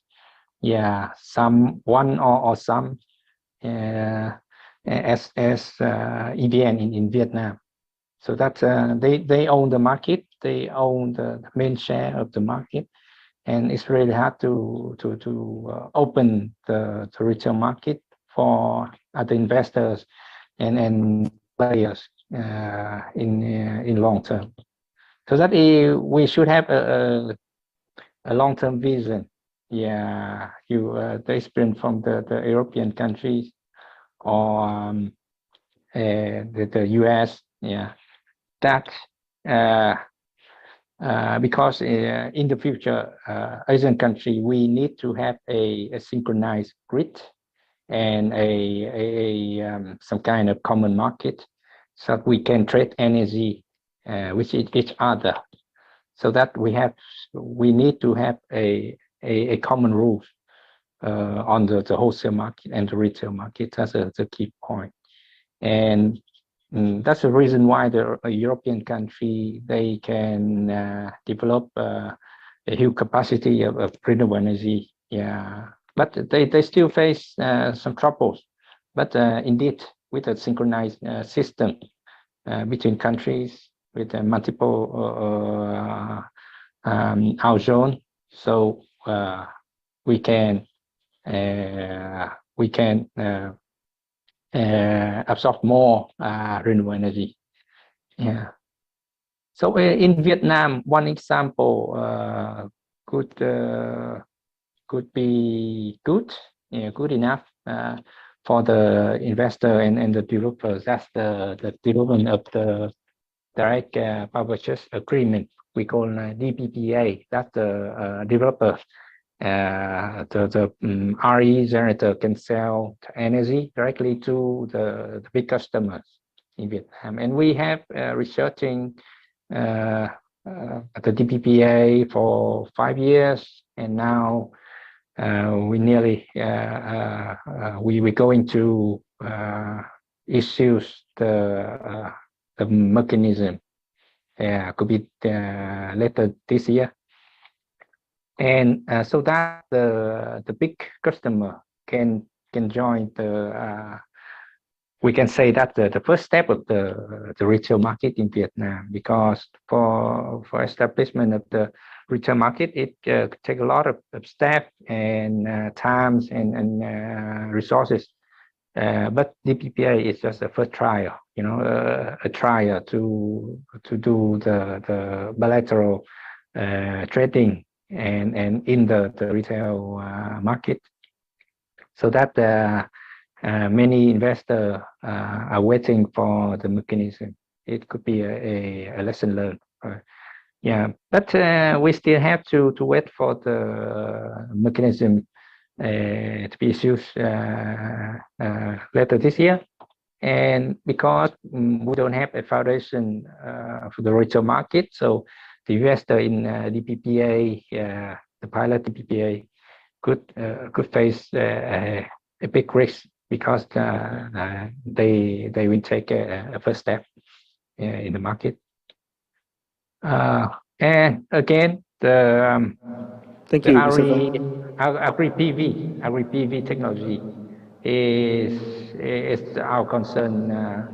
When I was in GIZ, we suggest the government to research on the agri-PV because we in Vietnam is the agriculture country, so that we have a lot of land for agriculture sector, and that's the good potential for the development of the PV sector in Vietnam that we still have to consider it. And finally, my point is that the market mechanism, the wholesale market and the retail market is a key point, and the synchronized system with at least the power grid and then the power market in Asian country is my vision. Yeah, thank you.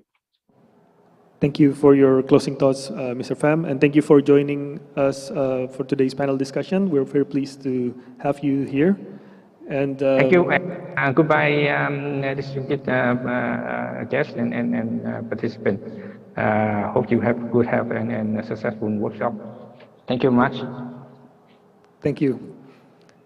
Okay, I think I want to move again to Pa Eka because you have to go early.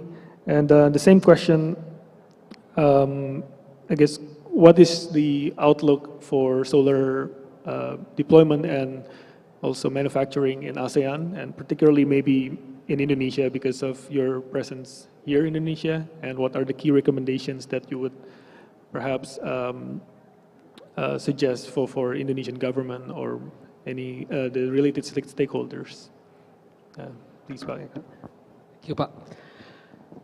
I think the way we see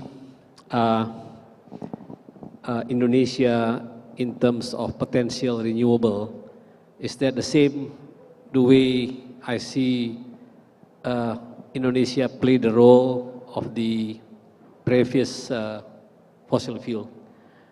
I mean, we are one of the big player, big exporters. I think we know that Indonesia has 3,600 gigawatt of potential. Indonesia could be one of the big player in the region, of course. But again, I think we understand that in order us to move that, we need to also build the industry. I think Pak Eko mentioned there are several initiatives and also there are several tier 1 players going to invest. But at the end, it's like chicken and egg, Pak. You need to create a demand in order to create industry. The way we are seeing here is that I think we need to collect all the potential market, Pak. For sure, PLN is one of the big market. Of course, PLN, selling oil to Indonesia. But behind that, there is also captive market. We're talking about rooftop, captive industries, you name it. But the other thing here is that the neighborhood countries, I think Singapore is not blessed enough with land. We have a huge land.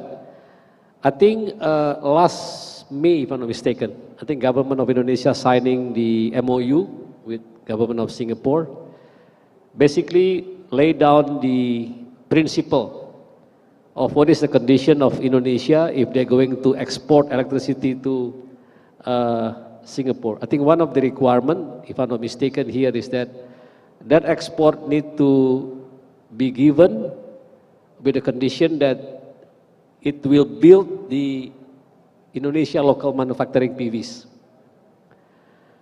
But if we look all the potential demand in the futures, I think PLN mentioned that there are 5 gigawatt of solar potential by 2030. You combine with, the captive market plus potential export, easily you can have up to 2030 is probably 20 to 25 gigawatt peak of potential market. I think the key here is that how we're going to play and give a clear policies, yeah, between all the players, with end result that it will create the PV industry in Indonesia. Because at the end, you know, if you like to create that industry, you need a strong demand.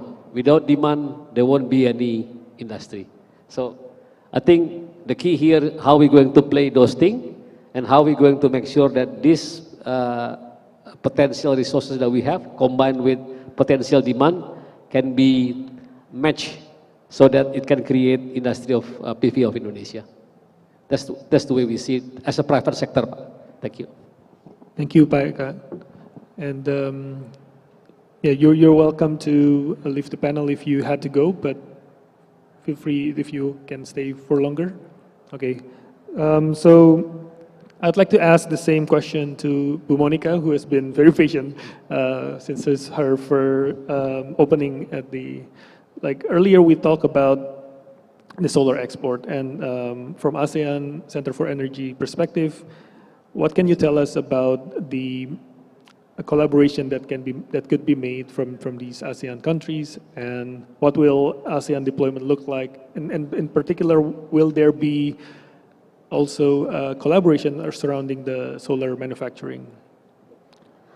Thank you. I think the expert here already mentioned the important keywords. First is the regional market through the ASEAN power grid, like Mr. Pham already mentioned, pretty much oftentimes.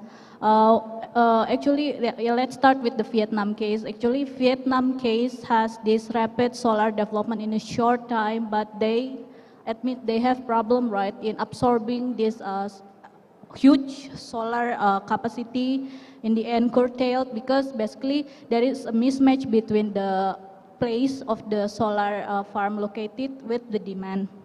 With the ASEAN power grid, actually those problems can be resolved by exporting it to the neighboring country, as simple as it.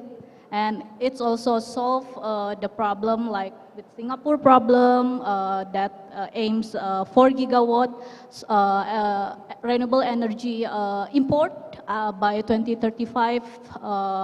And also maybe one point that haven't mentioned by the expert here, we should also be aware with the Indonesia's plan in moving the capital city to the Kalimantan. Actually, the BIMP EGA block already have very huge interest in this new capital city development, especially Sabah and Sarawak, extending this existing power grid into ASEAN power grid, like basically extending it to Brunei and asking Brunei to join the force in exporting the renewable power to new Indonesian capital city. So those three driving demands from in the Mekong region, I see like from Laos and Vietnam, is potential for the regional cooperation for those neighboring countries that have limited land like Singapore, and also very limited renewable energy resources. And for in the BIMP countries is the Indonesian capital city. That's yeah, basically ASEAN power grid is the key to the regional cooperation. But again, the problem is since the ASEAN Center for Energy conception establishment in the 98, the problem is always revolve around who will fund the power grid, and how to establish a power market in such a way like Europe do now, which requires a lot of capacity development, qualified human who understand the power wheeling rules and etc. While in ASEAN the structure cannot allow that kind of dynamic, because basically like beside Singapore and Philippines, the rest 8 member countries have this vertically integrated and rigid electricity market. So that's the challenges. And another point for the regional cooperation is actually the member states under this ASEAN Plan of Action for Energy Cooperation framework that ASEAN Center for Energy is supporting, also start looking into the regional REC market, like having the regional framework facilitating this REC exchanges between the private companies that have the demand want to fulfill this RE100 commitment. And also from the higher level, from the ASEAN Secretariat level, is the RCEP, the partnership with the Australia also, right? So that's the driving forces. But again, yeah, the problem there. And also maybe one thing to mention that it's the egg and chicken dilemma. I say that to create the demand, the industry need demand, so the industry can thrive. But at the other point of view, when we start building this solar industry infrastructure, having a good capacity to produce solar supply chain, it also contributes to the electricity demand to manufacture the solar PV, right? Like, in my personal view, like, yeah, we just start whatever that is more practical at the moment, either to develop the solar supply chain industry. And if we see in a broader view, actually, with the ASEAN Power Grid and also the Belt and Road initiatives, this solar development have this huge potential that we shouldn't be worried about the demand, because the demand is there. And in fact, maybe just to share a few important numbers from the IEA report about the solar supply chain. Actually, Vietnam, Malaysia, and Thailand are the 3 countries that start bit by bit taking this China share of the global dominance of the solar supply chain.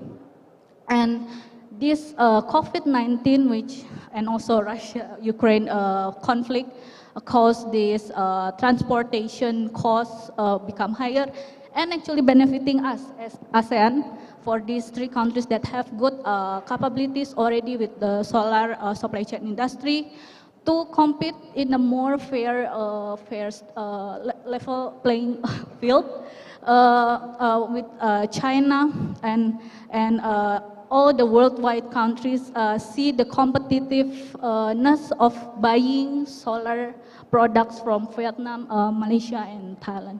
So Indonesia should also join, because Indonesia is very big, and by PLN having this ambitious target itself already creating a lot of demand. So I will stop here and welcome the opportunity to others. Thank you. Thank you, Bu Monica, for your very interesting insights, especially the fact that Vietnam, Malaysia, and Thailand have developed their own supply chain regionally, and I think that could be very interesting for Indonesia to also partake in the near future. And I'd like to move to Pak Nazir to hear your thoughts about what Bu Monica has just said regarding ASEAN Power Grid. And we know that Malaysia had banned the renewable electricity export last year, but turned the decision from that stance and now moving to, okaying the export. Would you be able to share your views on that, maybe from, if not from SEDA's perspective, maybe just for your personal perspective from Malaysia, and how do you see that cooperation working in the future in terms of the regional cooperation and deploying solar in particular? Okay, short answer to that, where back in May, the government uplift ban for exporting of clean energy. Short answer is good. It's a good perspective in a sense that if I can also gather the key points from my distinguished panelists. Number one, it is in a way is pushing us, maybe not just in Malaysia per se, but everyone in ASEAN to look into the grid perspective, whereby the grid needs to be enhanced further. So going back to what I mentioned earlier on, based on the energy transition where Malaysia actually more than doubled from our initial target 2025 of 31% to 70% by 2050, we in a way require about 637 billion ringgit to actually move towards this aspiration. So with the right policy right now where we uplift the ban and also we can discuss further in terms of the ASEAN power grid to take into account not just right now for Malaysia we have the LTMS, right, from Laos, Thai, Malaysia, Singapore, so we can expand further beyond that. So that's one thing. Last but not least, the second bit of it, also we need to look at this secondary impact of, let's say, talking about the RECs, renewable energy certificate. So right now, even in Malaysia, we are looking into that more deeper because currently we have the green energy tariff. So for REC, perhaps when you talk about how you want to have an independent body to look into it, perhaps all the 10 ASEAN states need to look at maybe one, I don't know, independent body to actually recognize this. Perhaps we in SEDA can actually discuss further with ACE even to look at maybe what kind of other framework which is suitable for ASEAN as a whole, you know. Yep. Thank you, Pak Nasir. And maybe just a small, quick follow-up question to that. Do you think that Indonesia should have their own independent body like SEDA? Just what are the lessons that we can learn from institutionalizing an independent authority body for maybe not just for solar, but also for renewable energy in general? If you can share your thoughts on that. Okay. That's quite a very interesting topic there. I guess for us in Malaysia, having SEDA back from the 2011, the aspiration is that we can not just generate new market on the RE or sustainable energy perspective, but to also, if, okay, ASEAN as a whole, if I can take another angle, our GDP as a whole for ASEAN 10 states goes beyond $3 trillion, right? So in order to actually advance further, what kind of growth segment are we looking at? So perhaps one body to actually independently focus on how they want to grow one new segment, for example, green economy or green segment. I think it's good to have certain entity to actually focus on it. So because if, let me recall back, I used to be in the banking industry. So the component of GDP, correct me if I'm wrong, there's any economists here. So if you GDP is like from the government policy plus C, the consumption, I on the private investment plus the net trade. So if you have the right G or government policy, the rest, maybe the investment side will grow, and the consumption, you create the demand, so it helps the economy as a whole, you know.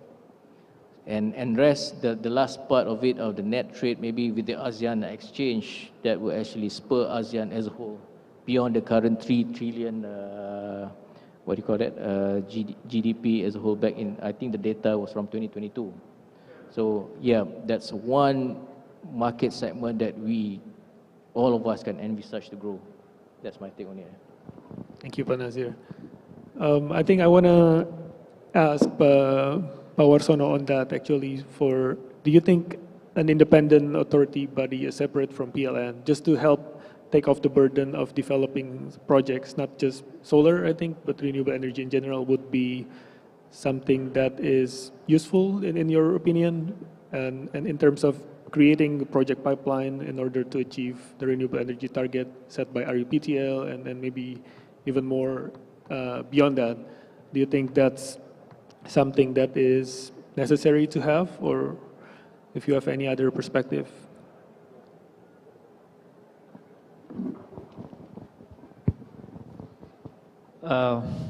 Thank you.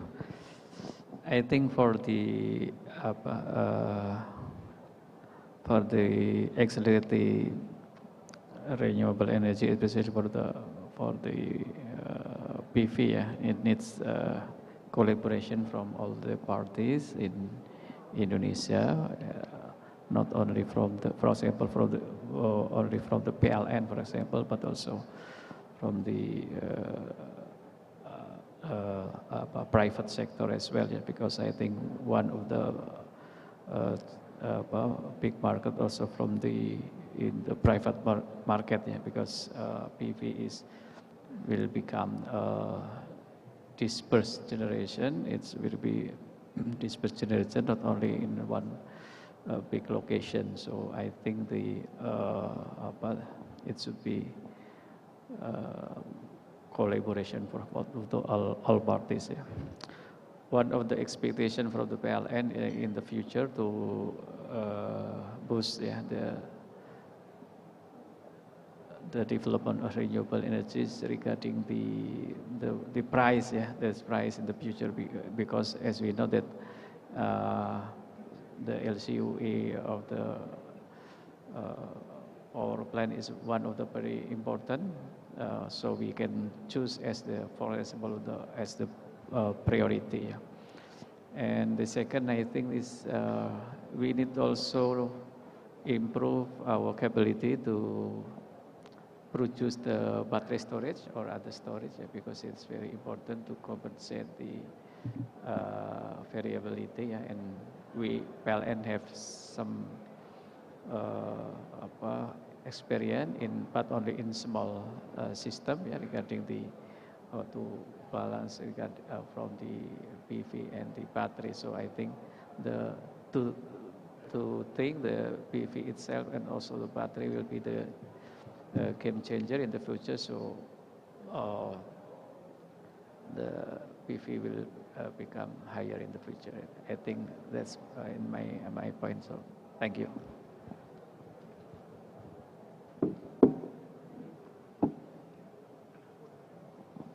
Terima kasih thank you Pak Warsono. For final thoughts also from Pak Eko, would you be able to give us an outlook of Indonesia's solar manufacturing and in the country and from Ministry of Industry perspective, and in achieving a lot of national targets, renewable energy targets, climate targets in particular?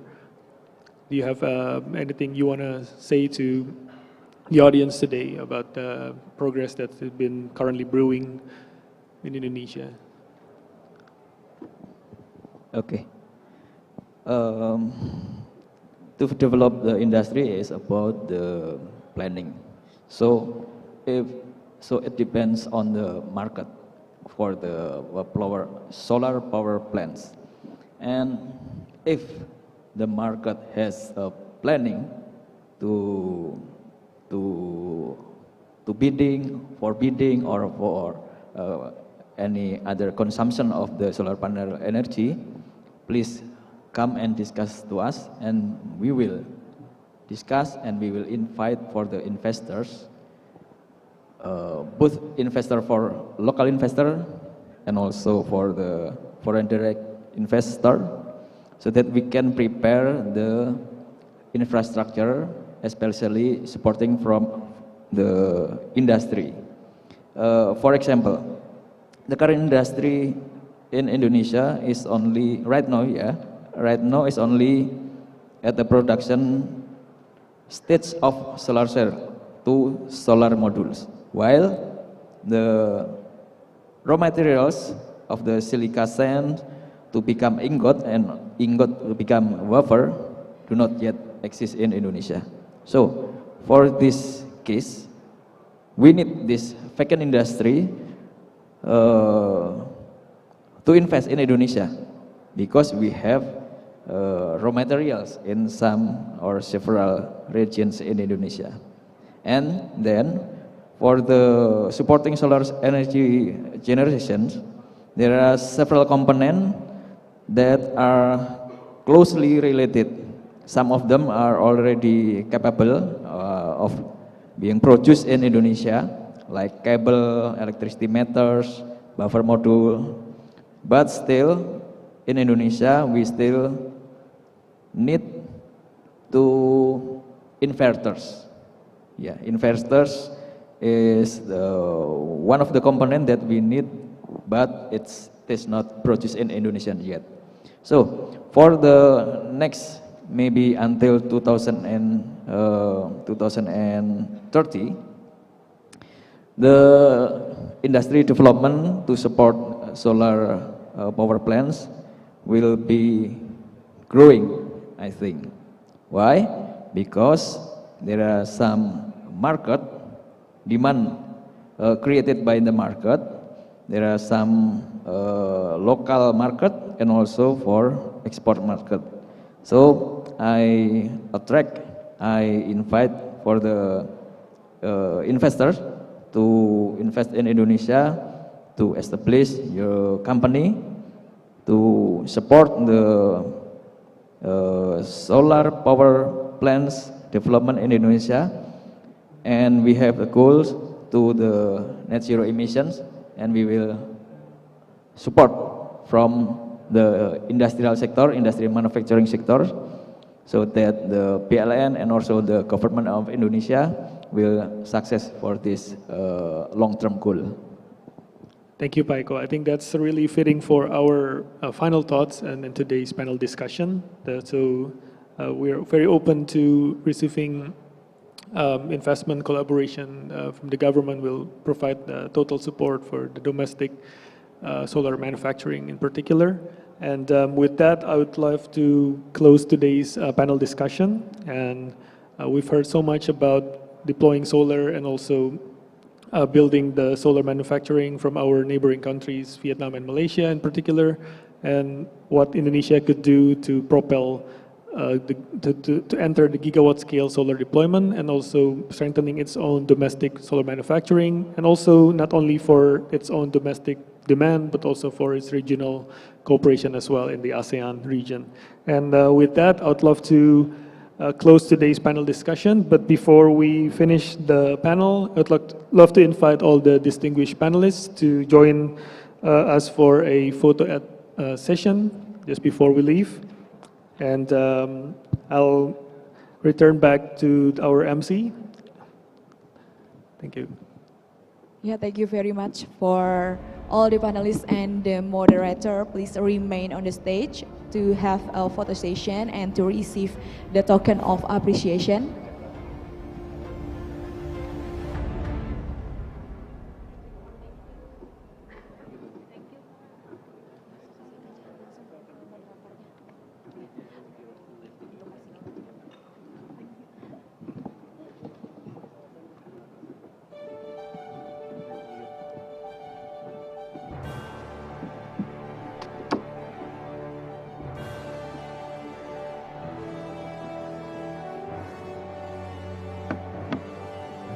This token of appreciation is a carbon credit certificate from the Katingan Peatland Restoration and Conservation Project, certified by FERA.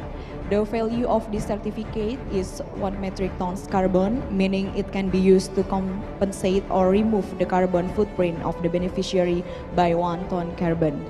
You can scan the QR code and it will be linked directly to FERA.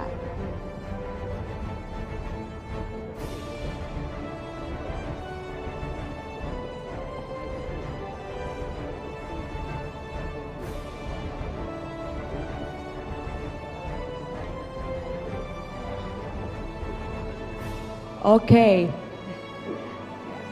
so please smile, ladies and gentlemen.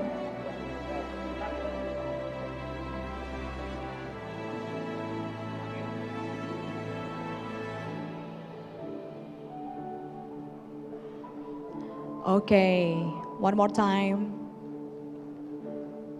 Yeah, thank you very much for all the panelists and the moderator. Please be seated.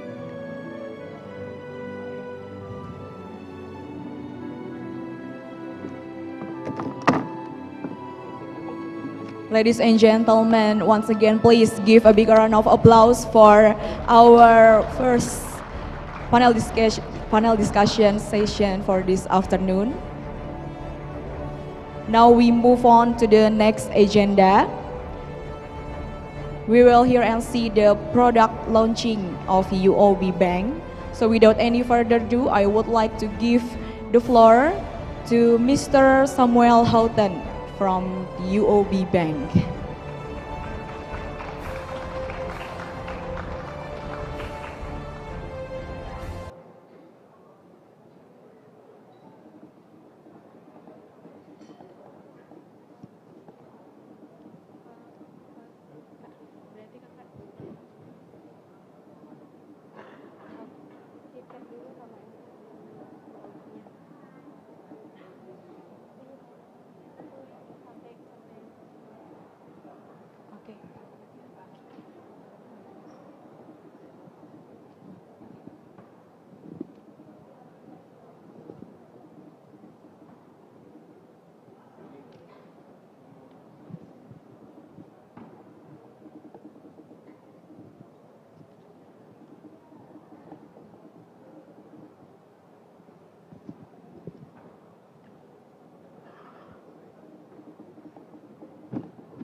Nomor 2.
Please welcome Mr. Samuel Houghton from the UOB Bank.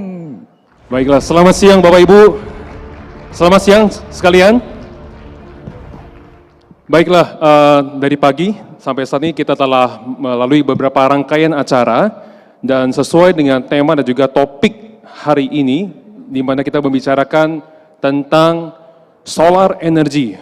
Solar, matahari, mentari sebenarnya adalah sumber kehangatan untuk kita. Kalau bisa dari tadi Bapak-Bapak Ibu sekalian lebih banyak duduk, boleh saya mengundang semua untuk berdiri dan supaya memberikan kehangatan di dalam ruangan ini saya mengundang Bapak Ibu bisa tepuk tangan setidaknya 15 detik. Memberikan kehangatan kita sambil menyambut semua Bapak Ibu sekalian hadir di acara pada siang hari ini. Baik. Selamat sore lagi. Terima kasih, silakan duduk. Baik, salam sejahtera untuk kita semua. Bapak dan Ibu hadirin yang terhormat, selamat datang dalam acara peluncuran U-Solar 2.0 UOB Indonesia. Kami ucapkan terima kasih kepada para tamu yang telah hadir di Birawa Assembly Hall, Hotel Bidakara. Sekali lagi saya mengundang, kita berikan tepuk tangan untuk kita semua yang telah hadir pada sore hari ini. Saya, Samuel Houghton, akan menemani Anda selama kurang lebih 30 menit sebagai pemandu acara hari ini, peluncuran U-Solar 2.0. Pertama-tama saya ingin menyapa Bapak Harapman Kasan, Wholesale Banking Director UOB Indonesia. Kemudian Bapak Wasisto Surono, Group Wholesale Banking, Sector Solution Group UOB. Kepada Bapak Susanto Lukman, Executive Director, ESG Coordinator Wholesale Banking UOB Indonesia, Mitra UOB Bapak Ibu hadirin sekalian. Pemerintah Indonesia telah berkomitmen untuk menetapkan target nol emisi karbon pada 2060 atau lebih cepat. Peralihan ke energi berkelanjutan dan efisiensi energi diperlukan untuk mengurangi emisi karbon dan mitigasi iklim yang lebih baik. Kerjasama antara sektor publik, swasta, dan lembaga pembiayaan sangat diperlukan untuk mendorong tercapainya tujuan berkelanjutan ini.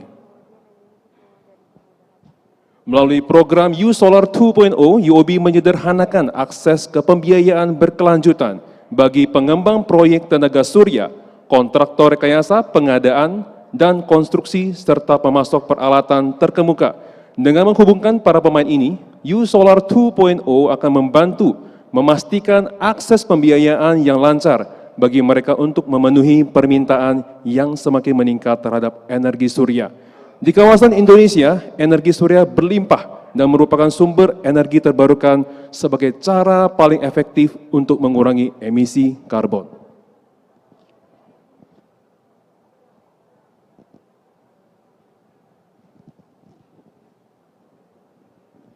Baiklah, Bapak Ibu hadirin yang terhormat, untuk mengawali acara kita pada siang menuju sore hari ini, mari kita saksikan bersama kata sambutan yang akan disampaikan oleh Bapak Harapman Kasan, Wholesale Banking Director UOB Indonesia. Kepada Bapak Harapman, saya persilakan. Stage is yours.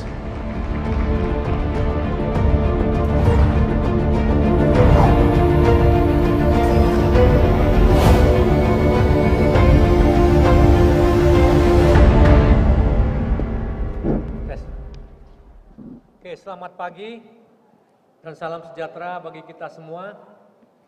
Izinkan saya menyapa Bapak Ibu peserta Indo Solar Expo 2023, para mitra dan nasabah UOB Indonesia, dan rekan-rekan saya dari UOB Indonesia. Selamat datang di acara peluncuran U Solar 2.0. Saat ini, Indonesia tengah mengalami berbagai transformasi untuk menuju ekonomi yang lebih kuat dan berkelanjutan. Untuk itu, diperlukan langkah-langkah strategis dalam melestarikan lingkungan, terutama dalam mengatasi perubahan iklim.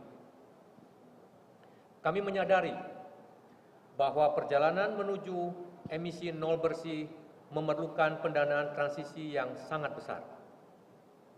Oleh karena itu, peran sektor swasta, pemerintah, serta institusi keuangan merupakan kunci mempercepat implementasi ekonomi rendah karbon.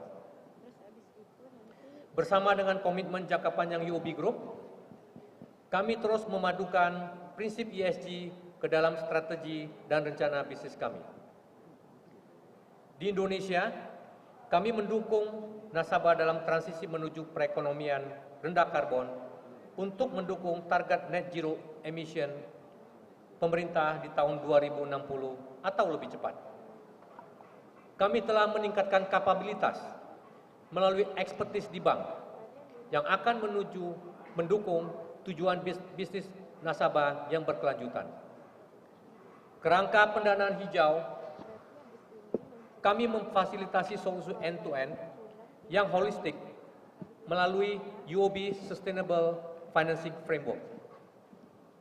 Hari ini kita akan meluncurkan program U Solar 2.0, platform pembiayaan hijau dengan solusi end-to-end yang komprehensif, yang mencakup rantai nilai sektor tenaga surya agar berkembang lebih cepat.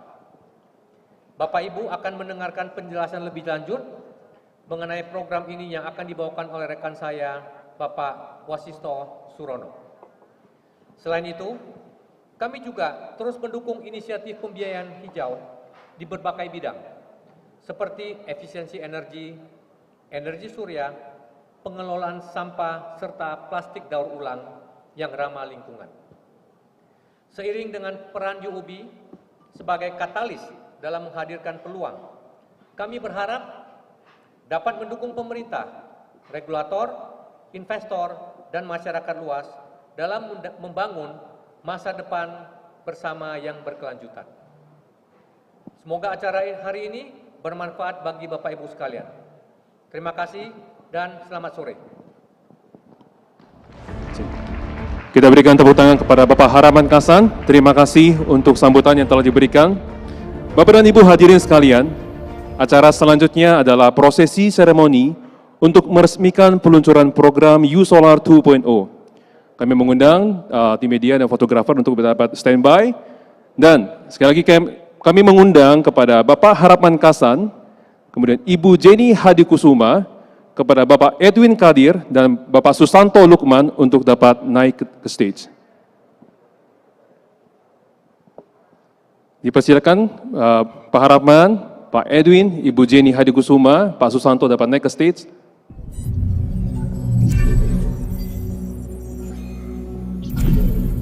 Dan juga Ibu Maya.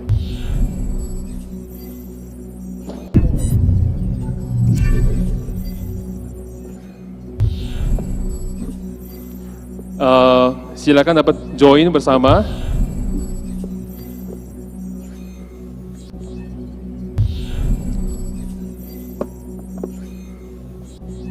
Ya, mendekati LED untuk memulai prosesi, ya, berdiri di posisi masing-masing. Saya akan menghitung, ya Bapak Ibu, oke.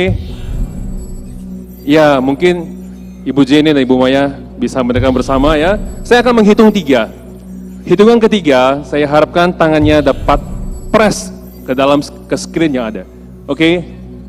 3, tangannya siap, 3, 2, 1. 10, 9, 8, 7, 6, 5, 4, 3, 2, 1. Baik. U-Solar 2.0 ini merupakan perluasan dari program U-Solar yang telah diluncurkan pada 2019 lalu. Melalui program ini, para kontraktor panel surya, pengadaan dan konstruksi, serta pengembang dapat mendapatkan akses mudah pembiayaan berkelanjutan dalam satu ekosistem. Melalui program ini, mereka dapat membiayai pembelian peralatan dan bekerja pada beberapa proyek tenaga surya secara bersamaan, mempercepat tingkat adopsi tenaga surya di kawasan. Dengan ini, program U-Solar 2.0 telah resmi diluncurkan di Indonesia. Kita berikan aplaus sekali lagi yang meriah untuk peluncuran ini. Kami mohon Bapak-Bapak untuk tetap dan Ibu-Ibu bisa tetap di posisi masing-masing. Ya, kita akan lakukan sesi foto bersama terlebih dahulu.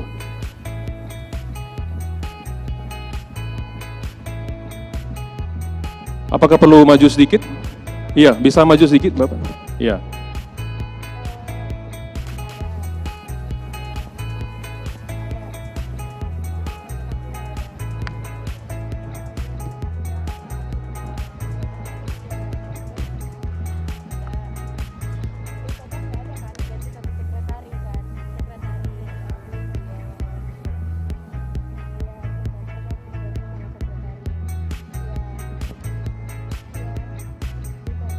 Baiklah, terima kasih Bapak dan Ibu, kami persilakan untuk kembali ke tempat duduknya kembali. Terima kasih Bapak dan Ibu hadirin sekalian, acara selanjutnya adalah pemaparan singkat mengenai program U-Solar 2.0 yang akan disampaikan oleh Bapak Wasisto Susono, Group Wholesale Banking Sector Solution Group UOB. Kepada Pak Wasisto, the stage is yours.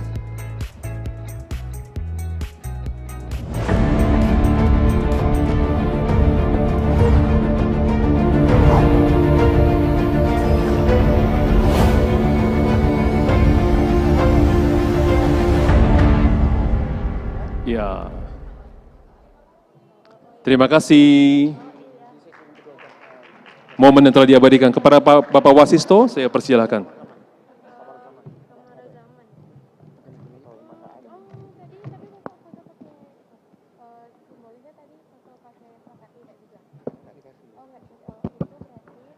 Selamat pagi, Bapak Ibu semua.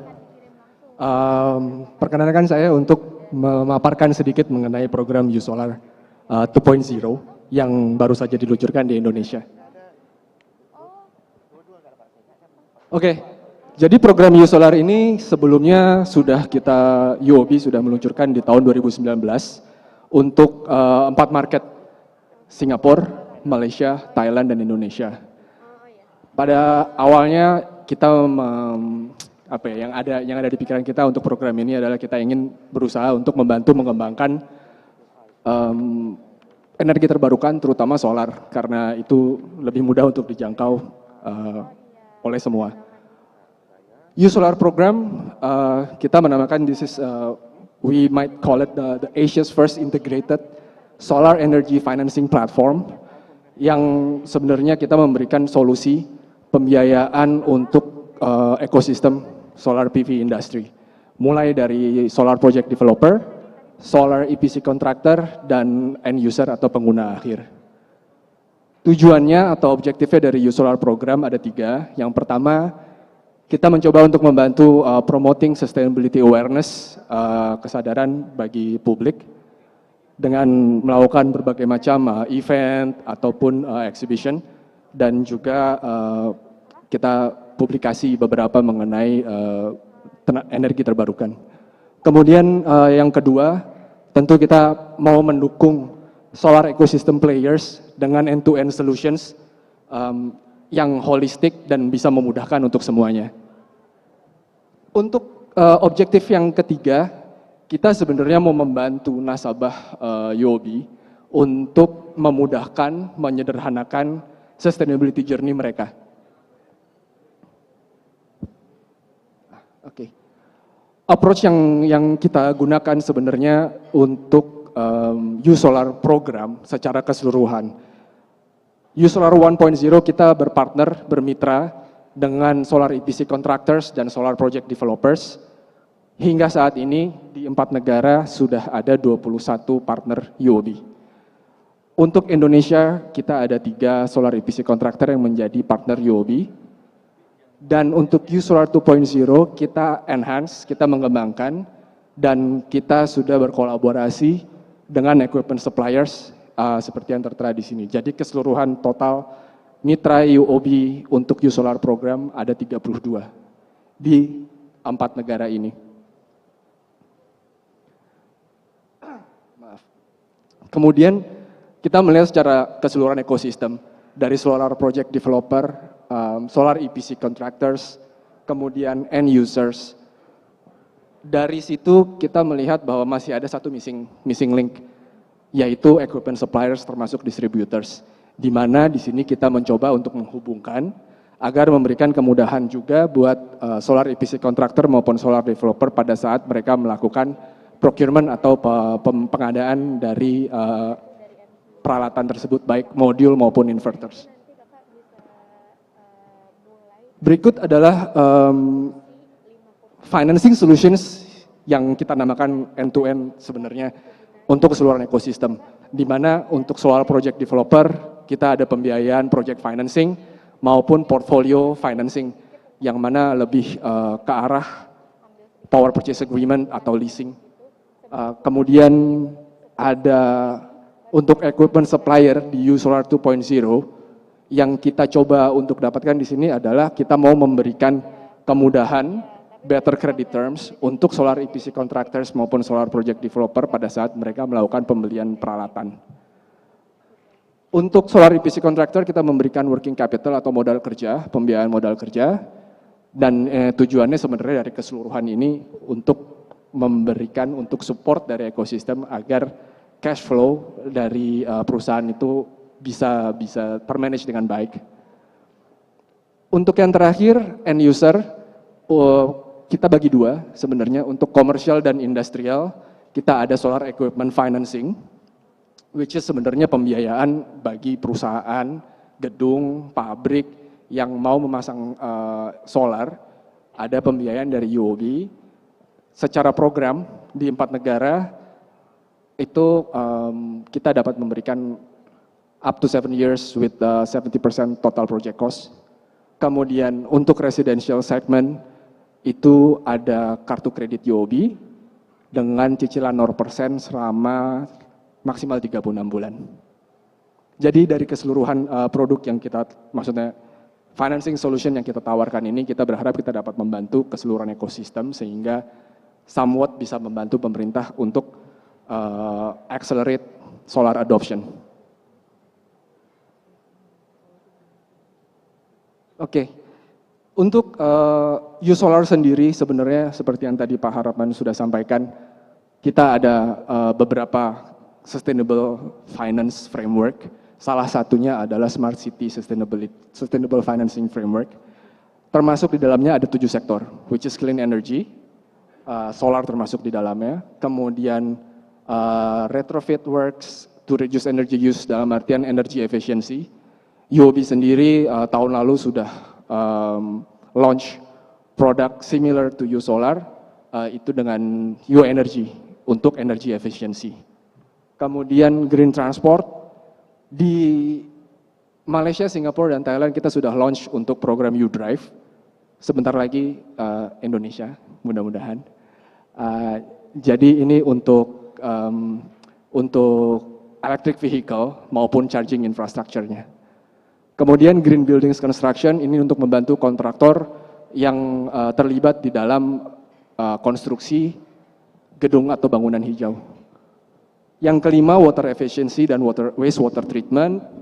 Yang keenam, waste management, total solid waste management, termasuk waste to energy di dalamnya. Dan yang terakhir, yang ketujuh itu sebenarnya climate change adaptation, which is ini lebih ke yang sekarang lebih kepada aktivitas gimana caranya untuk mengatasi perubahan iklim.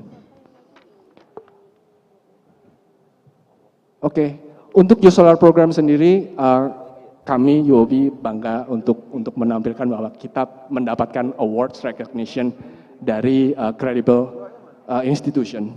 Salah satunya di ASET, kemudian untuk UOB Malaysia kita mendapatkan award dari NEA, National Energy, kemudian juga dari UN Global Compact, dan untuk tahun 2022 atau 2023 terakhir, kita juga mendapatkan Renewable Energy Deal of the Year dari The Asset dan Best Deal and Solutions di Malaysia untuk salah satu program large scale solar.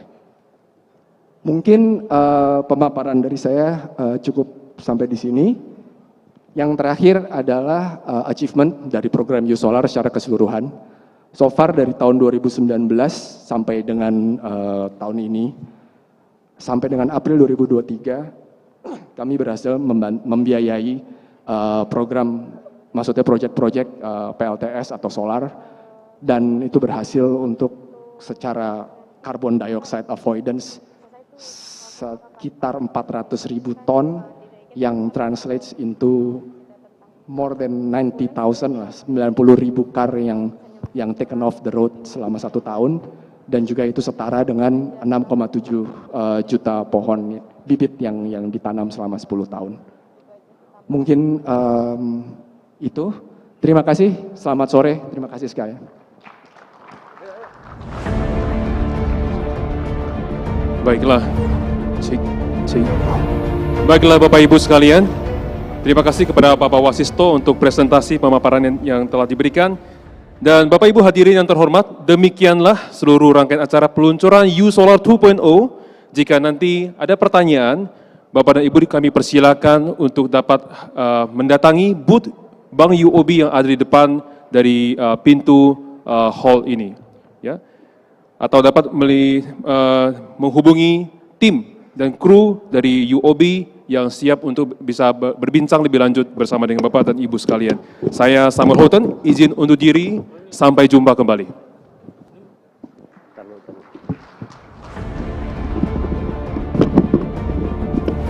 Cek.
All right, thank you very much once again for the UOB Bank Indonesia and for all the participants here. Don't forget once again to come and visit our booth in front of the ballroom and visit the booth of UOB Bank Indonesia.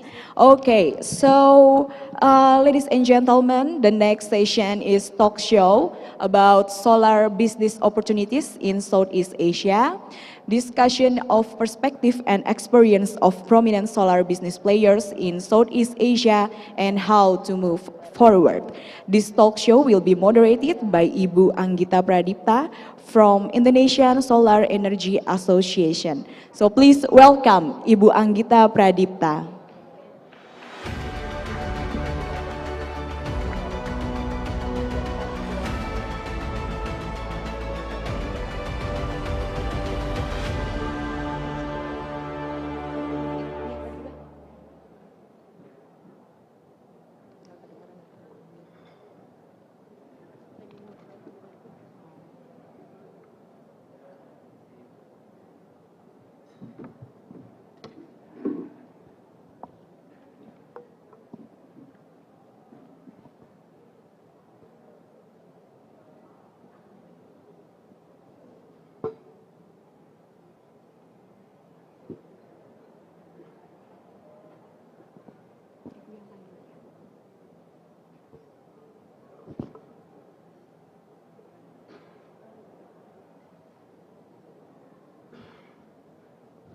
Tes.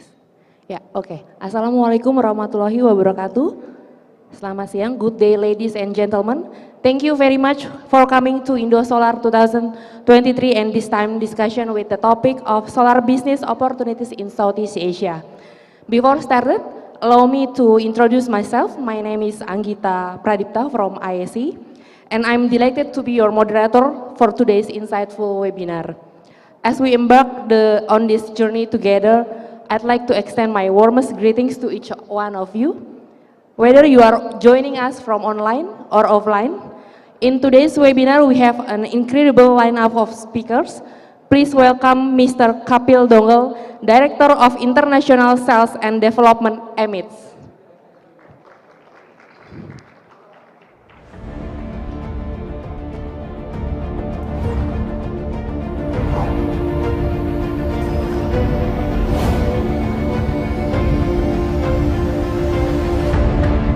And also please welcome Mr. Jin Song, Huawei Indonesia Digital Power.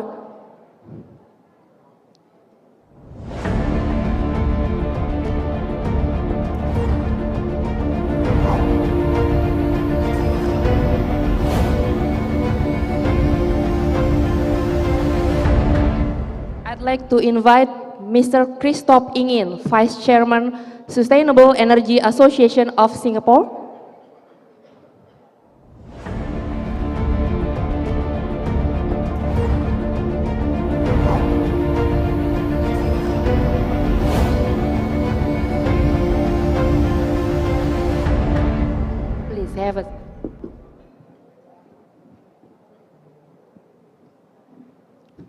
The last one, the ladies.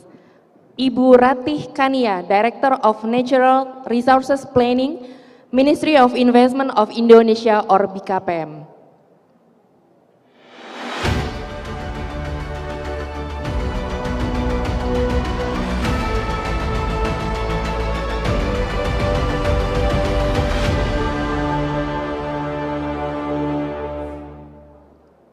Sorry, the committee?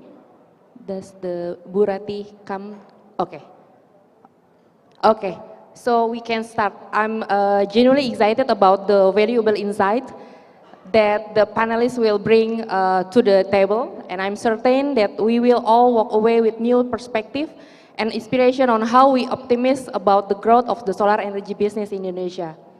Throughout the webinar, please feel free to interact and ask the questions and share your thoughts.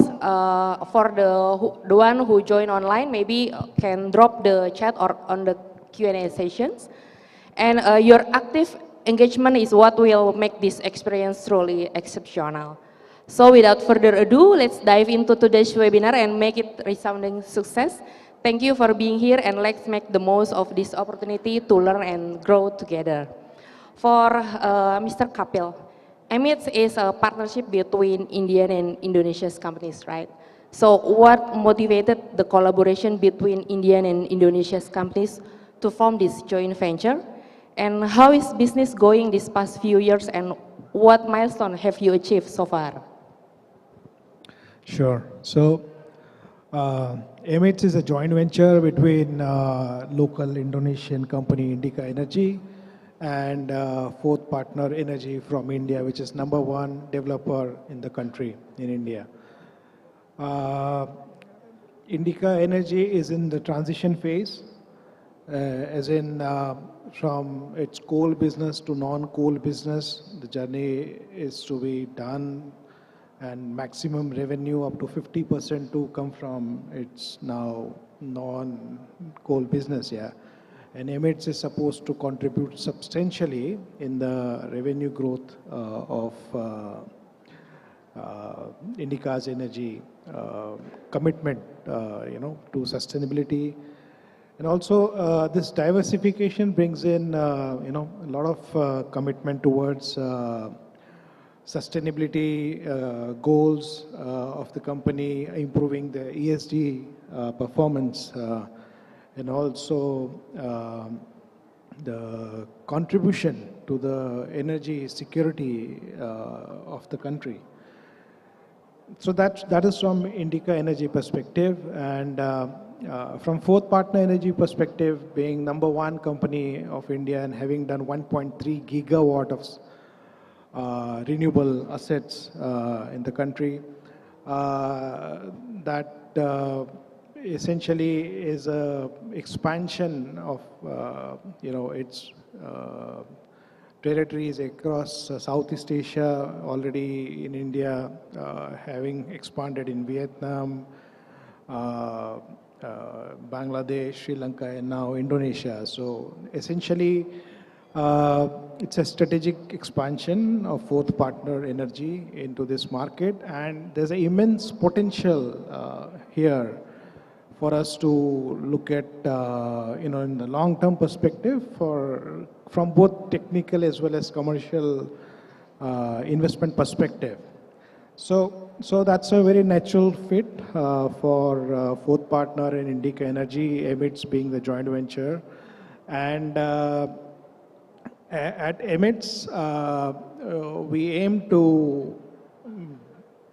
contribute to the growth of the country in terms of renewable energy by making an investment commitment of $500 million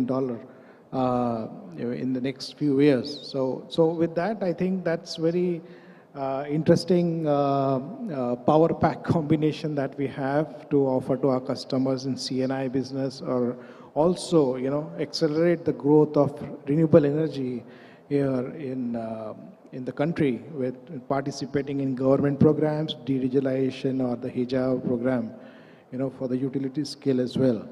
So, and also now with the time that little time that AMITS has progressed so far, has done substantial work in terms of installation of rooftop solar projects, or ground-mounted projects, or floating solar, or carport with battery, without battery, with PLN, outside PLN. So all sorts of combination we have been able to, do it, and that substantially has contributed to the growth of installations and has created pilots,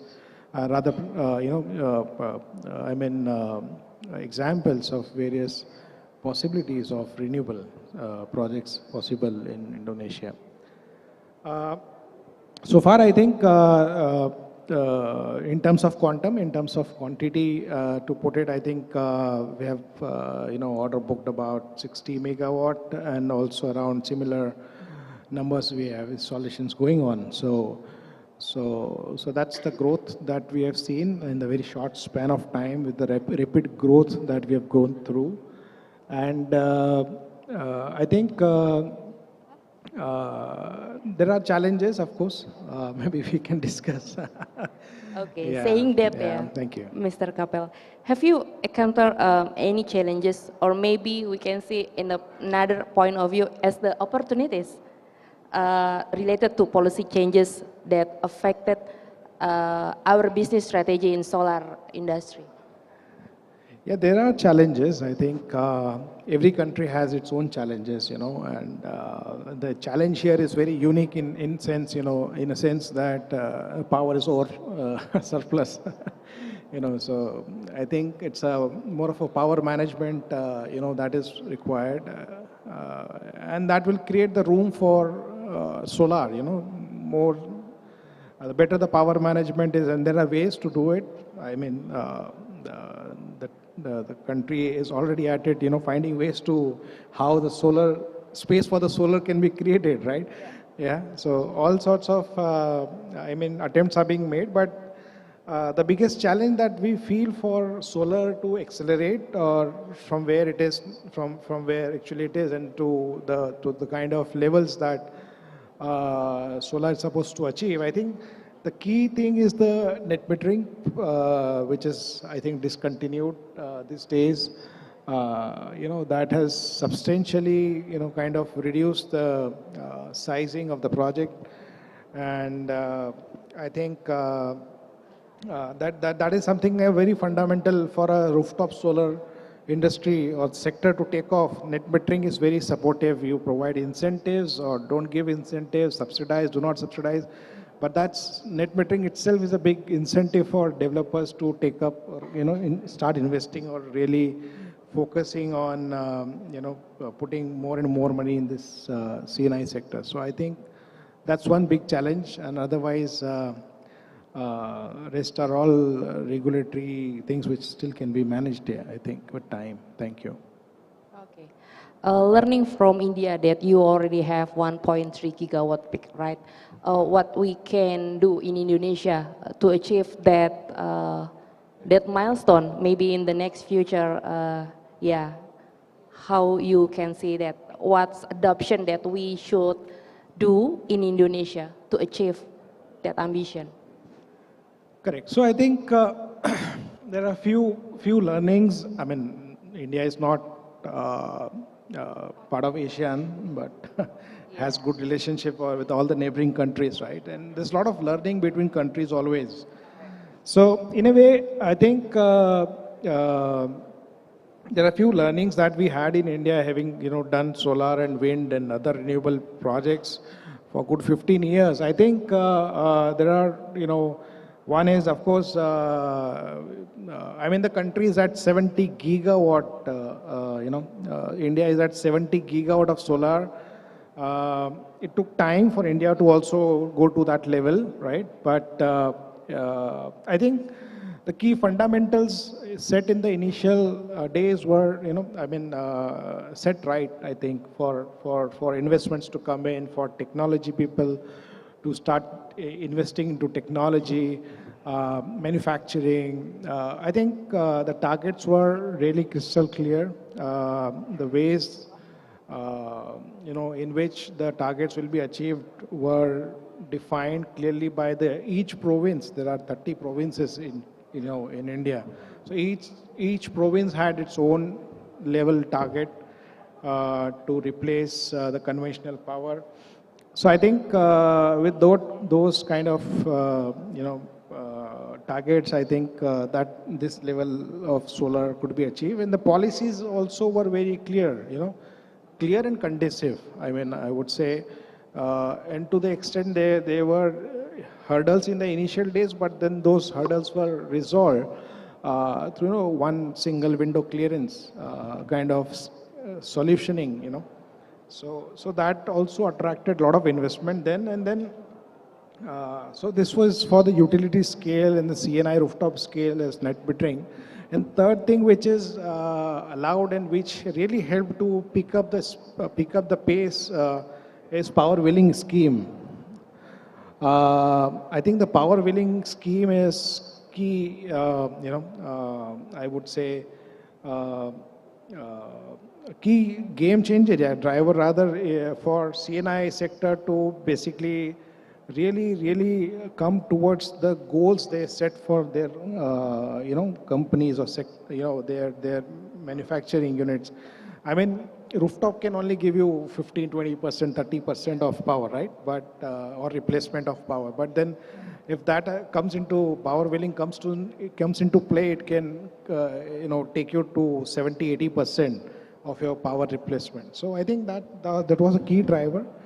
I think this can be implemented if in the new capital, if you have to see particularly where Java being power surplus, I think that part where the new developments are coming, more investments, this kind of scheme can fetch in.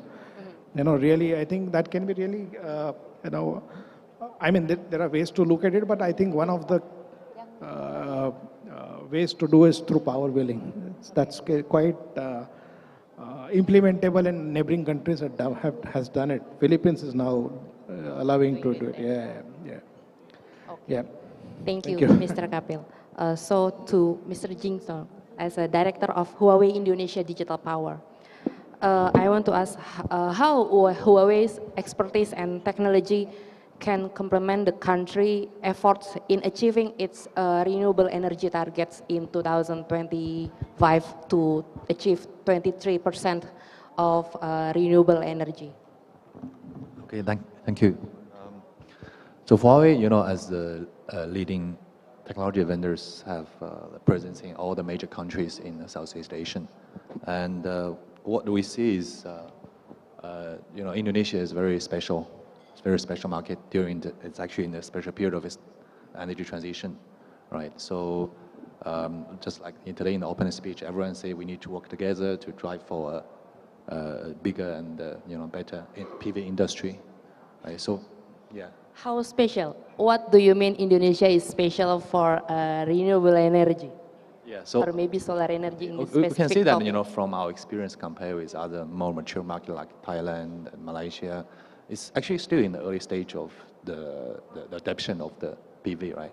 If you look at the total installed base and all the things, so there's actually what we see is there's still some like misconception. There's some still lack of understanding of the technology itself, from all the communities, including the customers and the regulations and government and industry. So that's actually, it's from the vendor side. I think we have the responsibility to educate to share the knowledge and educate the market and make sure everyone is on the same page on understanding of the technology and including the regulation and government, so that we can get it done right? Because we started late, right? Maybe in Indonesia market may started late, but then we can do it right in the first place. We can learn from other market. We can learn from the mistakes, what's right, what's wrong. So then we can, although we started late, but we can catch up when it's the right time. Okay. Can we elaborate about Huawei maybe collaborate with local Indonesian companies in the solar energy sector?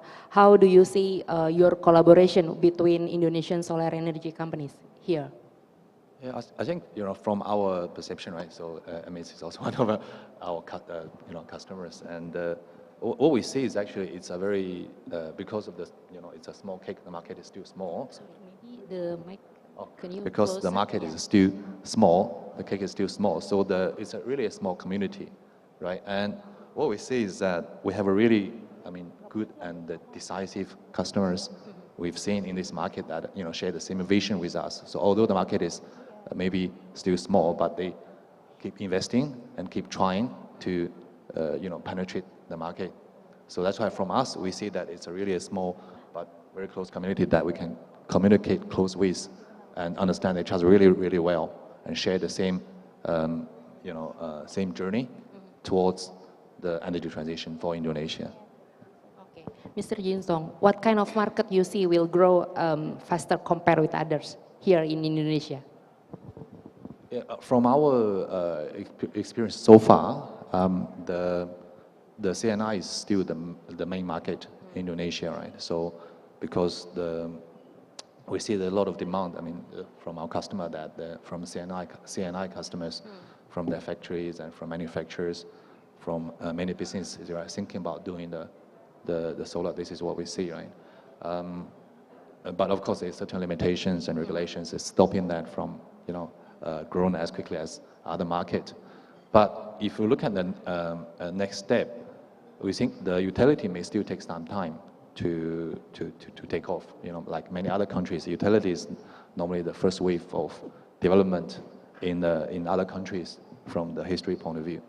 But Indonesia, in the next, we see in the short to mid term, our what we see as a vendor, the market is for the outside the main island, for the off-grid and microgrid, because Indonesia is a country with like more than 17,000 islands, and a lot of the isolated remote communities that with the decrease of the price of the panel and also the batteries and all the LCOEs to a point that it can compete with other alternative energy resources. So now it makes a lot economic sense, and also from the social responsibility point of view, it makes a lot of sense to actually go out to provide energy for all the vision in the remote areas, while we're waiting for the other segment of the market to be more mature. Okay, thank you. So I want to ask Mr. Christoph Ingin, Vice Chairman of Sustainable Energy Association of Singapore. I want to ask about what is your main objectives and priorities for the association in driving the transition to clean energy? Okay, thank you, Anita. So Sustainable Energy Association of Singapore, we were established back in 2006 and cater to around 200 mostly SMEs. So it's really for the private sector, if you like, and they're across all market segments, but most of us are in the solar business, one way or another. So either small manufacturing sector or installers or developers. And we kind of interface with the government to try to help improve regulations. This is training by practitioners for practitioners. So SEA's members actually teach the classes. Yeah, so that way we can train our colleagues, our competitors, and we use this as well as a platform to go not just Singapore but around the region. So we have a unit called SECO, which is Sustainable Energy Clean. I'm sorry, I've forgotten the acronym, but it's basically to help ministries overseas see what they can learn from what we've achieved in Singapore and the region, and to pass on the learning that we have. Okay, you're talking about the government.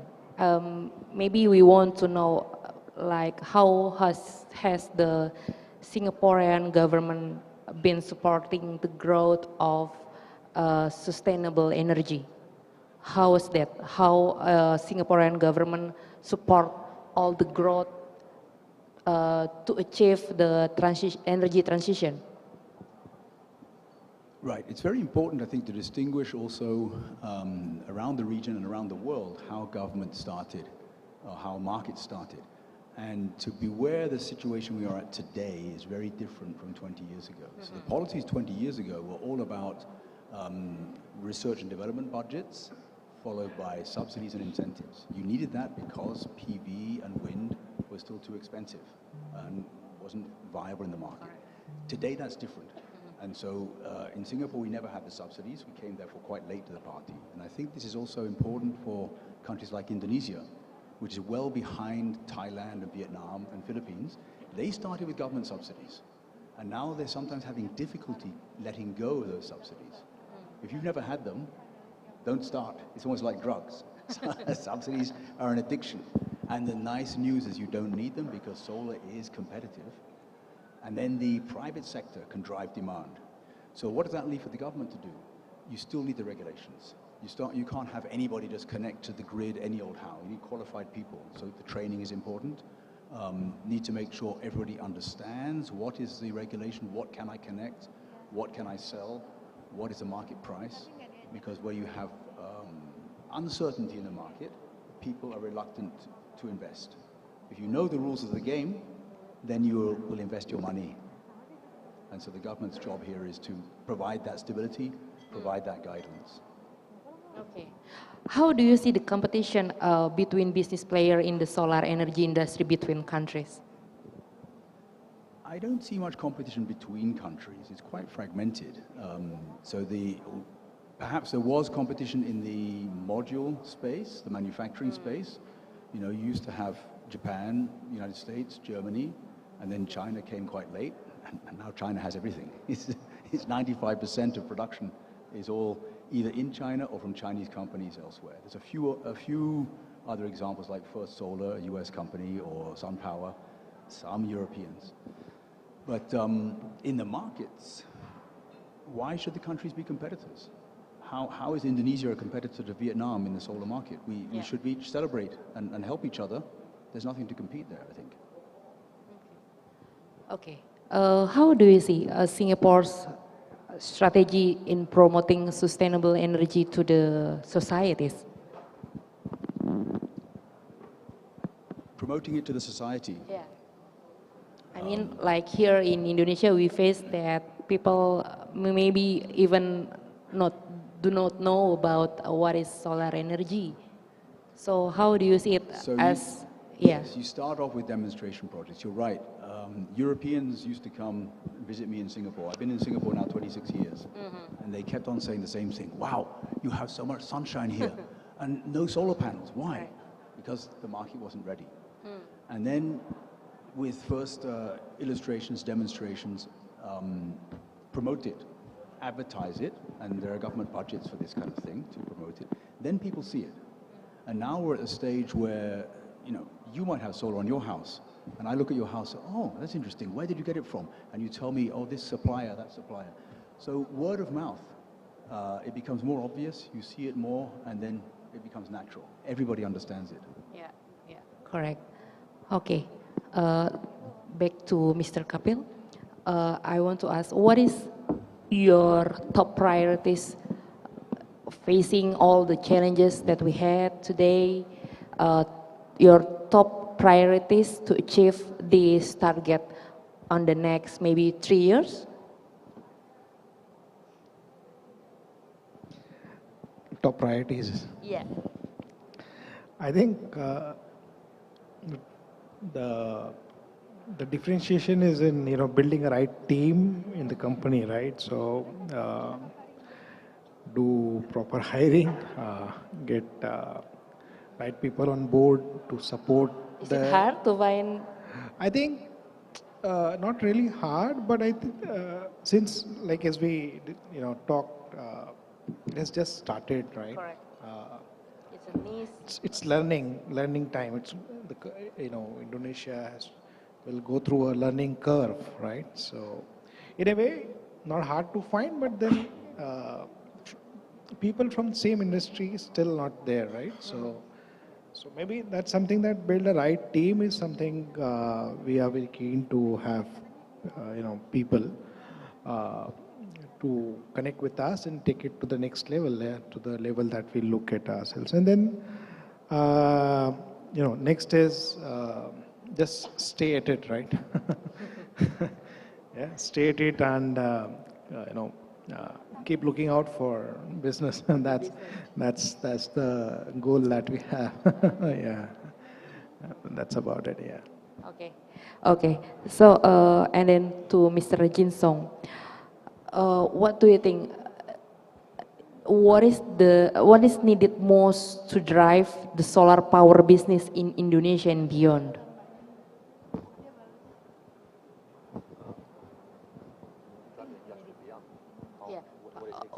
What do you need most to drive the solar power business in Indonesia? Sorry? Okay. Maybe Mr. Christoph? Sorry, two things here. One, I remember the acronym. My mind went blank earlier. Sorry, maybe you can get Speak your closer? MC closer. Yeah. So the acronym I forgot earlier, SECO, is a Sustainable Energy Center of Excellence. I want to mention that. So your question was what could help to drive the solar sector in Indonesia? I think one of the most important things is access to the grid. To the power grid. PLN. Yeah. Let's be honest. The biggest segment or biggest sector, the fastest growing one, is easily industrial and commercial rooftops.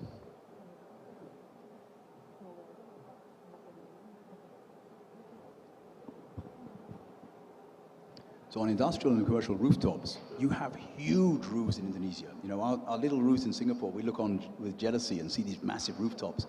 We would love to cover them with solar panels.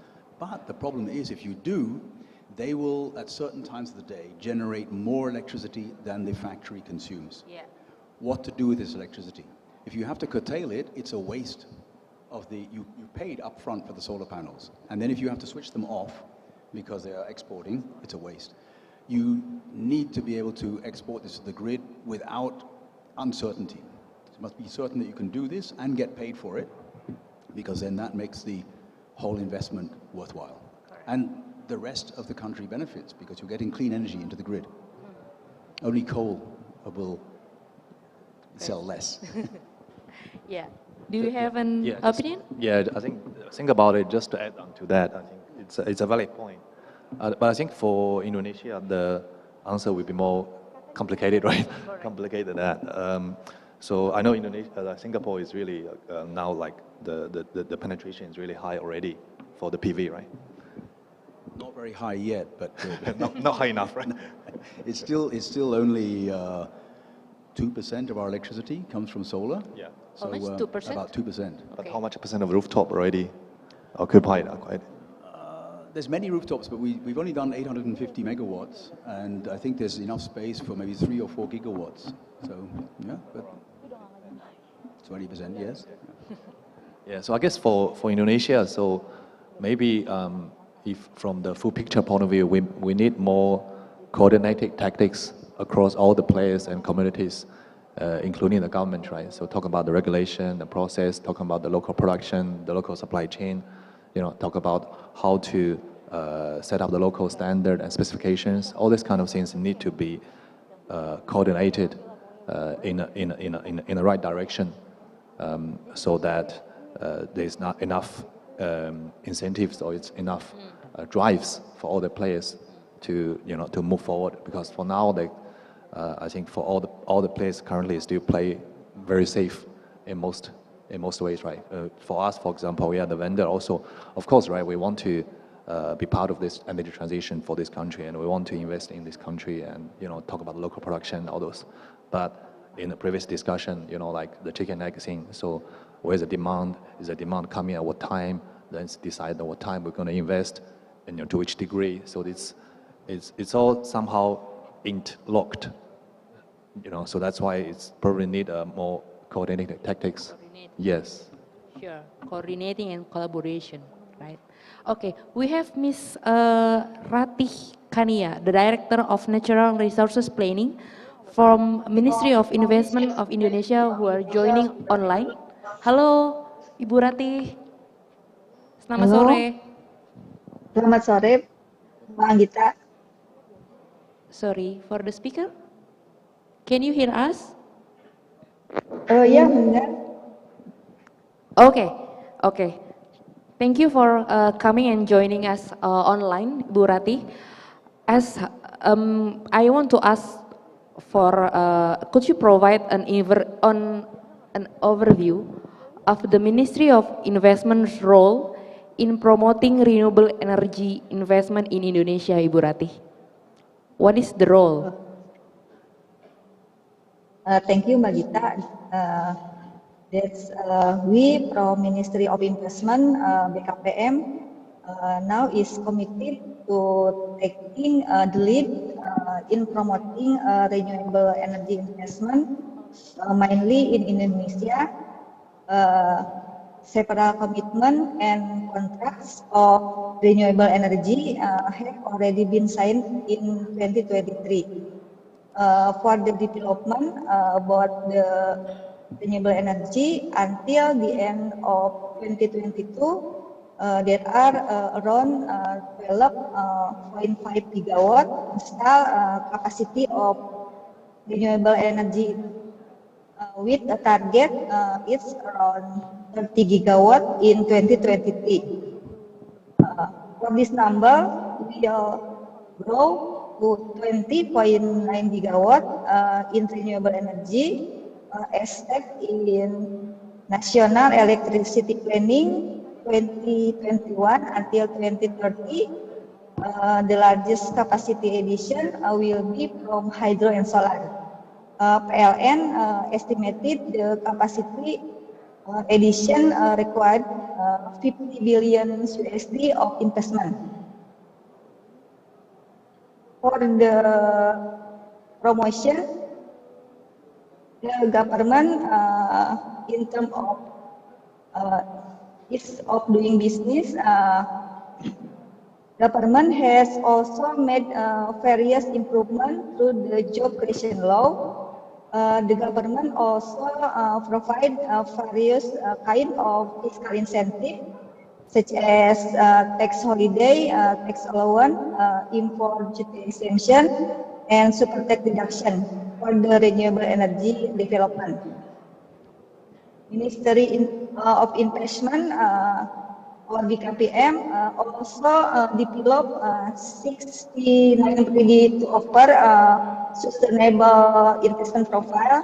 You can see in our website the 69 ready to offer, which include 2 renewable energy projects, mainly in Banten and East Kalimantan.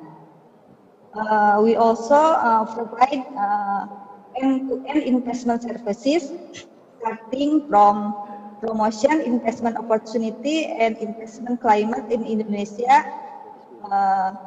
We bridge investor potential with partner and related stakeholder in Indonesia. We also assist renewable energy investor through licensing process in Indonesia. Lastly, we facilitate to address the until production stage. Okay, you facilitate the investor, right, Bu? How do investors perceive doing solar business in Indonesia?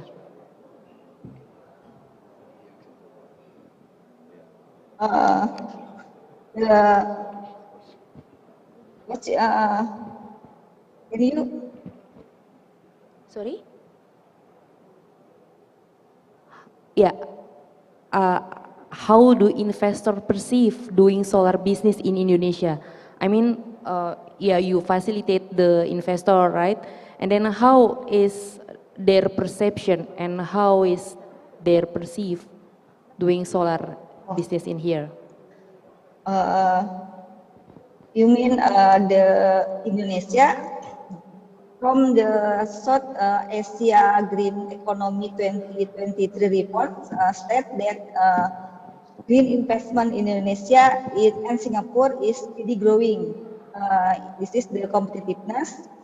In 2022, around 50% of green investment in the South Asia are from Singapore and Indonesia. Moreover, 70% of the green investment in 2022 are in renewable energy, and 55% of investment are foreign investors. This is so the renewable energy investment in Indonesia is still attractive to investors. Still attractive ya Bu for solar business. Do you think Indonesia have a competitive edge compared to other countries maybe? Yes, in the regional cooperation, you mean in ASEAN. However, we must cooperation with among ASEAN countries.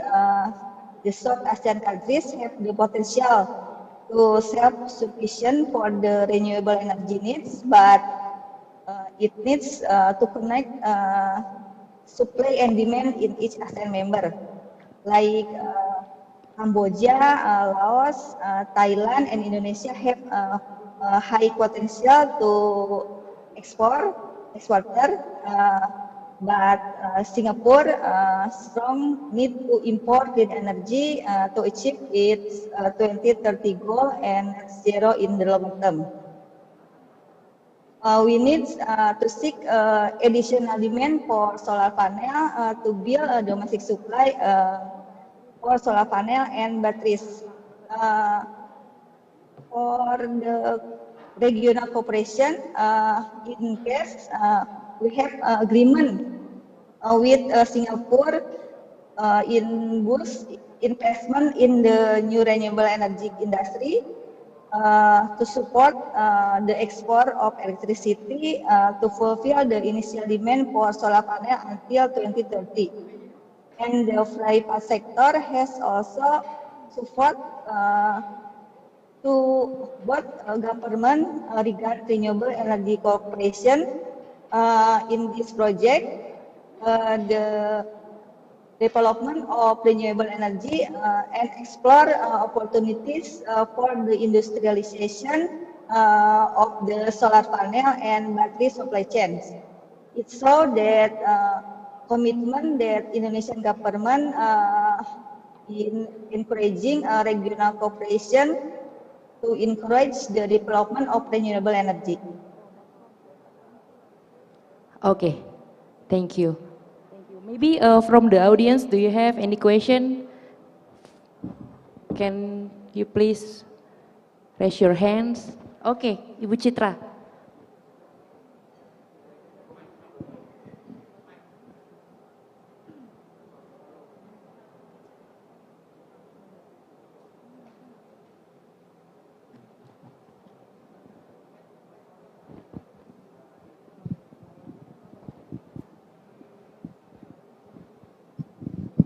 Okay, thank you very much. I think because all three of you here who are present offline in this room represent private companies, I would like your honest opinion of doing business, solar business in Southeast Asia. Which country is most interesting to do business with?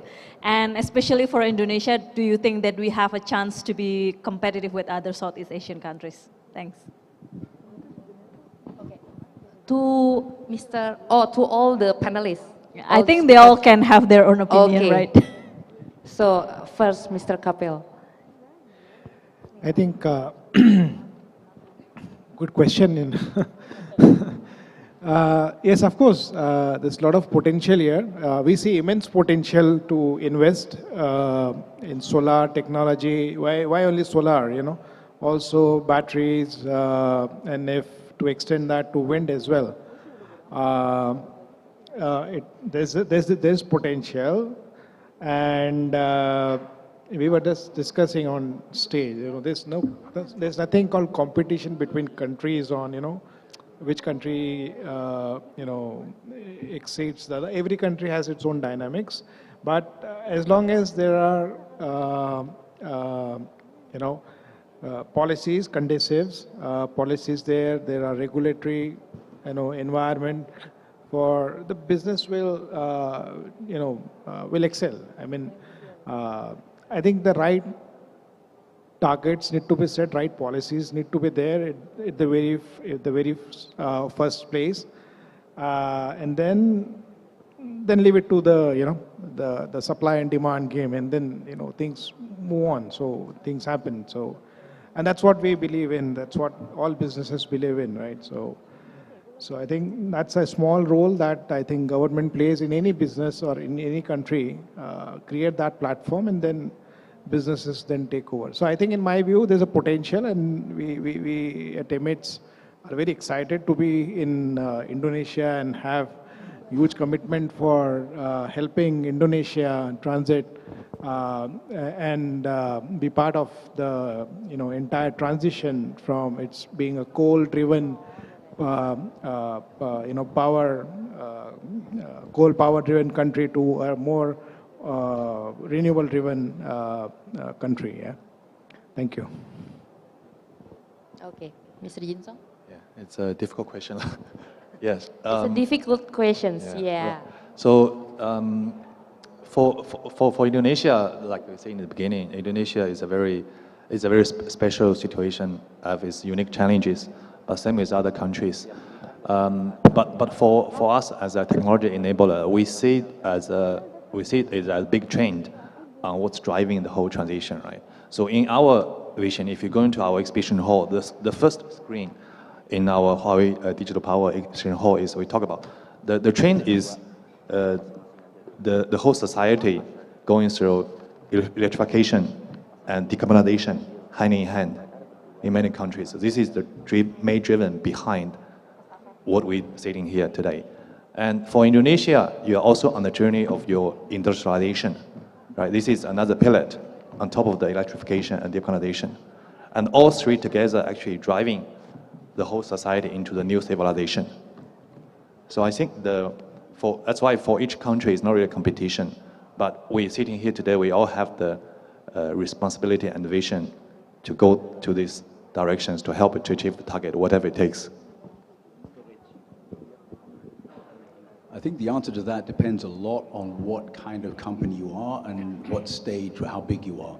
So if you're, let's say, a large developer and you're looking at projects in the 50 megawatt scale, and your better bet maybe for markets which already have those, or have the demand for that. So it could be Thailand, it could be Philippines, it could be Cambodia even. I don't think Indonesia is there yet. If you're a smaller company, and of course there are many small companies, then you invest perhaps in the longer term. And you might have some special relationships with potential clients. And I think Indonesia is at a stage where you plant the seeds and then they will grow. So it's a smaller business to start with. And but the potential, as we know, is huge. Indonesia is one of the biggest countries in Southeast Asia. You have huge demand for power, unelectrified segments, just waiting for the right ingredients to crystallize, and no one knows exactly when that will happen. But you need to be there at the beginning and recognize it when it does happen. Okay. All clear, Bu Citra? Okay, thank you. Maybe to Bu Rati as well?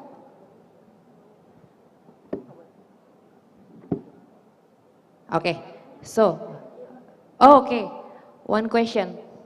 The committee, can you please pass the mic to the audience?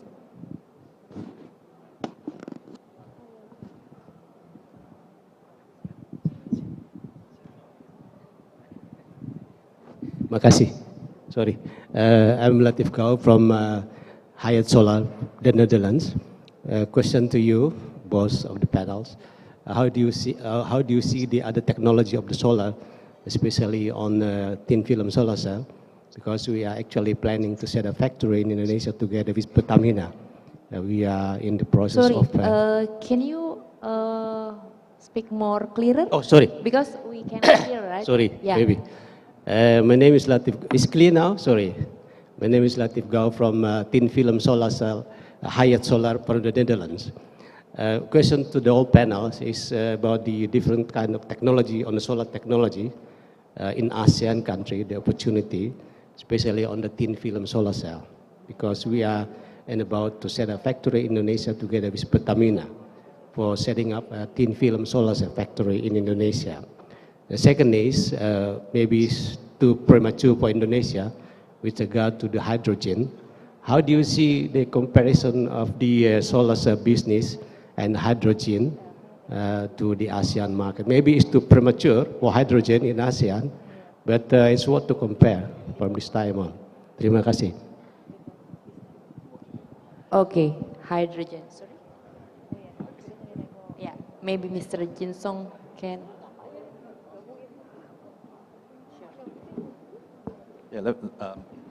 Yeah, because we don't do the panel, right? So we cannot comment on that. But let me try to address the second question first. So, right, yeah, because if I hear correctly, the question is around how the solar PV and hydrogen technologies, what's the relationship between them, right? Or like I know the chances is one of them, right? So from our point of view, we see that the hydrogen and the solar PV actually it can complement each other, right? So because there's a lot of talk in the industry about maybe in a space where in the countries like Indonesia where there's enough space, so you can use the PV to generate the hydrogen, then you can transport the hydrogen into other regions or other countries where you need energy, so that it can be supplement each other in using the benefit of both technologies. So that's what we see. The first question was about thin film. I think you're very brave if you want to go into thin film. There's only really one company in the world that has succeeded. That's First Solar.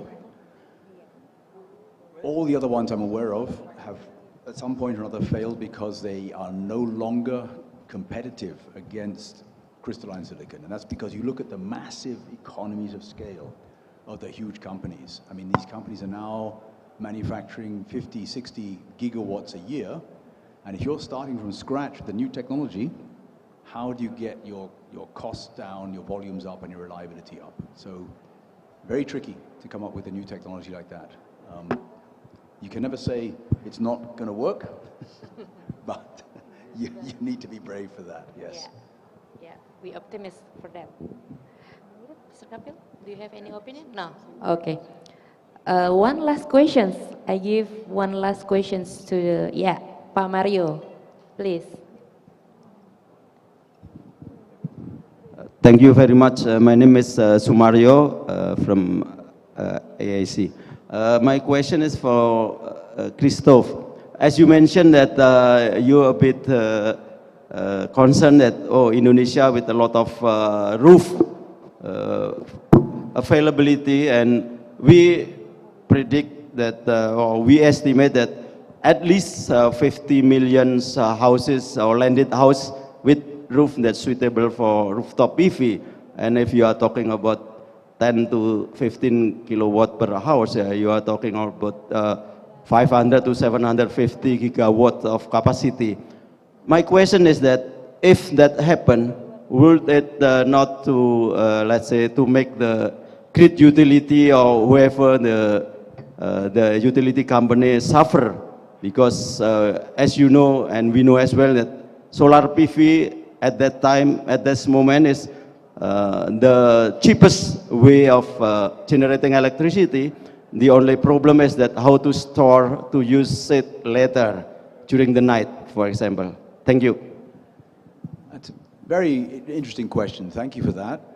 I think several things going on here. One, it's going to take a long time before so many households will have enough electricity to threaten the electricity company. And it's not just the households who are using it. So what they export to the grid goes to other parts and means that you can avoid burning fossil fuel. That's the benefit of everybody. If you say it's threatening a company because they are losing opportunity to sell, I think the growth in demand for electricity will compensate for their, if you like, reduction in business. Secondly is about both intermittency and storage. There is becoming very interesting what we see with electric vehicles. As electric vehicle growth comes, you need to charge those batteries. And the best time to charge them is during the daytime, because people drive to the office in the morning, back in the evening, the daytime the car is doing nothing. It can absorb the extra electricity. So as the storage costs come down and EV vehicle population increases, you'll find a lot of the problems resolve themselves. We can look forward to that. I think very, very exciting times. Okay, Pak Mario, is it clear? Okay, maybe last question. We already have some point of view from each speakers, right, about how we accelerate the energy transition in Asia and Indonesia, like streamlining permitting and regulations and so on and so forth. Each of you have different opinion. So lastly, how we drive and accelerate this adoption? Maybe what is the key approach that you think this is the very, very main key driver to promote and speed up the use of solar energy in Indonesia? Mr. Kapil, first. Yeah, again, I mean, I would just summarize what I've spoken, and I think three items. One is for capital to come in, for a lot of green capital is waiting for Indonesia to come in, and for that money to come here, I mean, a clear policy, one for the CNI, in the sector, and then to have more investments coming into utility scale power plants. I mean,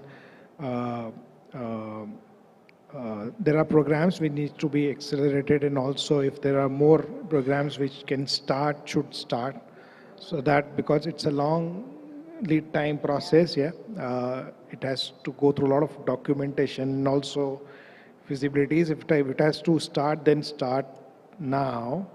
And then the third is, I think, making it, making things stable in a manner that once it is, notified, this is the way the business will be done, then stick to it probably, and then change it if required, but in phase-wise manner, right? As the country deployment of solar increases, and then, as the power management continues by the government, then I think the phase-wise, with proper notifications, things can change, which will, this thing, I think in my mind, these three things will definitely help to accelerate the solar deployment, installment. And the last thing is, if there's a space to accommodate wheeling of power in the Renewable Energy Act, that is, I think, another key element which can be looked at. And that will take or accelerate entire thing again, to next level altogether. So that's something it can be a meaningful implementation can be done. And the last thing, in my view, is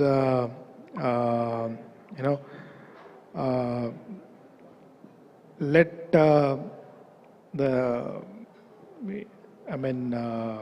collaboration, public partnership that is required to lot of extent, that or wherever it's possible, let those things also come in. I mean, these are, I think, few things that can be looked at, which I think the country is already working at. The people are already looking at things, but I think these are key points I believe will really help to accelerate things faster. We have Thank you. 5 points here, Mr. Kapil. Okay, Mr. Jinsung, what do you think? Just maybe to me, maybe there's only one thing, because the technologies and also the business case, everything already proven in other market, right, greatly. But for Indonesia to speed forward, I think the fundamental thing need to be streamlined is actually what I think should call it the value distribution or the business model disruption, because from what we understand, like say there's even the power industry is heavily subsidized already, right? For normal household, for the industries, and including for the coal also, right? And many other countries does the subsidy directly to the household or directly to the industry, right? So it's a direct or indirect subsidy. But then how to streamline the subsidies to make what we call the energy democracy, right? It's something that need to be changed fundamentally before that the whole value distribution can be stabilized, right? For the industry to move forward in a more freely. Yeah, thank you, Mr. Jinsung. Mr. Christoph? I think we've covered the points pretty much. Just two simple things. Make the rules of the game very clear, because you need stability in policy, otherwise you cannot invest for the long term. And PV investments are a long-term investment, so it must be clear. And that includes allowing connection to the grid with no complications. Yeah? Okay. I think I have another suggestion, which once these things are implemented, there's also a need for training the people. Skilling up. Yeah, resources, building capabilities, right? We are at one hand, we are looking at talking about gigawatt of installation. At the We same need that time, manpower, yeah? yeah, there's a lot of, resource required, trained manpower, or these are something to be, also looked at, softer aspects, but some kind of mechanism on training people in universities locally. I don't know how the program works here, but specific courses related to solar, I think those are also things to be looked at holistically. To complement the installation, right? Yeah. Once the manpower is ready, we also ready to grow, right? Yeah. Okay, Bu Rati, can you hear the questions? Terima kasih. How we? The question. Yeah. Okay, please. The renewable energy.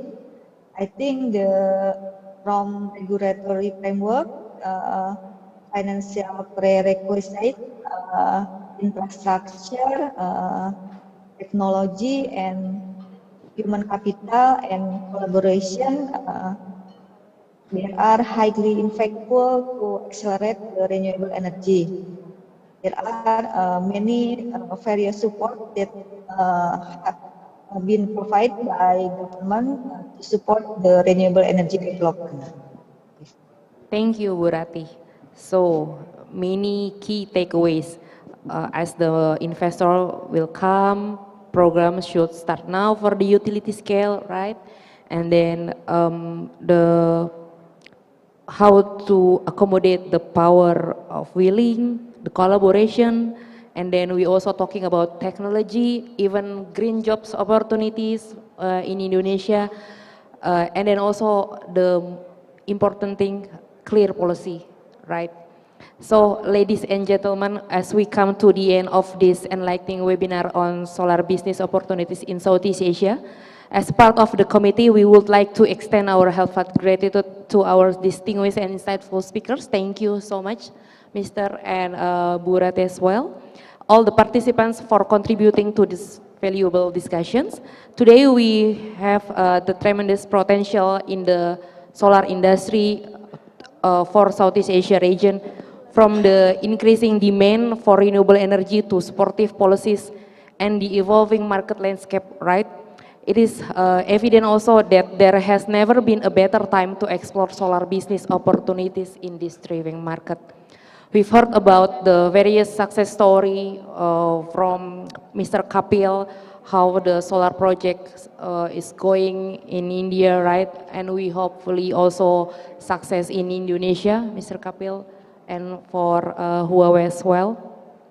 So, and it's inspiring to witness how solar projects are making a positive impact in Indonesia, hopefully. As we move forward, it is crucial also to acknowledge that challenges that lie ahead also. Cooperation between governments, private sector entities, and communities will be essential in fostering sustainable growth and ensuring a smooth transition to renewable energy success. So I encourage all participants to stay connected through the networking channels we've provided. Tomorrow we will have a networking session, right, in the night. And then maybe we can collaborate and knowledge sharing, because that's fundamental in advancing the solar industry in this region. I think it's not just about building successful business, but also about how we collectively working towards a greener and more sustainable future for generations to come. So thank you once again for your active participation and enthusiasm. As closing statement, I want to invite all the people here to let's continue to work together to make a positive difference. The future is bright, and with solar energy leading the way, we can illuminate the path towards a cleaner and more sustainable Southeast Asia. Goodbye and have a wonderful day. And thank you for all the participants and all the speakers. Yeah, please, Ibu and all the panelists remain on the stage. And please, Ibu Anggita, to give the token of appreciation to all panelists.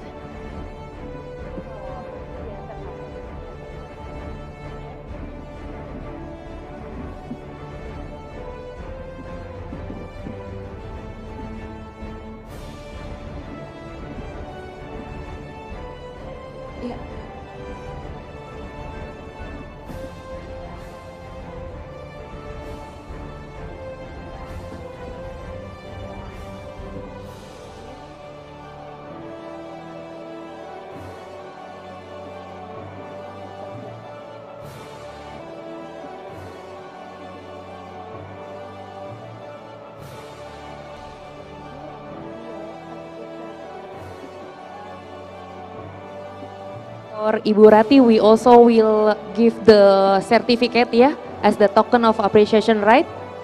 Okay. Yes. Thank you, Ibu Rati. We hope we can have the opportunity again in the another event.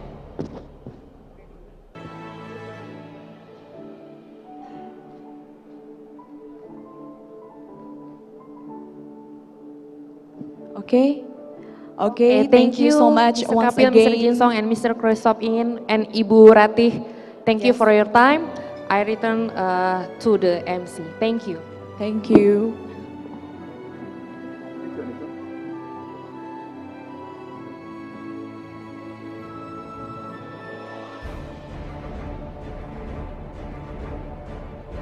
Ladies and gentlemen, once again, give a big round of applause for all the panelists and moderator, as this is our last panel discussion for this afternoon session. But the last, not least, we will hear the product presentation from PT Jembo Energindo. But before that, to all participants here, don't forget to visit our booth outside, and for all the panelists who have received the token of appreciation, this token of appreciation is a carbon credit certificate from the Katingan Peatland Restoration and Conservation Project certified by FERA. The value of this certificate is 1 metric tons carbon, meaning it can be used to compensate or remove the carbon footprint of the beneficiary by 1 ton carbon. You can scan the QR code and it will be linked directly to FERA.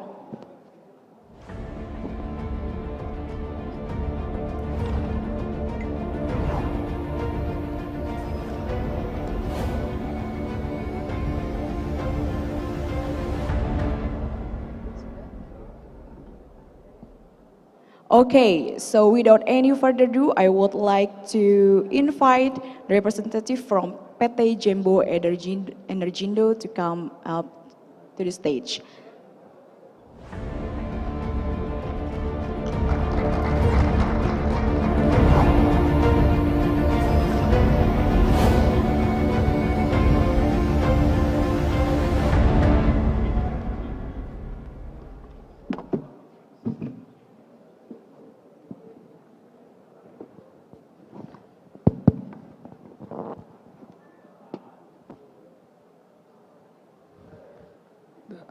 Maaf ditunggu ya Pak, Bu Vina.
Oke, please Pak, Bapak sudah Materi boleh. itu.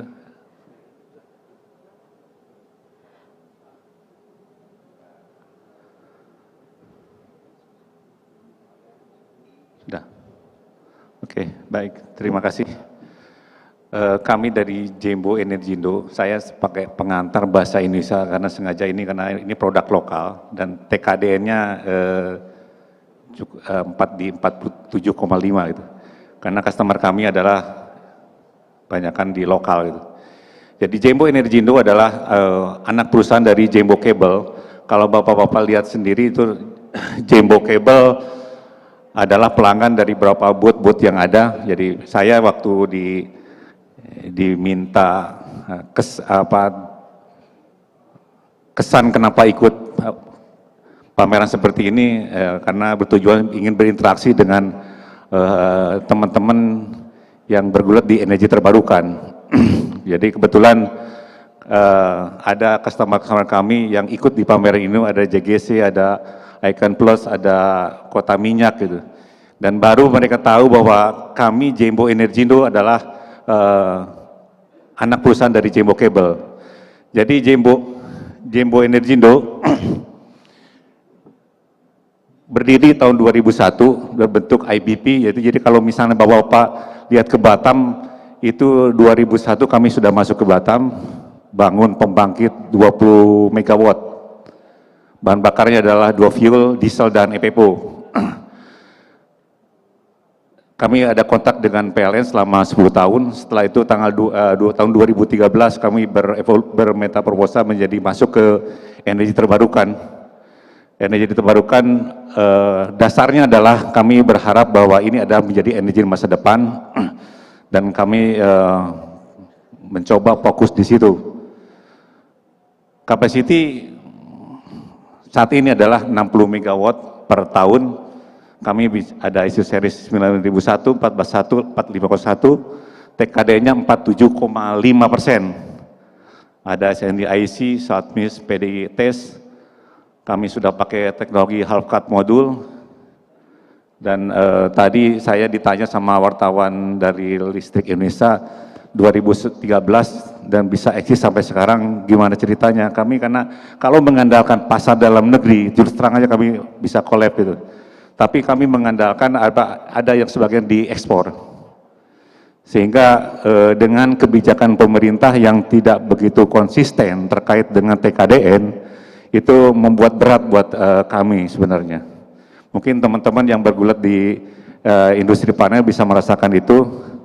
Dan saya lihat ada pemain baru di EPC dari solar panel itu, saya lihat ada Kota Minyak, ada JGZ, ada Icon Plus, itu pemain-pemain baru. Dan saya sampaikan tadi bahwa kami produksi solar panel gitu. Jadi brandnya adalah GPC Jembo Photovoltaic, itu brand kami.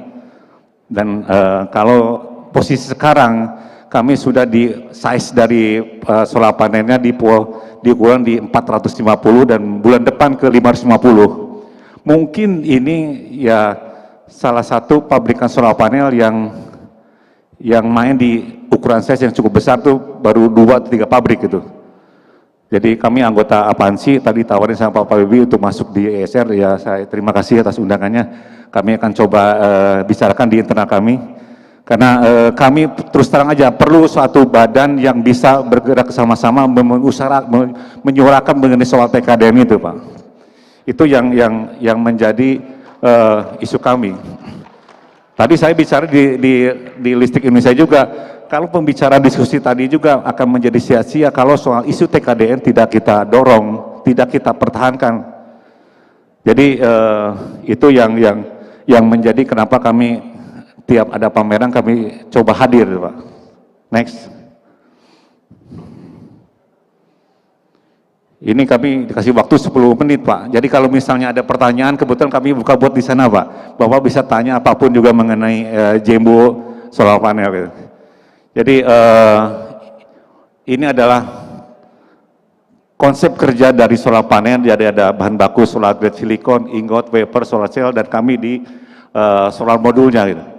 Jadi tadi Pak Bebi nanya kenapa nggak bikin pabrik selnya, ya terus terang aja saya bilang skala ekonominya belum masuk gitu, karena itu wilayah sebenarnya wilayah government bukan wilayah kami gitu, sehingga pada saat dirutnya PLN datang ke pabrik kami sampaikan bahwa isu yang paling ya government dalam hal ini main di hulu aja gitu, karena kalau misal kami yang investasi swasta masuk ke industri ini tidak akan kuat gitu, Pak. The next. Ini adalah produk-produk kami, kalau harus 450, Pak. Jadi saya bicara beberapa direksi dari pemangku proyek itu, bisa nggak bikin 450 katanya, karena dia sudah keliling di Indonesia nggak ada yang bisa, kecuali di Batam, dan itu juga tidak boleh bayar di lokal. Kita bilang bisa. Kita sudah masukkan mesin ke Indonesia, sudah pasang, ternyata ada relaksasi Pak, bahwa boleh impor proyek itu. Tapi kami keburu beli Pak, ya udah kami teruskan, sekarang kami masuk ke 550 gitu. Waktu itu kami bareng dengan WK Energy, dengan dirutnya WK Energy menghadap mengenai solar, mengenai di proyek Cirata itu. Oke, next. Jadi ini adalah teknologi yang baru yang kami pakai, ya TOPCon teknologi. Itu sebenarnya bahan selnya aja, mungkin Bapak-Bapak yang bergerak di solar panel akan tahu bahwa TOPCon itu adalah semakin ke sini industri solar panel itu semakin bagus Pak, harganya juga makin murah, dan bahan baku dari solar panelnya juga selnya juga makin kuat menyerap energi, dan kami pakai teknologi itu. Next.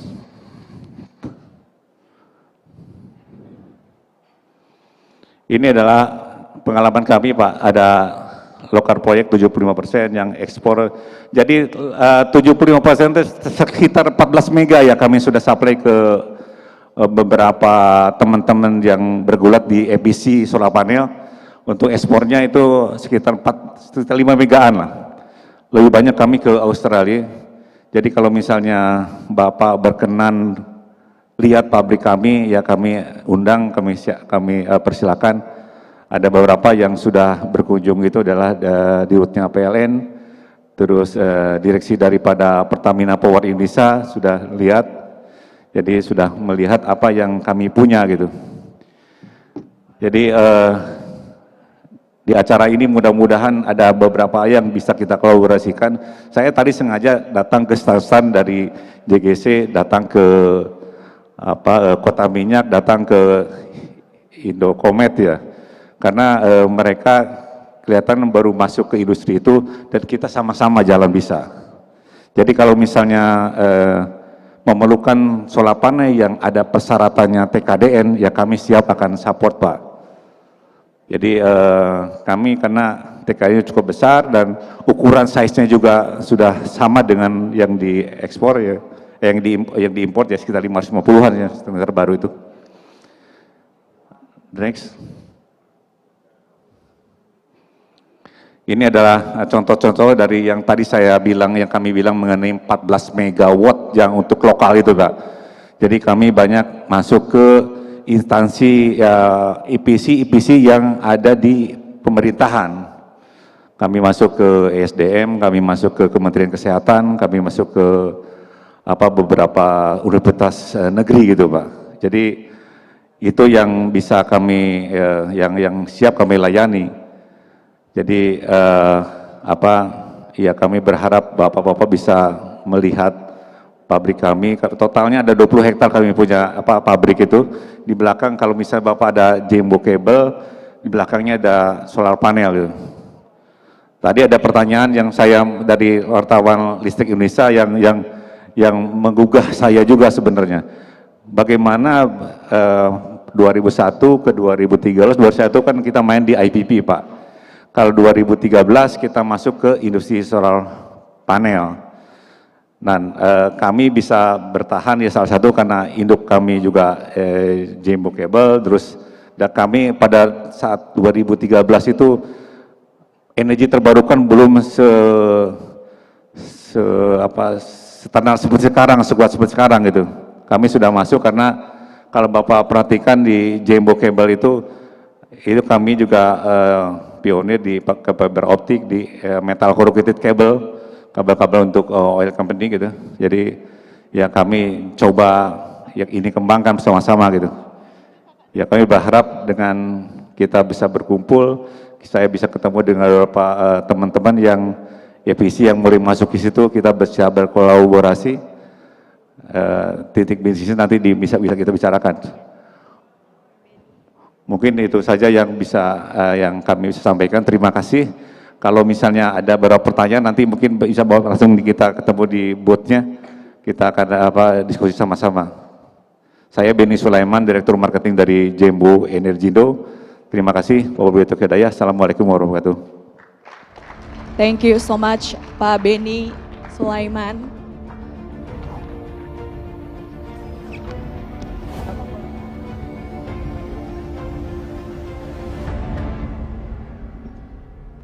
Ladies and gentlemen, we have come to the end of our event today.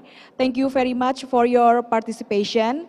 And I also would like to thank our supporters and sponsors of Indosolar Expo 2023, PT PLN Persero, PT Surya Energi Indotama, Bank UOB, Serafim Solar System PTE Ltd, PT JGC Indonesia, PT ATW Sejahtera, PT TML Energy, PT WPD Indonesia Energy, PT Indonesia Infrastructure Finance, Pertamina Renewable Energy, PT Cahaya Power Indonesia, and PT Aruna Cahaya Pratama. And not forget also our media partners, Media Indonesia, Medcom.id, Metro TV, Suara.com, Tempo.co, Bisnis Indonesia, Bisnis.com, Listrik Indonesia, Transportasi.co, Ruangbicara.com, Zona IBT, Radio Sonora. Thank you very much for your participation and stay tuned for the day 2 of Indosolar Expo 2023. Tomorrow, 26 July at Birawa Assembly Hall, Hotel Bidakara, which is the same location as now. So I am Febrina sign off. Thank you very much once again. Don't forget to visit our booth outside and see you tomorrow.